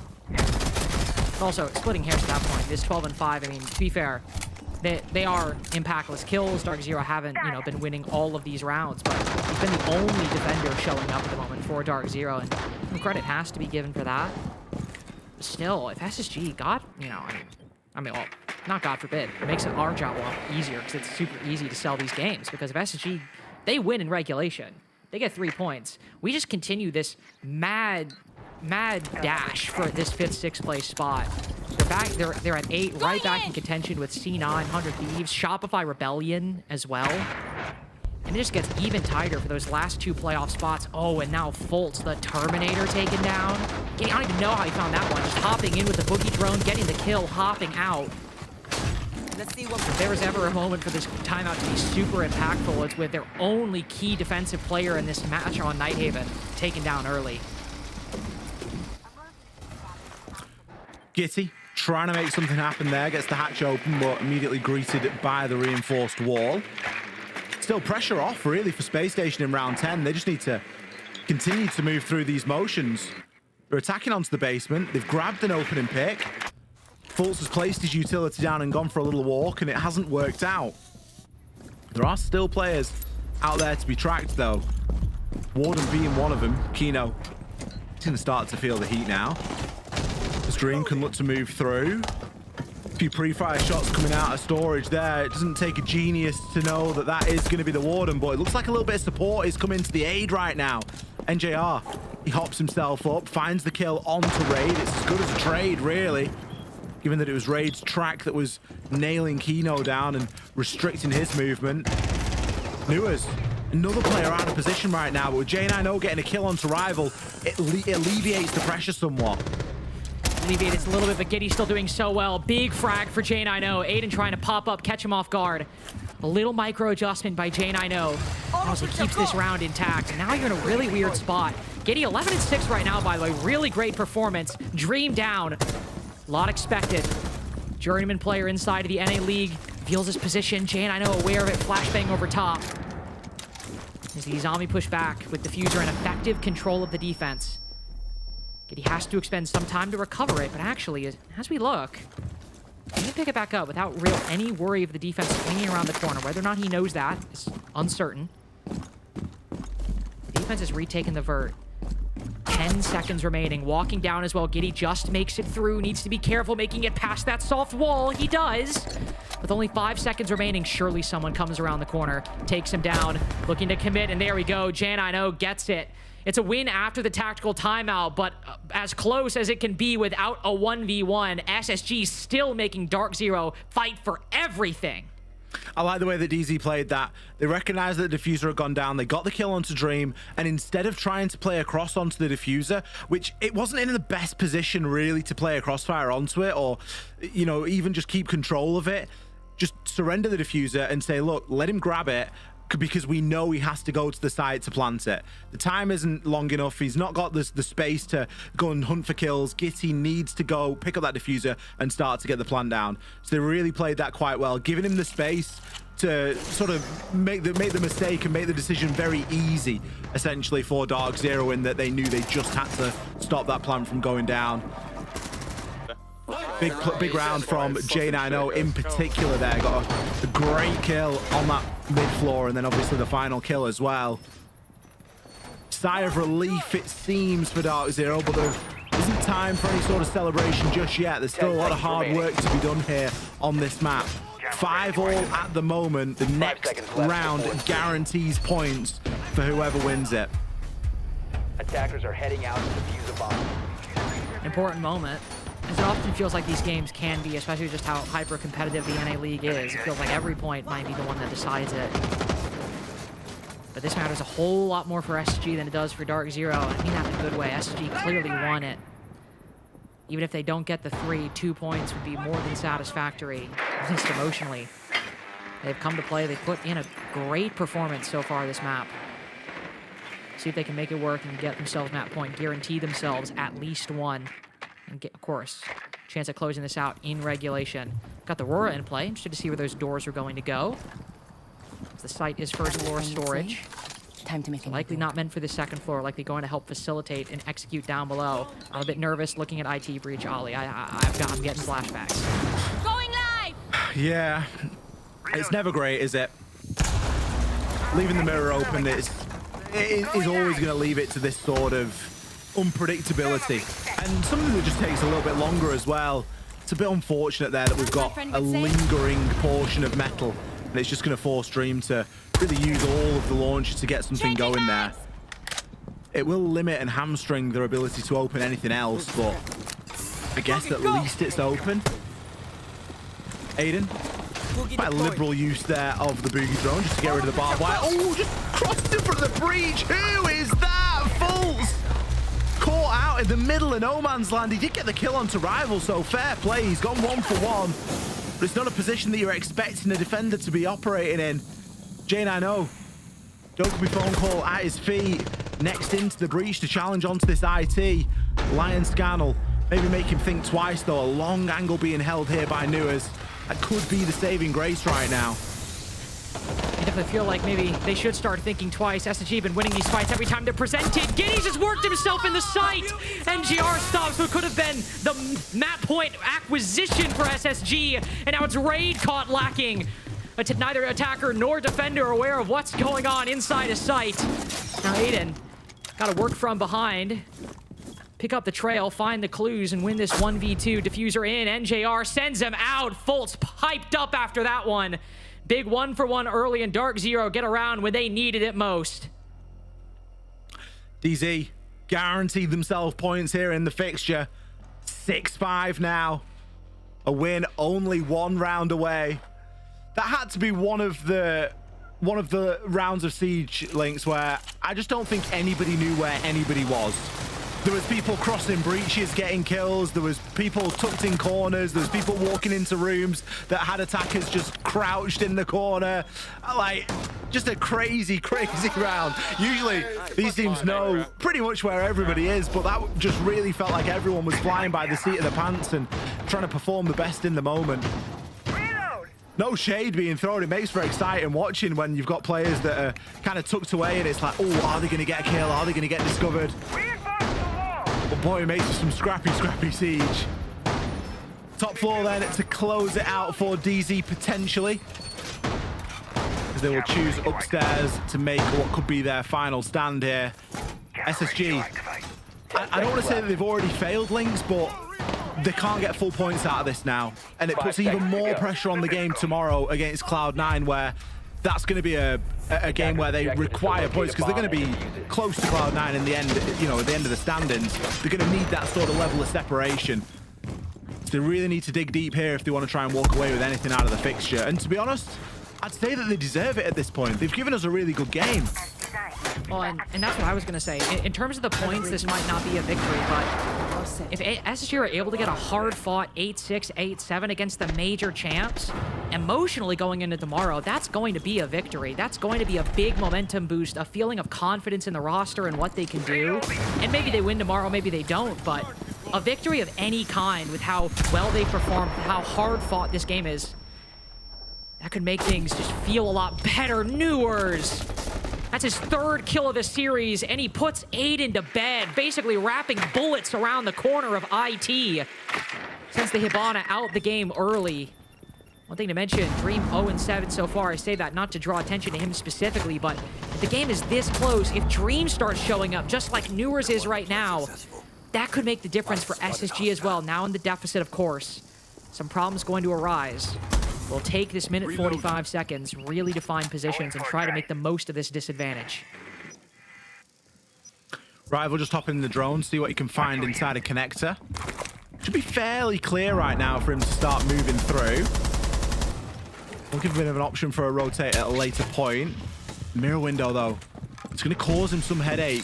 And the addition of the Wamai this time as well is genius from Dark Zero. It's not been played at all, but you better believe that Capital's going to be in the mix. So if you've got space for those Wamai gadgets, you're always going to be better off having them. J9O taking a good portion of damage here as well, as SSG have kind of stalled out but made themselves a bit of a plan, and it looks like it's going to be Dream through Aqua.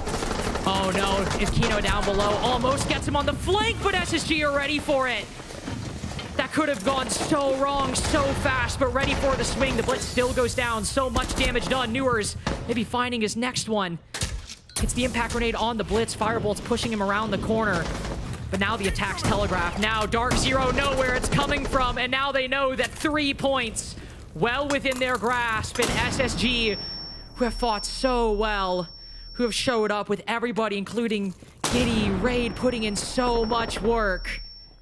Not even to get 1, not even 2, but 0 for this effort, for this close game on Nighthaven Labs. Just feels like a heartbreaker.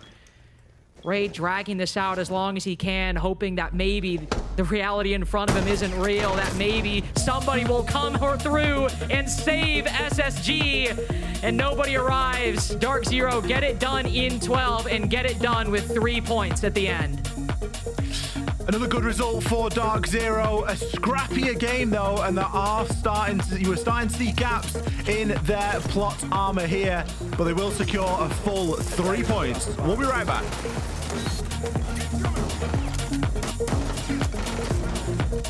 Nice, guys. Fucking job, boys. Holy.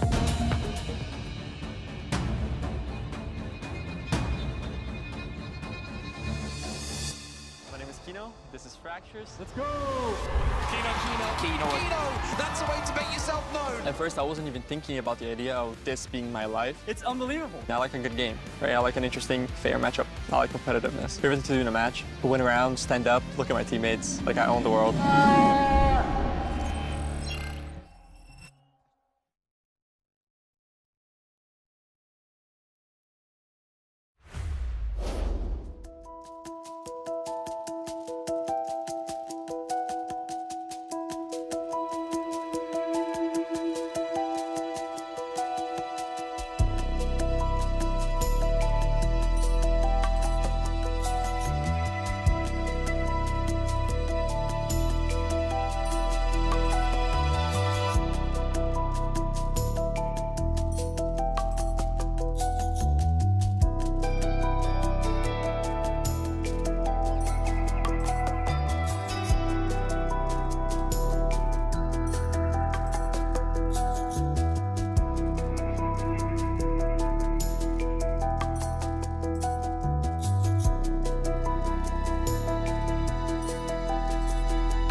SSG put up a fight, but Dark Zero, another day, another 3 points as they continue to climb the standings. J9O, the #1 player in Stage 1 statistically right now, joins us for an interview. Narrative. J9O, Yes. congratulations on another win.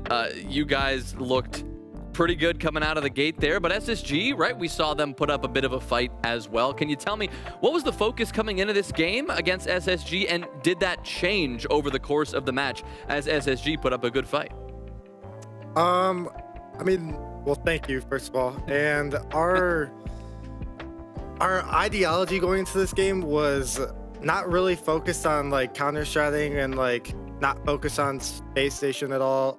It was kind of just focused inward and like playing to our best ability. And then throughout the game, like it kind of changed a little bit, like during the timeout and during the half. But it was mainly just like focus on ourselves and get it done. Yeah, fair enough. Well, Jack, you are the #1 rated player in the league. You're the best to do it.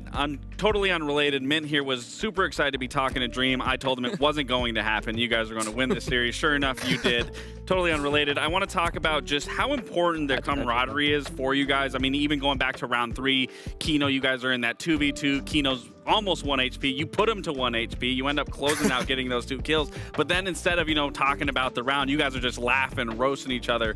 We were listening into the comms. I mean, how important is that structure and how you guys communicate with one another and joke around, contribute to your guys' success overall? I think it contributes like tremendously. We put a lot of emphasis into like just having fun, and it really like brings out like personality and like the best player deep down inside. I feel like whenever we're having fun, that's when we're playing our best. So yeah, like we love laughing and joking around all the time, even if it's like a quote-unquote important match. Yeah, and I was going to say, even in some of the rounds that you guys were losing, you guys were still, every time we looked into your guys' face cams, you guys were joking around, laughing. Where on the other side of SSG, when they were losing, I mean, it was pretty bleak. Yeah. I mean, yeah, we try to. Was there any counting in a different language today happening? There, not. It was English today, but there was a big countdown from 10. Wow. Yeah, it was it from 3? Can we get a sample? I mean, sometimes like my specialty is Spanish, so I'll say tres, dos, uno, and then we do and dance around and stuff. It's great. It's great. I love it. It's contributing to the vibes. I mean, I'm getting the vibes over here, just taking it in right now. He wasn't even nervous to show that. I mean, I love it. I love for it. My question for you, Jack.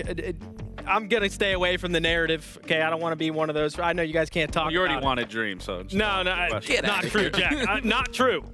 Okay, maybe a little true. We talked to NJR last time, your guys' last win, and he was talking about Kino's comms. We actually got to hear a little bit of that today, and I was very impressed. In round 3. Yeah. And I actually wanted to hear from you. What's kind of like your system as far as like your IGLing, your shot callers, and things like that? Like, is Kino a big piece to the shot calling program? Does everyone kind of able to contribute to that? Yeah. I'd say definitely everyone like gives their 2 cents. But Kino, Nick himself gives in a lot, and then today specifically, Faults was just lighting it up with the calls, and definitely like all 3 of them. And then I mean, me and Newers give our input, but all 3 of those guys give like great calls all the time, and really like it's just good. Sweet, Jack. Thank you so much for your time. Congrats on the win. We look forward to seeing you compete tomorrow. Thank you very much. Have a good night, man. I kind of like that. You feeling the vibes right now? Already getting the vibes. To do that for us. Let's hear you do it. I'll think about it. Maybe I gotta practice that a little bit. Dark Zero take the win over Space Station. Faults. We heard his comms were good from Jack. Obviously, gameplay. The numbers were great as well. NJR close behind. A good performance from Dark Zero overall. Space Station, they had the moments where they came close, but they just could not make it work. Yeah, they had the moments, all right. The bleeding problem, still a little bit of an issue for them. I mean, we had a round for them when they even struggled to open up the IT wall, which is basically the basics of attacking this map. Oh, we can actually go into that right now. Let's see. Oh, this is actually when they okay, so after the IT wall, this is them actually bleeding bodies, right? They had that 5v3, they solved the problem of the IT wall, and what happened? Well, they lost 1, they lost 2, and then the last 3 players are going to be on the breach, and it's going to be extremely easy for DZ. And the frustrating part about this is clearly in so many of these rounds, and there were 3 rounds in particular where they were hemorrhaging those bodies, one right after the other, where they were losing the man advantage, and in a game where it ends 7-5, you win any one of those rounds, you're in overtime, or if you win those 3 rounds, the narrative is flipped. You're winning 7-5, and it's these small fundamental errors that will constantly haunt you. And I know what SSG is going through. I mean, you can speak from experience. I can speak from experience. Those small things manifest into such big things, and you start losing these rounds. You start losing these games, and especially with how close we are with needing points, SSG needed to walk away from this series with something, not 0 points. Yeah, and you can tell it's a constant problem for them, and you could tell that they're talking about it. We got to listen into their comms during the halftime as well, though, and we get to hear their coach, guys, we're winning in the initials, but we need to call our DZs, which is basically the reset comm, right? When we get the man advantage, everybody slow down. But what were we hearing? Like you just said, it was chaos. It's 5v3, and we got Dream walking around on Montaigne. This guy right here on ping, which is basically our ranked teammates calling out, and yeah, it's a constant problem for them. I think the more you start to focus on a single issue, sometimes that works the opposite effect, right? You start to like overanalyze, and then the problem starts to happen more and more. There's a theory for that I can't think of the word of, but that seems to be kind of what they're going through. Well, we've always had a lot of conversation about those little moments that make such a difference. And if you think you can do better than the pros that you saw today, well, why not give it a shot? Rainbow Six has partnered with MOBA Trainer and some of your favorite content creators to bring you 5 unique tactical challenges, each one putting you in a real in-game scenario and asks you to make the right decision, gives you a chance to put your money where your mouth is, and potentially, if you complete all 5, get a chance to win the coveted Salt Lake City Major Attendee skin. You can try those challenges now at r6.mobatrainer.com. Mint, are we getting a Coach Mint one soon? I mean, when do we get your insight to one of these? Funny enough, I was contacted to do one. Okay. Luckily, they brought me out as a creator. For anyone that's kind of followed my journey, that was a lot of fun at SLC, and I was chosen to do one of those, and I'm so sorry to let you guys down. I had a lot of things come up, and I was a little bit busy, but I checked that out as well. Some of those are pretty tough. Yeah. I went through the King George one and the Macy J one, and even I was kind of getting some wrong, so they're pretty tough. All right, well, our fifth aren't perfect. No one's perfect. All right, our 5th and final matchup of the day. We got 100 Thieves and 5 Fears just about ready to go. A matchup of 2 teams that are looking for redemption across the board. You've got 5 Fears, the #1 team in the NAL in kickoff, and here they are near the bottom of the standings. 100 Thieves, big win last week against Shopify Rebellion, but coming off of a loss as well. Both teams definitely have some improvements to make here.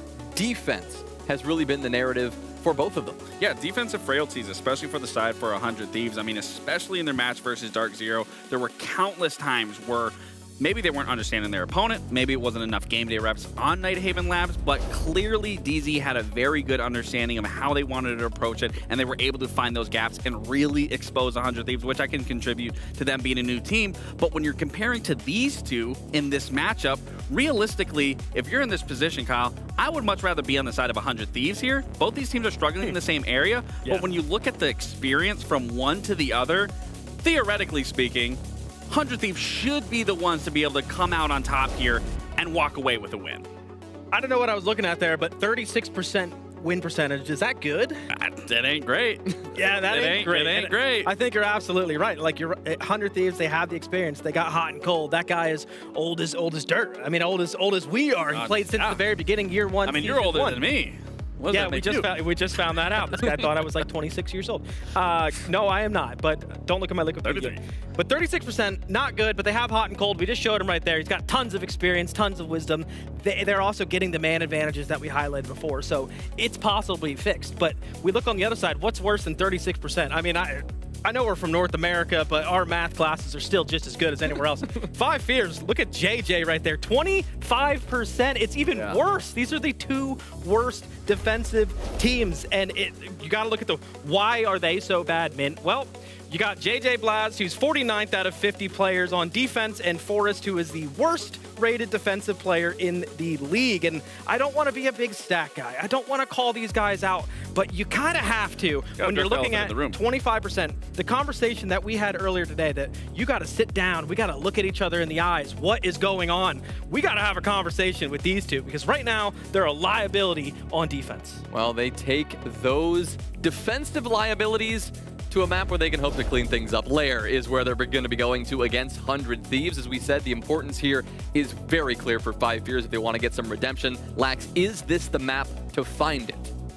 Yeah, I would say it is. It's a very defensive-sided map, as we've seen from both sides from different teams. However, for the side of 5 Fears, I am a little more worried on that front, because what we've seen from Forge just recently, he loses the opening engagement and swings into the other team's favor. And if a more experienced team is going to be able to walk away with that in this situation, they should be able to find a lot more comfort, whether that's on their attacking half or defensive half. Yeah, I don't want to just say I have no faith in 5 Fears, but we've watched them lose some absolutely ridiculous rounds. And it doesn't look to be getting better. Lair, if you go back to SLC, it's actually an attacker-sided map, slightly, depending on who the teams are playing. Yeah. We do have some decent attacking teams. For all the 5 Fears struggles, they are actually pretty good at attack. 100 Thieves as well have been good on attack with the man advantages, but I feel like we're going to watch 2 teams on the defense as well. I feel like it's going to be a struggle.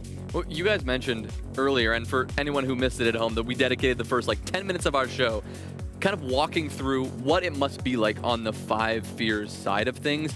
So important to see how not only they perform today, but if they can, in fact, bounce back and make this happen. We'll find out right now against 100 Thieves. So for the final time today, over to Lynx and XR Troika we go. And what could be not really a redemption match for both, but certainly a match that gets close to a must-win. I mentioned in the last game, but there's an increasingly contested competition for that 5th, 6th place spot. And 5 Fears, who are still looking for that redemption, as the desk just mentioned. Not a do-or-die moment, because it's a bit too early, but we're getting to that territory.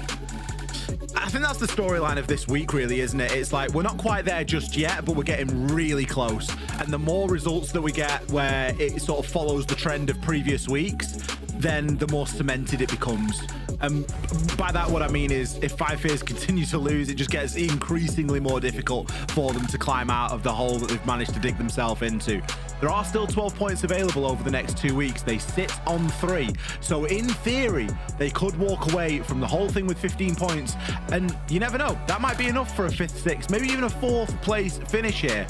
My worry is that 100 Thieves have shown that they are of a different quality. And despite the fact that they've got a brand new IGL in Hot and Cold working with them and a relatively new roster all in all, we are starting to see some results from this team. It's a little bit unexpected. We don't always know exactly what we're going to get. For example, they may, I don't know, lose against M80 in overtime, but then they might win 7-5 against SR a couple of weeks later. So who really knows what you're going to get with this team? It really is a bit of a box of chocolates. 5 Fears on the flip side, a team that came in with so much expectation, a brilliant performance in kickoff, and a decent performance at SLC, considering it was for many their first international event. They've fallen pretty flat here as they've got themselves to stage 1. And it's not what we want to see out of this squad. We know there's quality on it. We just need to see it. It can be said for both teams. I mean, with the record 5 Fears had, I mean, winning kickoff, making a deep run in SLC, the roster that 100 Thieves had the up and down, but still generally quite good success they've had in stage 1 against some very good teams. Both waiting to see what these rosters can offer, and meeting here could be a moment in which the paths diverge permanently. 5 Fears in particularly dire straits down at the bottom. SSG were at 5, and still are at 5, but 5 Fears only with 3 points, 1 regulation victory. Looking for quite literally anything, and if they only settle for 1 or 2 points, it might not be enough in the grand scheme of things. 100 Thieves starting out on the defense. Gomez inside of Ops with the Azami. Been left up. Cade Miraband from 5 Fears. Didn't see as much aggressive Azami Ops play in our 1-layer game earlier, and have seen it in the NA League so far. We spotted by a drone from Rival. JJ can very quickly get this main breach wall open. You'll see some similarities really with the way that Five Fears like to play this map of Lair and the way that SR like to play it as well. I think there's quite a lot of inspiration been taken between those two, mainly from Five Fears taking it from SR, but it tends to sort of translate in a similar enough way. Monty has been removed though, so that is at least going to be a difference. Atom will just use his C4 to allow safe passage there and enable him to be able to cross. Really almost got caught out by Fens. If Fens had been only a couple of moments sooner. Ooh, now we're starting to see the power of the Dokkaebi. Do we answer the call? The Florist drone at the feet, but Rival with the kill onto Gomez. A great way of dealing with those Kiba barricades and that Azami inside of Ops. Rival's paid for it with a bit of HP. But what's that cost? A call and a Florist drone? I think they'll take that trade. It's a very good trade. Takes a lot of time, I will say. Minute 45 seconds now as we start really making progress beyond Ops. And 100 Thieves have some good information. Yokai being set up for the post, though, of course, spotted by JJ right there. Still have the presence, top rocket as well. It's very linear from 5 Fears. What they've acquired is quite good, without a whole lot of cost incurred. That's all they have at the moment. Nothing over by bridge, nothing bottom rocket. Need to see some other position go their way if this is really going to be close, or really going to be convincing. Adam gets one, and Rival, this might be the play. Oh, but spotted by the Yokai. He's found out. He's well known. Saw hot and cold positioning that Yokai earlier pays off in the late game. 5 Fears think they can just make up for the lack of angles with an aggressive up-tempo play. 100 Thieves find it with some insight information, and now Fens and JJ looking for some insight of their own. JJ creeping in, another Yokai around the corner, stuns the ace, smokes landing at his feet.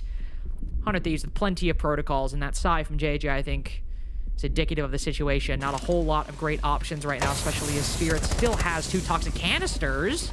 Nice shot on a hot and cold.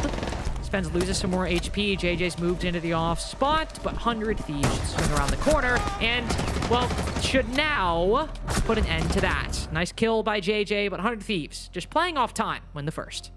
JJ really making him work for that round. The writing was on the wall. It was an inevitable end, but he wasn't going down without a fight. Picked himself up a couple of exit kills and still stuck the diffuser with no time left, even though everybody knew just exactly where he was. A good start there for 100 Thieves, really leaning into that Yokai utility. And it was quite nice because we're watching Dokkaebi's POV, and then we get the picture-in-picture on the Yokai. And obviously, because Dokkaebi's update has been out for less time than Dokkaebi as an operator, you're like, oh, well, how are they still on? And then you remember Dokkaebi only phones one person now. So whereas that would have just immediately chucked everyone off the cameras and you wouldn't have been able to access your phone, now because it's a targeted ability, which is what we saw at the start of the round, you can target players much more effectively, hence Gomez dying inside of Ops Room, but you can't target everybody, and that allows a lot more information to be exchanged at crucial moments there for the defenders. And Hot and Cold was there ready and awaiting with his Yokai drones, happy enough to deny the plan, gather the information, and just give 100 Thieves plenty to swing off. Seems like we see round out, like, is this the third game we've had round 1 and then straight into attack? It's happened 3 times. This is the 3rd time. Was the SR one after round 1? I'm pretty sure. It was. I think it was after. It was either after round 1 or 2. The party feels like it was 2. It seems early anyway. It seems like early tech pauses and then just like plain sailing from there on out. Yeah. And you know, sometimes there's a bit of a hiccup. Sometimes we just gotta like take a second, make sure like, I don't know. Sorry, sorry, my thought's been derailed because JJ has no decorations on his wall except the one poster that's on the floor turned around. It's giving Ambi 2024 vibes. You know, in all fairness, I have no decorations on my wall, so I can't really throw stones here. Like, I've got my own situation going on. But yeah, it is kind of funny that we get hit with these like round 1 techs. It's like, well, it was a good round. Anyway, air conditioning. Look at that cat though. Oh, the cat's not interested. I was about to say he's locked in on Snake's laundry for some reason. Yeah. Cat's like, it's a tech pause. I'm going to watch this. You know what I I'll can't do? Rounds I can't do those vertical hampers. What do you mean? So like, you know how there's like two kinds of laundry. So you see that laundry basket right there? Okay, why are you Snake's covering it up? So like that one's like vertical and super thin. I can't do those. Mine's got to be like the shorter ones, but like wider. You know what I'm saying? No, because I think the only ones that I've seen are like the ones that Snake has. Like that just looks like a normal basket to me. No, I've always had the ones that are more like, you know, you gotta like hold them with two hands or like hold them under your arm kind of thing. Like I don't want my clothes stacked up like that. You can hold the normal ones under your arm. No, okay, well first off, I resent the implication that those are the normal ones, so let's just get that out of here. But like, what about the implication that you've got short arms? Like, why is it? But like, do you know what I'm saying? Like, why does it look like? Well, I guess you don't know what I'm saying because apparently. No, I have no idea. Well, either way, I don't like those laundry hampers. Very similar to air conditioning. We haven't got a selection of laundry hampers. We just have the standard ones. There's very narrow laundry hamper market over in the UK. Not a lot of diversity, not a lot of options. But anyway, as we get back into it after our round 1 tech, hopefully like the other games, the game will be a bit more normal after this.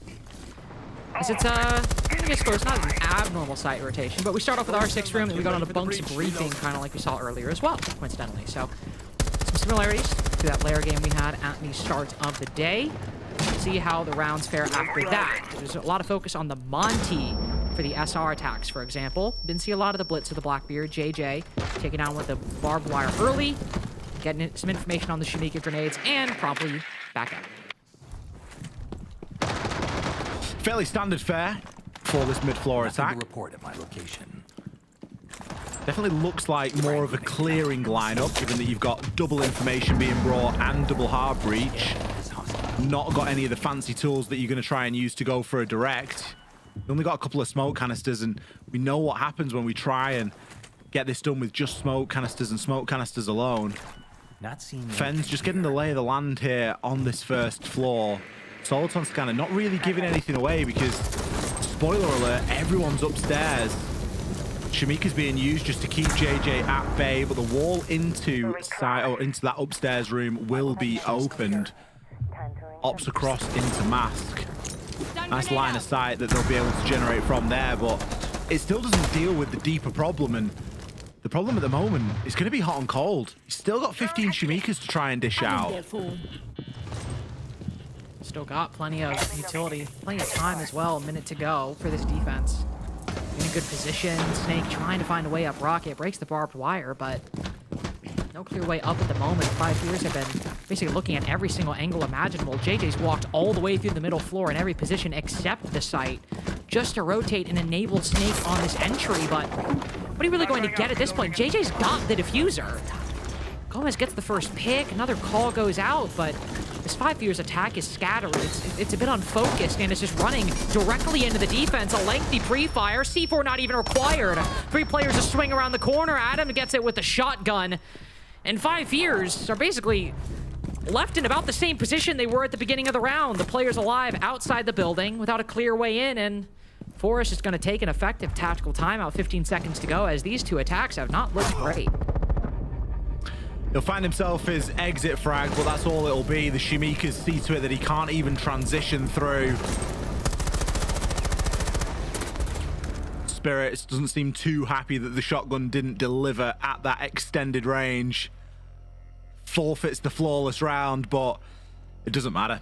100 Thieves holding firm on that top floor. And the lineup from 5 Fears, I mean, you could start there to really pick that round apart, but double information, double hard breach for a site that is, you're either requiring a lot of cheese in smokes, whether that's glass, whether it's ROU projectors, whether it's Capital, whatever it might be, or you need a bit of a beachhead and you need the shield and you need the Ying, or you need the Lion or something that's going to help you to break through that top floor and really clear it out, because you know that you're going to be dealing with shotguns at close range. And 100 Thieves more than happy just to hold and sit in upstairs and just kind of wait for the push to come. I mean, that from JJ, if he'd got the kill on Atom, great, but the cover was there from hot and cold. They were playing brilliant on contact siege.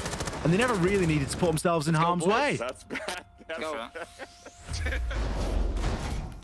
Kind of makes sense why 100 Thieves are laughing after these past couple rounds. It seemed 10 easy. seconds left.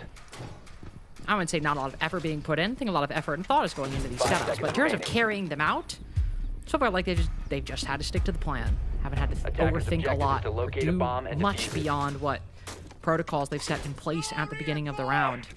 It's time for 5 years to try and bring things back at them. Might be going for a little bit of a hop out. Prep single window. No information. Don't even see anybody on this side of the map, so... Oh, no. There is somebody to the left. Come on, just do it. Even if there's nobody here, please just jump out the window. Okay, he's not jumping out the window. It's fine. He's going to keep himself safe for the time being. Probably fair.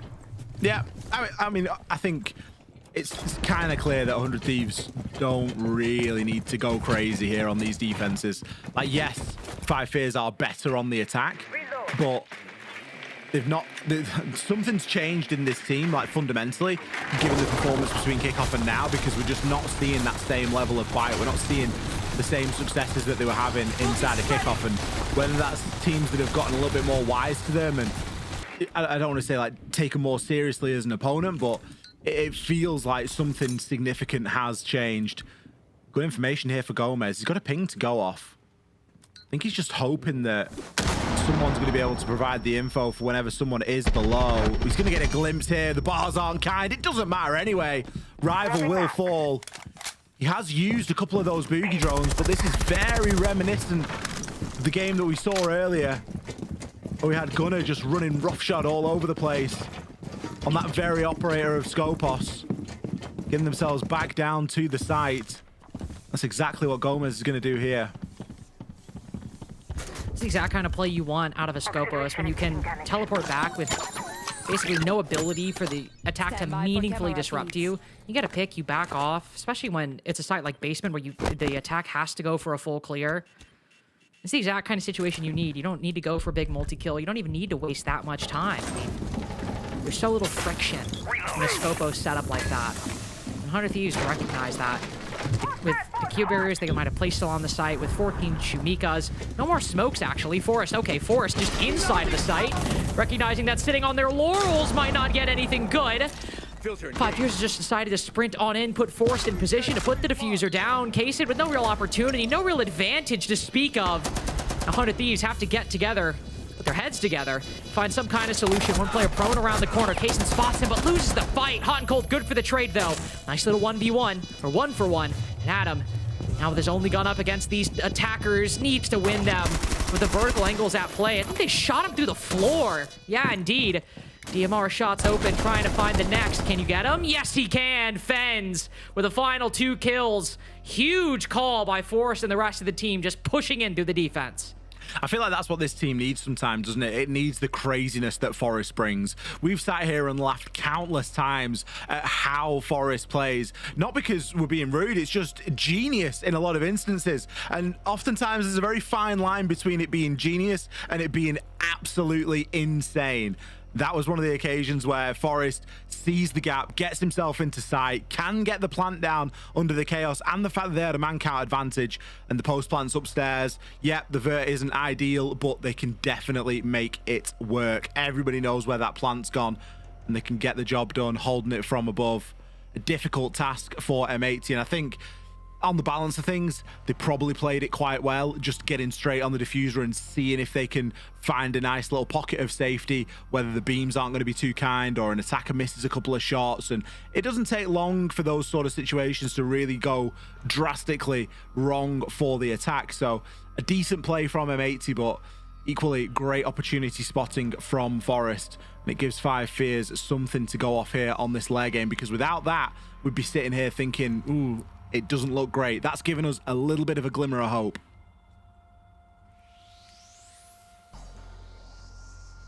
Unfortunately, into another tech pause. And giving 5 Fears some time to marinate that victory, because Fens is happy about it. As he should be. The nice little double kill. The Cat's more interested in the... Well, actually, no, the Cat's very interested in something else. See, this is why I don't trust cats. If that was a dog, it'd be looking around, but it's a cat, and it just looks in the same place all the time. It looks like he's tracking something on the floor. See, that's a normal water bottle. Finally, Fens. Like, look, like you can get your hand around it. It's not ridiculous. And in fact, you got to go refill the bottle so you actually get some movement in the process. You actually get more exercise because of the smaller bottle, necessitating increased hydration. I love it. Oh, that cat's going for something. You see that? See, this is why they can't be trusted. It's wriggling and everything. It's gone. It's gone. Dude, I love cats so much. That was awesome. That was the coolest thing ever. If we do want to point fingers, by the way, I have been told why we have the tech host. Well, the tech host, the tech portals, which is probably forcing the rehost. JJ's PC. I don't know if it's warm where he is, but apparently it is having some troubles. So JJ's currently playing in Nottingham with no AC. That's why. Hopefully we can get JJ back into the game very shortly. It is unfortunate, especially after they've just gotten around, when they want to be back in, you know, running back that momentum. This really does everything but keep the momentum in the server. So once again, do apologize for it. Thank you so much for bearing with us during NAL this evening, wherever you're watching from around the world. But as soon as we can, we will be back underway with the game. Five Fears just with their first round here, and it couldn't have really come at a better time, to be honest, Lynx, because it was looking a little bit dire for a period. 100 Thieves really just kind of having their way with Five Fears and everything that they wanted to do, but finally we start to see a little bit more plant-focused Siege. We get a big pop-off performance from Fens. He gets himself 3 kills. And we start to wonder, maybe if we've got a bit of a game on our hands here, because although 100 Thieves, we kind of label them a bit of a box of chocolates, we never really know truly what we're going to get out of them. They have stumbled against, air quotes, easier opponents before. I think back to that Cloud9 game that they played in the first week. It was a 7-4 to Cloud9, and they really got caught off guard with that fixture. So there is opportunity here for Five Fears. It's not as if 100 Thieves are just this absolute world beater every single week. They've had to work really hard for the results that they've got so far, and they very often find themselves in an overtime. So it by no means is a foregone conclusion here. Well, and also I think you talk about the attack coming in at like the perfect time. I was thinking seeing the blitz really get used in like a way that is meaningful for a blitz specifically. How often do we see shields get used? And it's basically, you could put a Monty, a Blitz, or a Blackbeard in there because they basically just want somebody that makes it easier to go for a plant.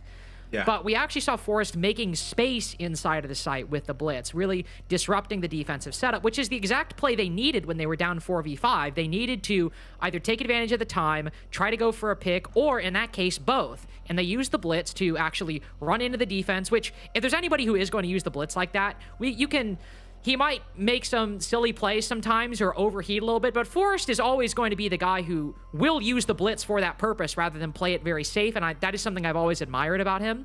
And so it makes sense for him to make that call or to be the person who enacts that call, disrupts the site setup, and really, puts that round in a very winnable position for 5 years, which, as we saw, 100 Thieves then needing to fight back a bit from the deficit and then retaking the vertical control, or 5 years, retaking the vertical control, and then able to close out the round. So just a really great call to come right as 100 Thieves, as you said, were getting everything they wanted. 105 years and only back in it, but just with a really nice call to recover a round in which they were down 4v5.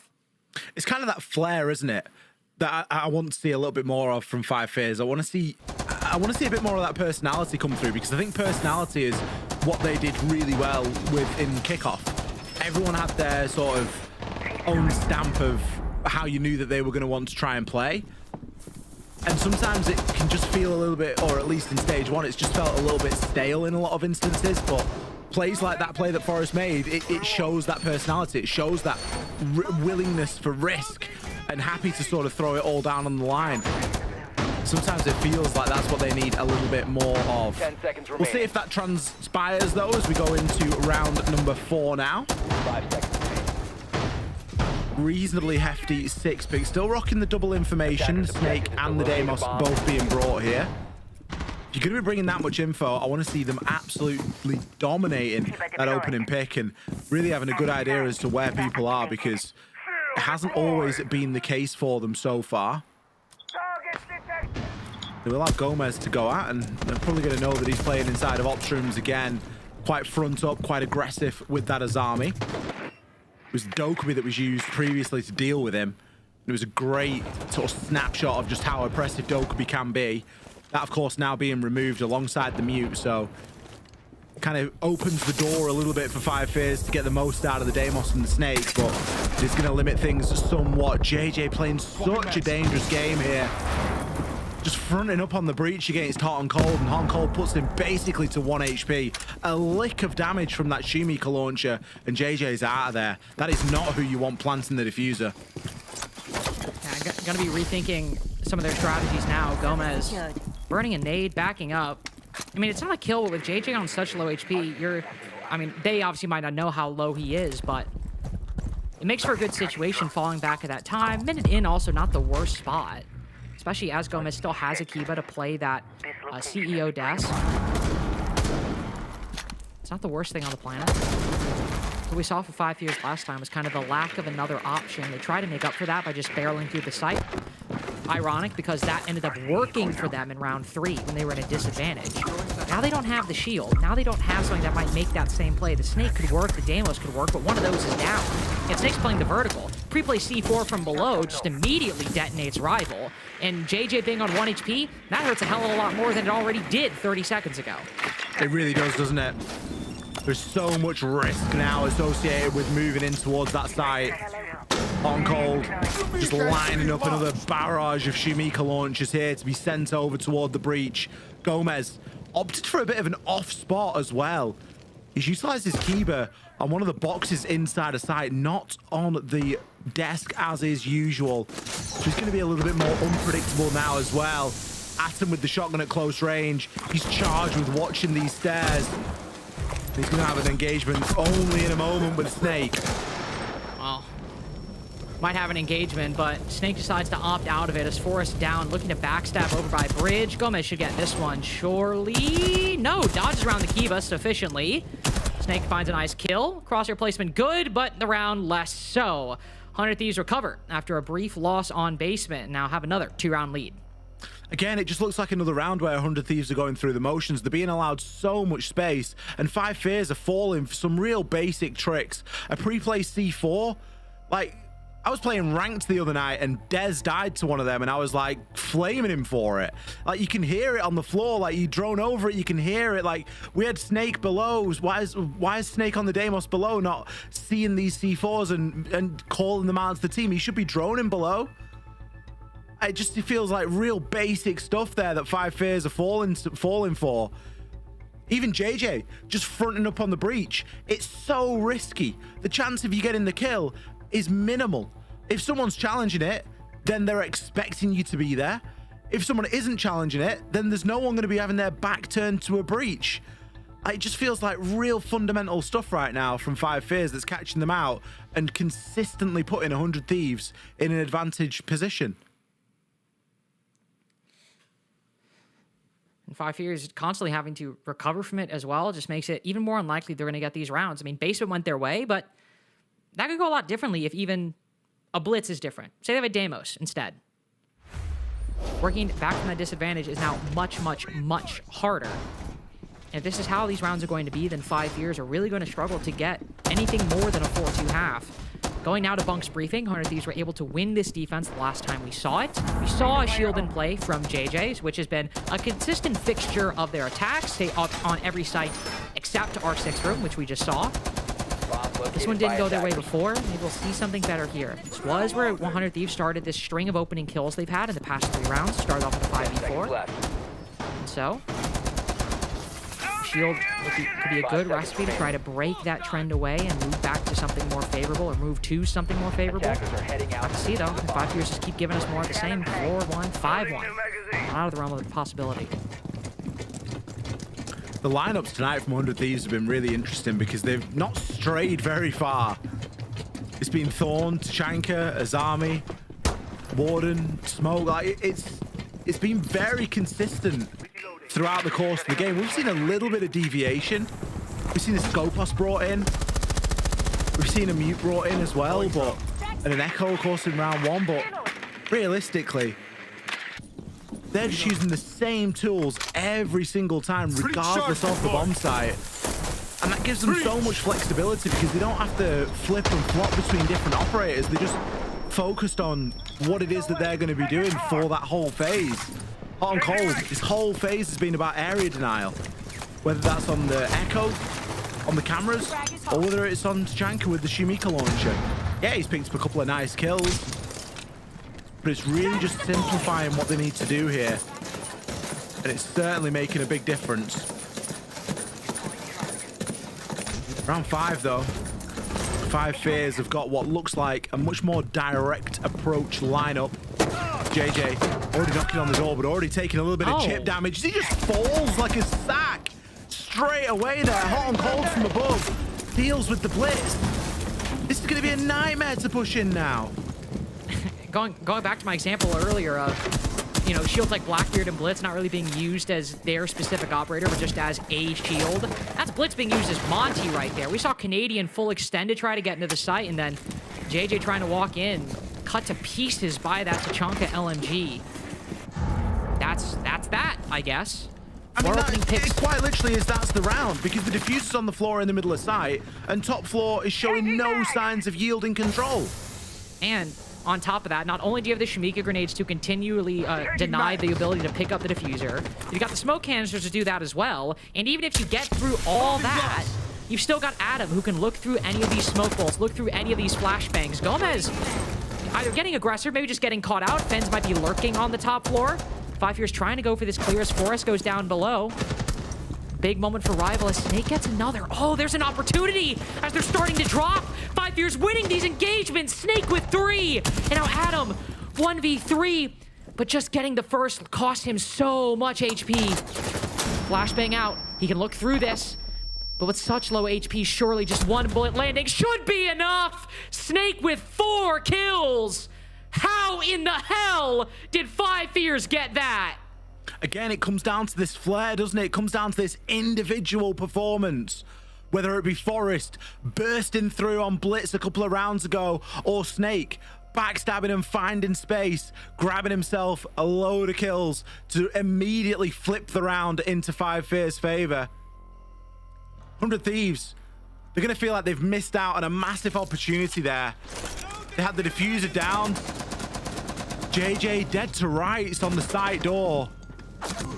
But they just stretched a little bit too far. Snake was able to find space upstairs inside of R6 and slowly but surely just pick apart those remaining defenders upstairs. It's not the operator that you usually associate with a top floor clear or a bit of a beachhead, but stick him on Nomad and watch him go. Snake lights out performance in round 5. Definitely one of the standout players for 5 Fears, and very just, I think, under the radar player in NAL, but 5 seconds remaining. Can really put out numbers, put out great performances when needed. Suddenly made the half much more breathable, much more workable for 5 Fears.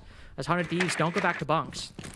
Go down to basement, which 5 Fears still had to win, and the disadvantage that at both rounds that they've won have been recovering 4v5s. But still, they've got at least a 2-4 half, and 100 Thieves now have to go to a site that they've lost previously. What are 5 Fears going to do to make this a bit more convincing off the back of that momentum? Will it be a full clear? Will it be trying to isolate one particular roamer? Who knows? Got plenty of time before we get there, but I think it has to be off the back of one of these shields as 5 Fears looking to try and diversify. Yeah, see, they're just double clearing the top floor together. I actually love that. Chance at an even split then. One of the Thieves giving a little bit of a reality check in this fixture. Spirits maybe thinking about a bit of a walk up alongside Gomez. Gomez can call out any drones for him, but I don't think he's got any idea he's going to come head to head with the Blackbeard. Does have the destructible ingredient, but it looks like JJ beats him to it. Looking for intel. Conscious of a pick a little bit longer, but he's just going to go for the challenge straight up anyway. Forrest finds one, but Spirits is there for the cleanup. There for the cleanup, but still hell of a close round. Losing the shield is going to be a problem, especially since 5 Fears that was so important for their recovery back in round 3. Getting this 3v3 with 2 players on the roam, players that they know likely are here. They know Spirits is up top because of the kills, and they've got direct info on Kaysen. They spawn hot and cold as well. So 5 Fear's aware that this is a 1v3 on site right now, or 3v1 on site, to be more accurate. That's why Snake's holding this cutoff angle. It's why Fens feels comfortable using these boogie drones, though as I say that, he's only used 1. Kaysen, with the diffuser.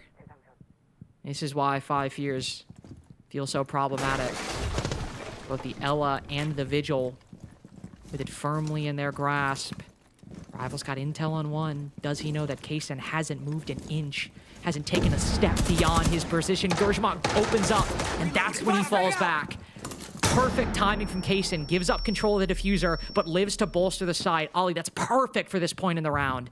Brilliant. It has left his teammate a little bit vulnerable, but the fact that they were able to get away and not give themselves up in holding that diffuser and really forcing 5 Fears to go and retake it is massive. Kaysen feeling the heat, though. Caught out on the Deathmark tracker.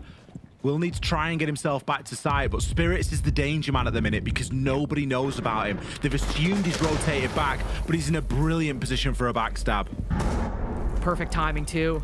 Right as 5 Fears commit, they're like, no way, there's a flank, no way, somebody's gonna come from behind, moving into sight. 1 spotted, hit by the SMG-12. Getting the next one, no, Fens down by his teammate, but Spirits has done the work, gotten the kill, made the distraction, and allow 100 Thieves to knock it in the hoop. It's a close one, but a 4-2 firm lead for 100 Thieves. 4-2 at the half, 100 Thieves. Nice 2-round cushion here. Lax, what stands out to you? I really like the bands just out the gate. They got rid of one of the shields. They got rid of one of the utility ops of bringing the Ying. They got rid of the Dokubi. They were attacking all 3 of the things that you said that you can play in sort of Siege's play styles. And again, I think it really leads into just how well their defenses were able to be structured around these operator bands, where in some aspects maybe they could have alleviated something else, but they were always chipping away at where 5 Fears could maybe try to create some success off of. Yeah, sorry, I was distracted a little bit by, he said knocked it in the hoop. I think they were dunking on him. Oh, yeah. Actually, they were absolutely just dunking on him. I mean, yeah, 5 Fears had some pretty decent initials, but obviously on a map like Lair, where it is step by step, it's very similar to Clubhouse. It's very similar to Nighthaven Labs, right? You get operations control, it's what do you do next? And that is where it seemed like 5 Fears was struggling every single time. They couldn't get open the mask wall. And they were also 100 Thieves, to kind of piggyback off your ban comment, yeah, they were expecting the double shields here. I mean, a lot of teams were double banning shields on 5 Fears because they like to play those double shields. A lot of teams. That's where they found their most success there in kickoff. And that's why what teams were kind of thinking they were going to crutch on going into this season. So we've seen them running Ella, we've seen them running Thorn. They were completely prepared for it. Even that last round there when they had the man advantage, they run the double shields at Spirits on a Vigil, and he's still able to get all the kills. And in that 5th round as well, you saw something from JJ that was telling you, like, just you weren't seeing enough from him? Yeah, you could say I wasn't seeing enough for him. I don't know what his vision was here, but I mean, we're running a green execute, and he's like, hey, let's just go for a plant, and I'm just going to try to backwards plant with the blitz. Obviously not going to work yet. Tachanka pointed at it. They go to plan B, though, and this is kind of the strength for 5 Fears. They do have some really good gunners. Snake to highlight in that round. I mean, Snake was one of their best performers during SLC, and we highlighted Rival before. We've highlighted Fens before, but Snake is the one that needs to be performing also. He is the star fragger for that team, and when there is a plan B, that is when he can activate. Yeah, we already highlighted both these teams have been struggling heavy on their defenses. On the side of 100 Thieves, I mean, they got 4 rounds going into their favor. Now it's going to be a big ask and task for 5 Fears. They got the 2 rounds on their attacking half, which that's all you need if you can have a stellar defense. So realistically, if they can try to do the exact same thing in how 100 Thieves is playing into those layers, playing into these lineups, I'm assuming you want to talk about the bans. I do want to talk about the bans real quick. A Tachanka Azami ban is telling me right now. They want to go for the site execute. Well, they're targeting this top floor. They should be doing an operations side to take here, because what are the annoying operators in operations? That's going to be your Azami. And then when you open up the mask wall, the only thing stopping you is usually the Tachanka. So this should be really good for their attack. All right, we'll find out. 2 rounds down right now, 5 Fears. If that redemption story is coming true, we're going to have to see something soon. We'll need to see it soon. Again, just kind of a summary of the standings. 5 Fears still currently at 3 points inside the NAL. Loss here, again, doesn't cement anything. But when I think we've had this conversation about Cloud9, 100 Thieves, SSG. When you got 3 points, if you get 0 after this, Ollie, that actually does kind of make you dependent on other teams' results at that point. That's the realm that we start to enter into, isn't it? And that's why we sort of put a lot of emphasis on the games here this week, because this is, you know, your chance to not be sat there in a couple of weeks' time going, "Oh, I hope this team loses," or "Oh, I hope this team gets to overtime," because you don't want your fate to be in somebody else's hands. And that's kind of where we feel like we might be at with this 5 Fears team at the moment. Is their fate really isn't going to be in their own hands if they keep performing like this, or maybe it is and it's just going to be cemented that they are not making it into playoffs, let alone into top 4. So a lot of work to be done here, and on a side where the desk had mentioned that defense has been a little bit of a problem. Both JJ and Forrest, the 2 lowest rated players for defense specifically inside of NAL at the moment. It really doesn't fill you with a lot of confidence moving into this half, knowing that they've come in on a 2-4 split. Early utility dump inside of Ops. Flashbang caught by the Magnet as they're trying to... As they open up a nice little angle on this mirror window. Nice little impact grenade through the hatch. 100 Thieves, oh, not through the hatch. Where the hell was that from, actually? Maybe just around the corner. Not entirely sure, but... Oh, there's a little hole made in the bottom right of the wall. Really impressive, actually. That even got by me. Spirit's losing a lot of HP in the process as well, so... Heavy investment by 5 Fears in Ops, but putting the shield to 1 HP is always going to be kind of a dub, especially since 5 Fears get out without losing pretty much any HP. Use some impact grenades, but beyond that, good value out of the utilities expended. Yeah, decent value. Like you say, a shield on 1 HP, never ideal. I think the saving grace that 100 Thieves have is that Spirits isn't used as a shield that's a planter, is used as a shield that's a space maker. So he can kind of just transition into holding an angle or, you know, doing something a little bit less active. And the planting duty kind of firmly remains with someone like Hot and Cold in a lot of instances. So they will just start to slowly pick away at this top floor, but not making any great progress for the time being. There's some good info being found out on the drone, and Spirits will hop himself in. He's going to be worried about just about everything. How is Hot and Cold getting the plan down with 10 players alive, by the way? I do not know. I think just baiting it out. Baiting, look at all of this utility that's been expended. 35 seconds remaining. No Tachanka and all toxic canisters used. Now just creeping into this position. Be so exposed. The coverage needs to be good. They need to be kept at bay. And yeah, Kaysen pushing deep. A nice pre-fire. This is what we needed to see from the ace. Locking in on the 2 heads. Rival and JJ both down. Gomez ready for the top rocket cut and the bathroom too. Forrest now, hell of a flank. He gets Gomez looking the wrong way, but with the fuser already down, Adams just tagged on the way out of the map. 100 Thieves completely reverse sights, switch their post-plant positions at the drop of a hat. Now Forrest on low HP, 100 Thieves. A very cheeky play, just slipping in beneath the defense, baiting out all the utility and getting the plant off with no rebuttal. It's the kind of play that we want to see out of 100 Thieves, isn't it? It shows that willingness to just throw caution to the wind when required. 5 Fears a little bit flat, a little bit passive in that hold. And again, you could bring it down to the fundamentals as far as operator selection. You look at the big differences in terms of what denial was available for 100 Thieves when they defended up there, and what denial was available or brought by 5 Fears when they themselves defended there. We didn't see the Tachanka, we didn't see the same focus put on C4s. We did see a smoke, but there was no Goyo. You know, we're not seeing that same level of dedication to denying that plant going down, and 100 Thieves have read into that beautifully. They've seen the gap, and they know that because those smoke canisters were used fairly early, because nobody... Well, shooting your smoke mid-air is never going to help JJ, but because no one was like really vying for control inside of Ops early on, it meant that JJ had to use his smoke slot earlier anyway, so it's kind of a domino effect, right? 5 seconds left before insertion. 100 Thieves, big chance here, only a couple of rounds needed. And defuse a bomb. The full 3 points will be theirs. Speaking of the run of games that 100 Thieves have got coming up, by the way, Lynx, they have got some... I mean, you would look at it on paper and go, they've got the hard ones out of the way. they're on like the slow coast to the finish line now. If they get the result here against 5 Fears, they've got Forfun next week. Again, one of those teams that is, you know, giving us very mixed messages at the moment. They then go on to play Outlast, which, let's be honest, if it isn't a win, it'd be a massive disappointment. And then their final games against SSG, again, a team that has been struggling. So there's a really good chance here for 100 Thieves. This could be the start of a brilliant 2 weeks for them. And just for context, if they were to get regulation victories in all of those games, which would be what I think, what today included, that's 12 points. Yeah.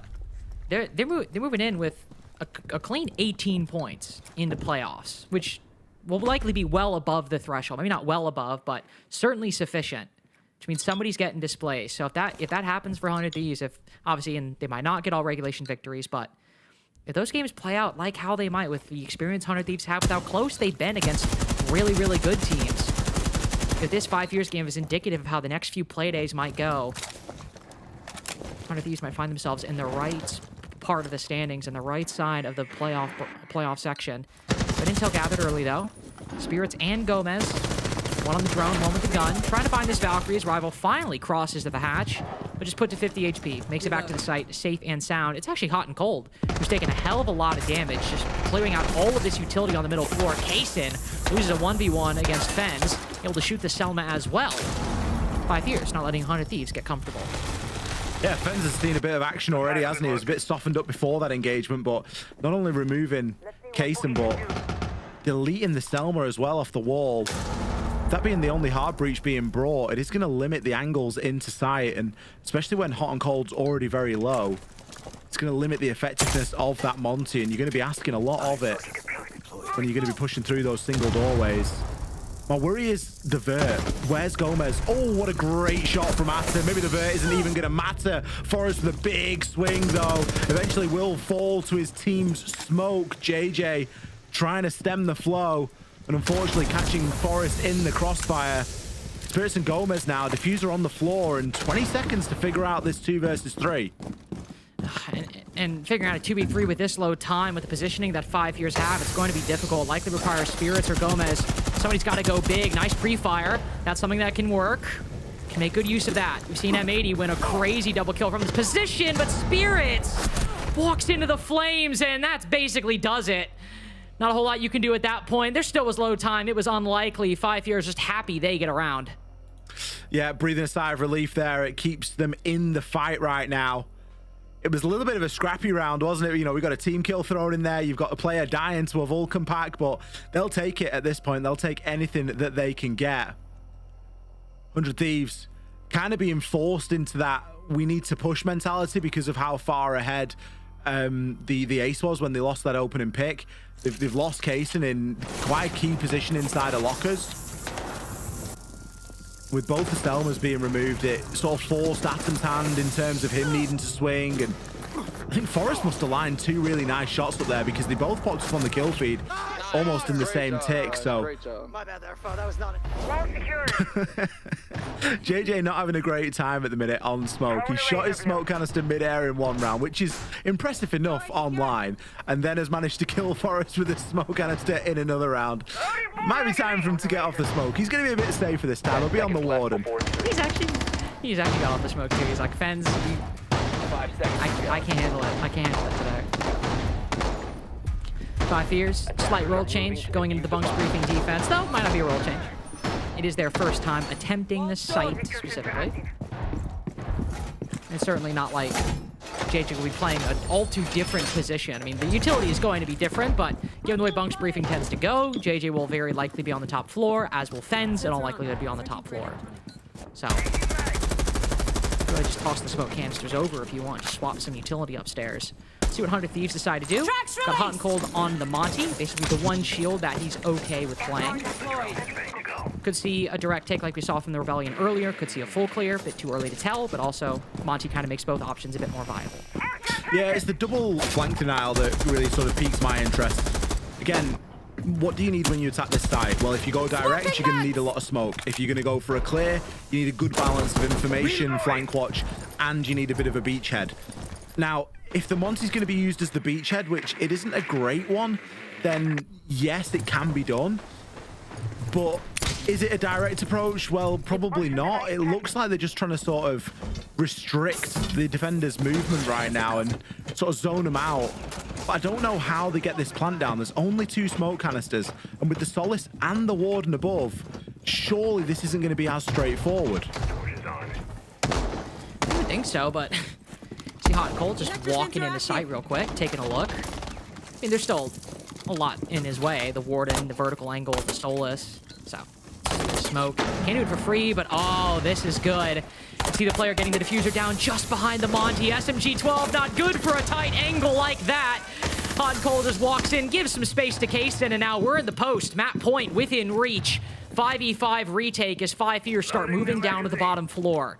Snake, a bit ways away from the attackers, but as we can see, a lot of focus on the vert, a lot of focus in the site. Nobody really watching Snake's position. Forrest, oh, C4 caught on the wall. A few key seconds as the nade banks around the corner. Bit far away. No, Gomez rotating up. C4 lands right at his feet as Forrest hops over the banister. Domes at him at hip fire. And can 5 Fears get on it in time? Only 2 seconds to go. They both line up for Kaysen. He falls back in time, and it's elapsed. Even if Snake gets that one, it's all gone. 100 Thieves up 6-3. Hot and Cold just a couple steps forward, makes room for the victory. We're going to have to add another win condition for that site, aren't we? Just the good old plant behind the shield.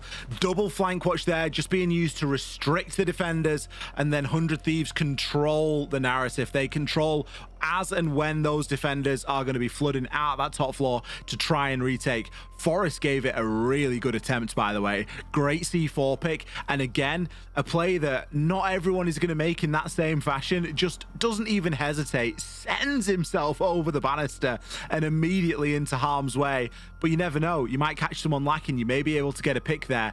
It's those moments and those sorts of plays that really start to salvage rounds, but it was just too much of an ask there for 5 Fears to really walk away with anything convincing. They'd given up the site, they'd given up the plant going down. The problem, I mean, we saw I think it was the Warden that was holding as the plant was going down. Now, it is very difficult because trying to get an angle onto that, trying to get a smoke onto that, but you've got the Solace, so yes, you know that there's the Monty there. You can kind of determine and deduce yourself that there's someone planting behind it, but the Solace can confirm it, and there were still smoke canisters, so there was a chance at trying to deny that plant. It was never going to be an impossibility to do so, but it just wasn't something that 5 Fears were in the right position at the right time to really do anything about. Now 100 Thieves guarantee themselves at least 1 point out of this matchup, and just one attack, all they need to close this out, of course. 5 Fears had a nice little moment on basement. There's a really good call from 100 Thieves in round 9. Going back to R6 round. It was a late round play by 100 Thieves. It was a good one. Opening pick only coming with 24 seconds left. Hot and Cold just creeping into the site. Good utility bait as well. It's been these nice, cheeky little late round moments for 100 Thieves that have got their 2 rounds so far, and without a lot of margin for error, especially on that R6 room round. So might need to be a little bit careful with this one, and the advantage will obviously be nice, and something they've lacked so far. Only an opening pick in round 7. Just getting a 5-4 here, not like a necessary win condition, but certainly be nice. I think make things a little bit more palatable. Oh, and as you can see, Adam, he goes down! Forrest ready for the quick swing. They think they can catch JJ, and Forrest covering his teammate, now pushing for more. Impact grenade goes out. JJ could play the trade, but I think 100 Thieves have just completely fallen off. Yeah, Atom's giving himself up for pennies on the dollar there, hasn't he? JJ taking a load of damage, but you'll take that trade any day of the week. Give yourself the advantage.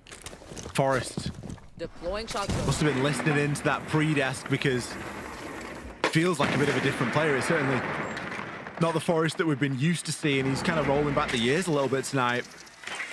9 and 8, the best performer at the moment on the side of 5 Fears. Unfortunately for him, will be taken out. Spirits on one of his favorites here. It's not often you see Spirits allowed to play a glass. It's taken him until what could be the final round to bring it out, but certainly cleans Forrest up nice and easily, and with JJ already down, there is a small advantage here for 100 Thieves, but they have got to get into the building to be able to take it, and that's something that they are a little bit slow on here. They're still very much kind of looking for a clear idea or strategy to make their way through. Before, at least, we had the entry into op, so we knew where the attack was coming from. even if it took a while to get there. Here, very spread out right now, looking for gaps, and might find them. As you said, with JJ on low HP, just one kill could easily create one in the 5 years defense. Hot and Cold now rotating to the opposite side. Spirit's just sitting on the roof, kind of waiting. It's unclear at the moment. It's uncertain for 100 Thieves. A lot might come, and a lot might hinge on what Spirits can do with this glass. Using the smoke grenades, finding an angle. Rival swings, and Spirits ready for it. Pulls up the DMR. Loses some HP, but just quicker with the single shot. Now hopping in, sitting in the smoke, trying to give Kaysen the opportunity to put this diffuser down. Sitting. Nobody close in the desk. Nobody far inside of the connector either. Kaysen just sprinting on in. Where is this? Where's any recourse from 5 Fears? No smoke to speak of. It's been banned. No C4's present. Snake finally finds one there. It lands! Snake right at the tail end, but lands it at the perfect time. His second 4-piece of the series, saving the map for 5 Fears. Well, 5 Fears get themselves a lifeline, but they're going to need a little bit more than that. Snake has had an incredible night so far. There's at least one other round that you can pretty much single-handedly accredit to him at this point. He got a 4K in round 5. That was another big turning point here for 5 Fears. 4K in round 10 to keep them in it. Great C4. Just popping up. Such a common spot as well. It was a spot that M80 themselves played in there. Just tucked in. You really get the sense of relief there, especially from JJ's player cam at the end. Like, they do feel like they've got a chance here, but I feel like the chances, Lynx, it's a little bit ropey. Yes, they did well downstairs. They were able to get the win in this downstairs basement site inside of round 8. Again, another round where they were able to get the opening pick, and it was the round where we saw the ace go down early. Fens made the quite, quick play to sort of get himself into lockers, take the gunfight, and then the round sort of kind of ground to a halt for 100 Thieves. My worry is the tertiary sites. What 100 Thieves have ready for them there. I mean, there's still a chance that 100 Thieves just take it here inside of round 11. There's nothing stopping them. They can definitely show up here for this basement attack. It could be an opening.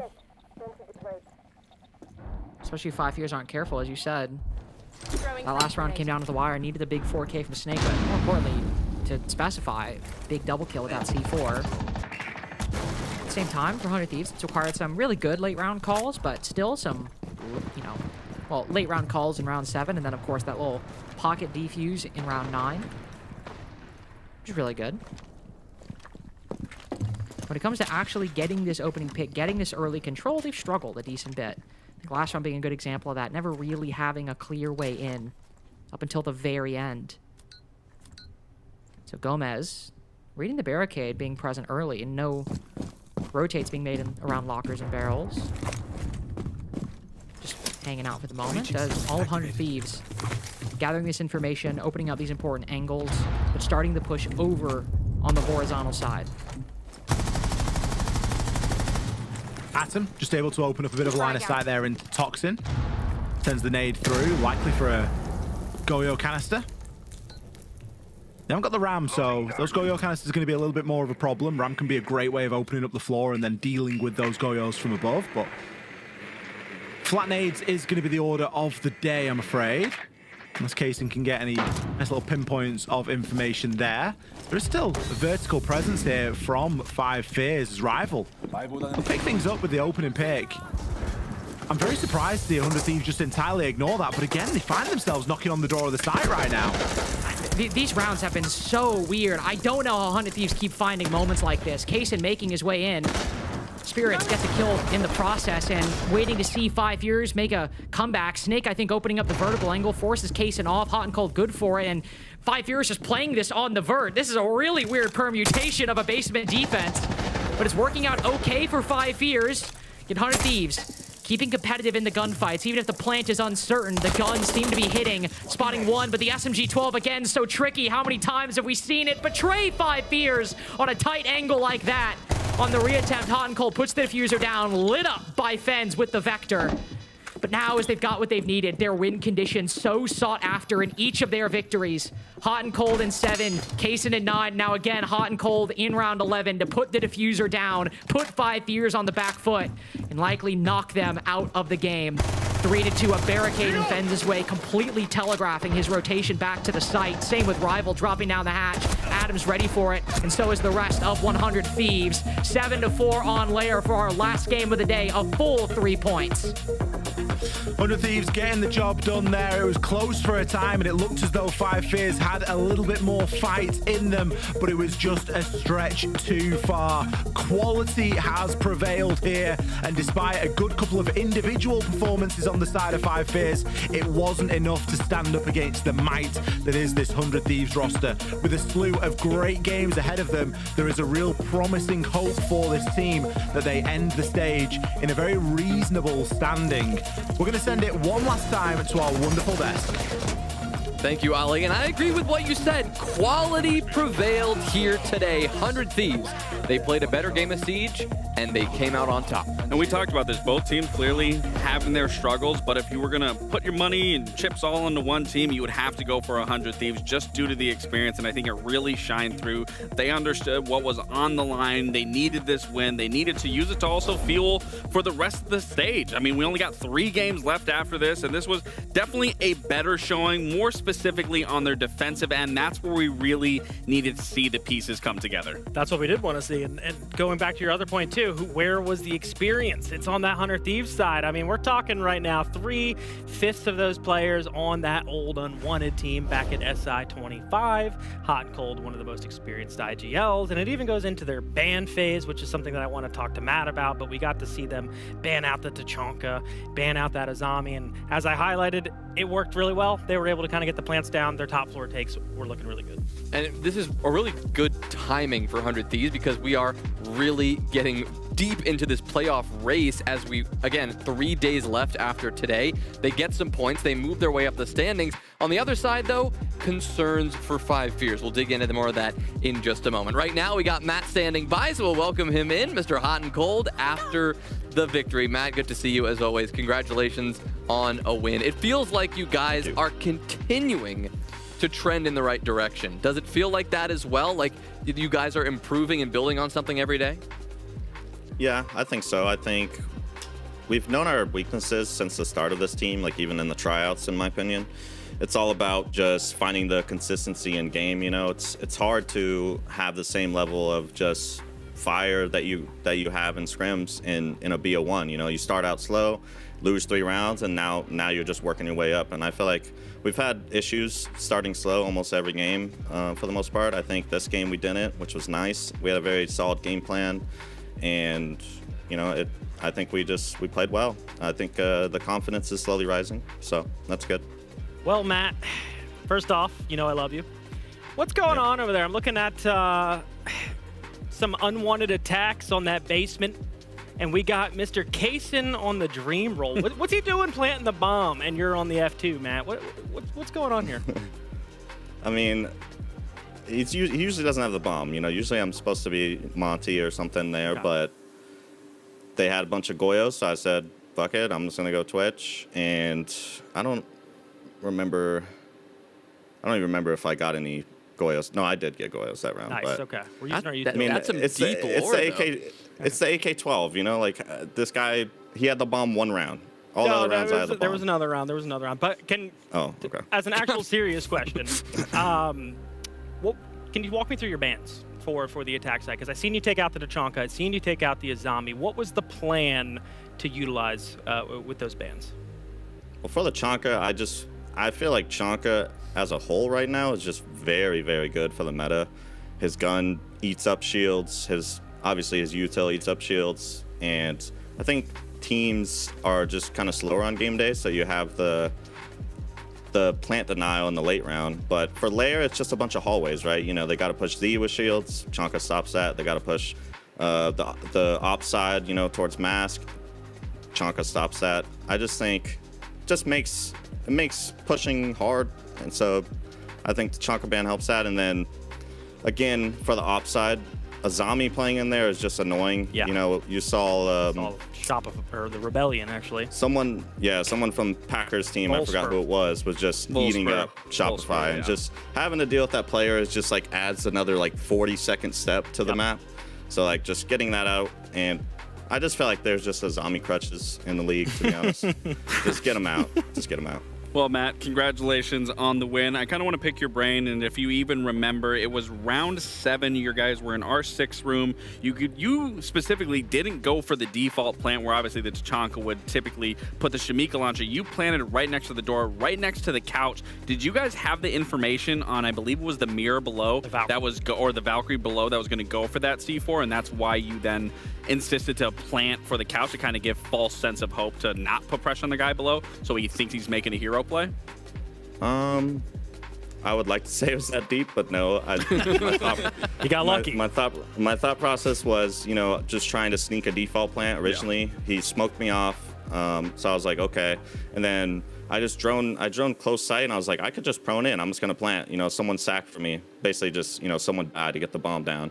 And then I knew that the C4 was below. I just kind of hoped that they had no vision on me. Okay. I'm gonna be honest. I hoped and prayed, and then it worked out. I was gonna say that's what we were wondering, because I don't even think Mint spotted it at the moment. He's like, oh, Matt's gonna die, and I was like, wait, Matt's planting over by the couch. He's not gonna die, and then a C4 blows up in default. So I thought maybe that was, like I said, I maybe looked too far into it that you guys had the information and was like, okay, we aren't gonna put pressure on him. Let the Valkyrie feel comfortable and make this hero play, saying, I got it, and then sure enough, diffuser goes down, then they start panicking because the C4 didn't work out. But either way, that's good knowledge either way. All right, Matt, thank you so much for your time as always. Congrats on the win, and we look forward to seeing you play tomorrow, all right? Appreciate it, guys. Have a good night, man. Well, 100 Thieves get the win, which wraps up what has been another incredible day here in NAL Stage 1. Another play day in the rearview mirror, just like that, all in the hunt for playoffs. We started the day with Cloud9 and Outlast, M80 and Shopify Rebellion. That brought the heat, and M80 proved once again that they remain undefeated and right now are the team to beat in NAL Stage 1. You put them on the A+ tier, not the F. I did. I'm also surprised. We're talking playoffs? Playoffs? We're talking about playoffs right now? Playoffs. We got playoffs coming up in just 3 play days' time. 3 more chances for these teams to get some more points. M80, with their position today, are officially locked into the playoffs. Not necessarily 1 and 2. They are now confirmed mathematically. They cannot be passed. On the other side, you still have everybody else fighting for that spot. My math was spot on when I said I'm pretty sure they qualify. Obviously, other games had to be played out. However, yeah, I mean, it's a good position for them to be able to feel comfortable. And as we know, teams will just want to get into playoffs. It's not about how you get there. It's about how you finish and what you do into playoffs from there. And again, as me and you know, everyone wants to play best of 3s. They want to avoid these best of 1s at all possible and do what they can to secure themselves. So hats off to M80. And then I believe, did you touch up on Outlast? I don't think they can make it anymore, which is a little unfortunate. So hopefully, even in their last few games that we can see from them, they can have a little fun with it. There shouldn't be any pressure on their shoulders. Speaking of playoffs, they need practice.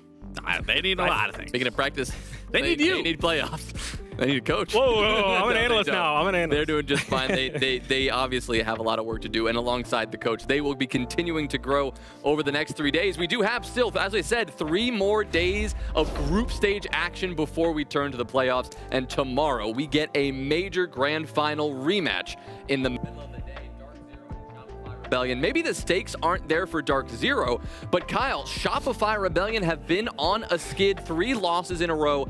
It's not guaranteed that they are going to make the playoffs if they continue that performance. An important one for them tomorrow. It's not guaranteed, but they do have Outlast coming up, so I'm not too concerned, right? I think the line is usually around that 11 or 12 points, and that Outlast win alone will get them there. And, you know, that's why I don't even think it's that concerning. They could gatekeep, though. They could gatekeep. I think all the hate watchers in the world will be watching that game. But that is going to be a tough game. Not only is there a major rematch, but also DZ just historically kind of owns the Rebellion. I think it's like 14 maps to 2. It's not even close. Yeah, it's pretty brutal. But either way, it's going to be a good series, I'm expecting. I mean, Dark Zero obviously showed that they could have been beaten today if SSG didn't have a couple of those blunders. But as for what I believe, are we able to throw up that that just so I can look at the games again? Because there was one game One more time. specifically. I just need to see it. My brain doesn't work that way. It's 2 in the morning here. I need to re-see. Yeah, I think the Cloud9 Space Station game, that's going to be a really big one. Space Station also really needs these points. Cloud9 is doing a very good job making a very convincing run to put themselves in playoffs, and if they get that win, they're going to look pretty nice going into the next week. And then that big one is actually Forfun Esports and 100 Thieves, because I believe that is right on the line of the playoffs. That is the bubble teams here. 6-7 spot, I believe. 6-7, huh? Guys, great. Come on. What a way to end the broadcast Maturity. with that. We get back tomorrow at 2 p.m. Eastern, where we will continue the shenanigans here on the NAL desk. For our entire studio crew, for Mint for Laxing, I'm Jonas Willinger. Thanks so much for watching. We'll see you then.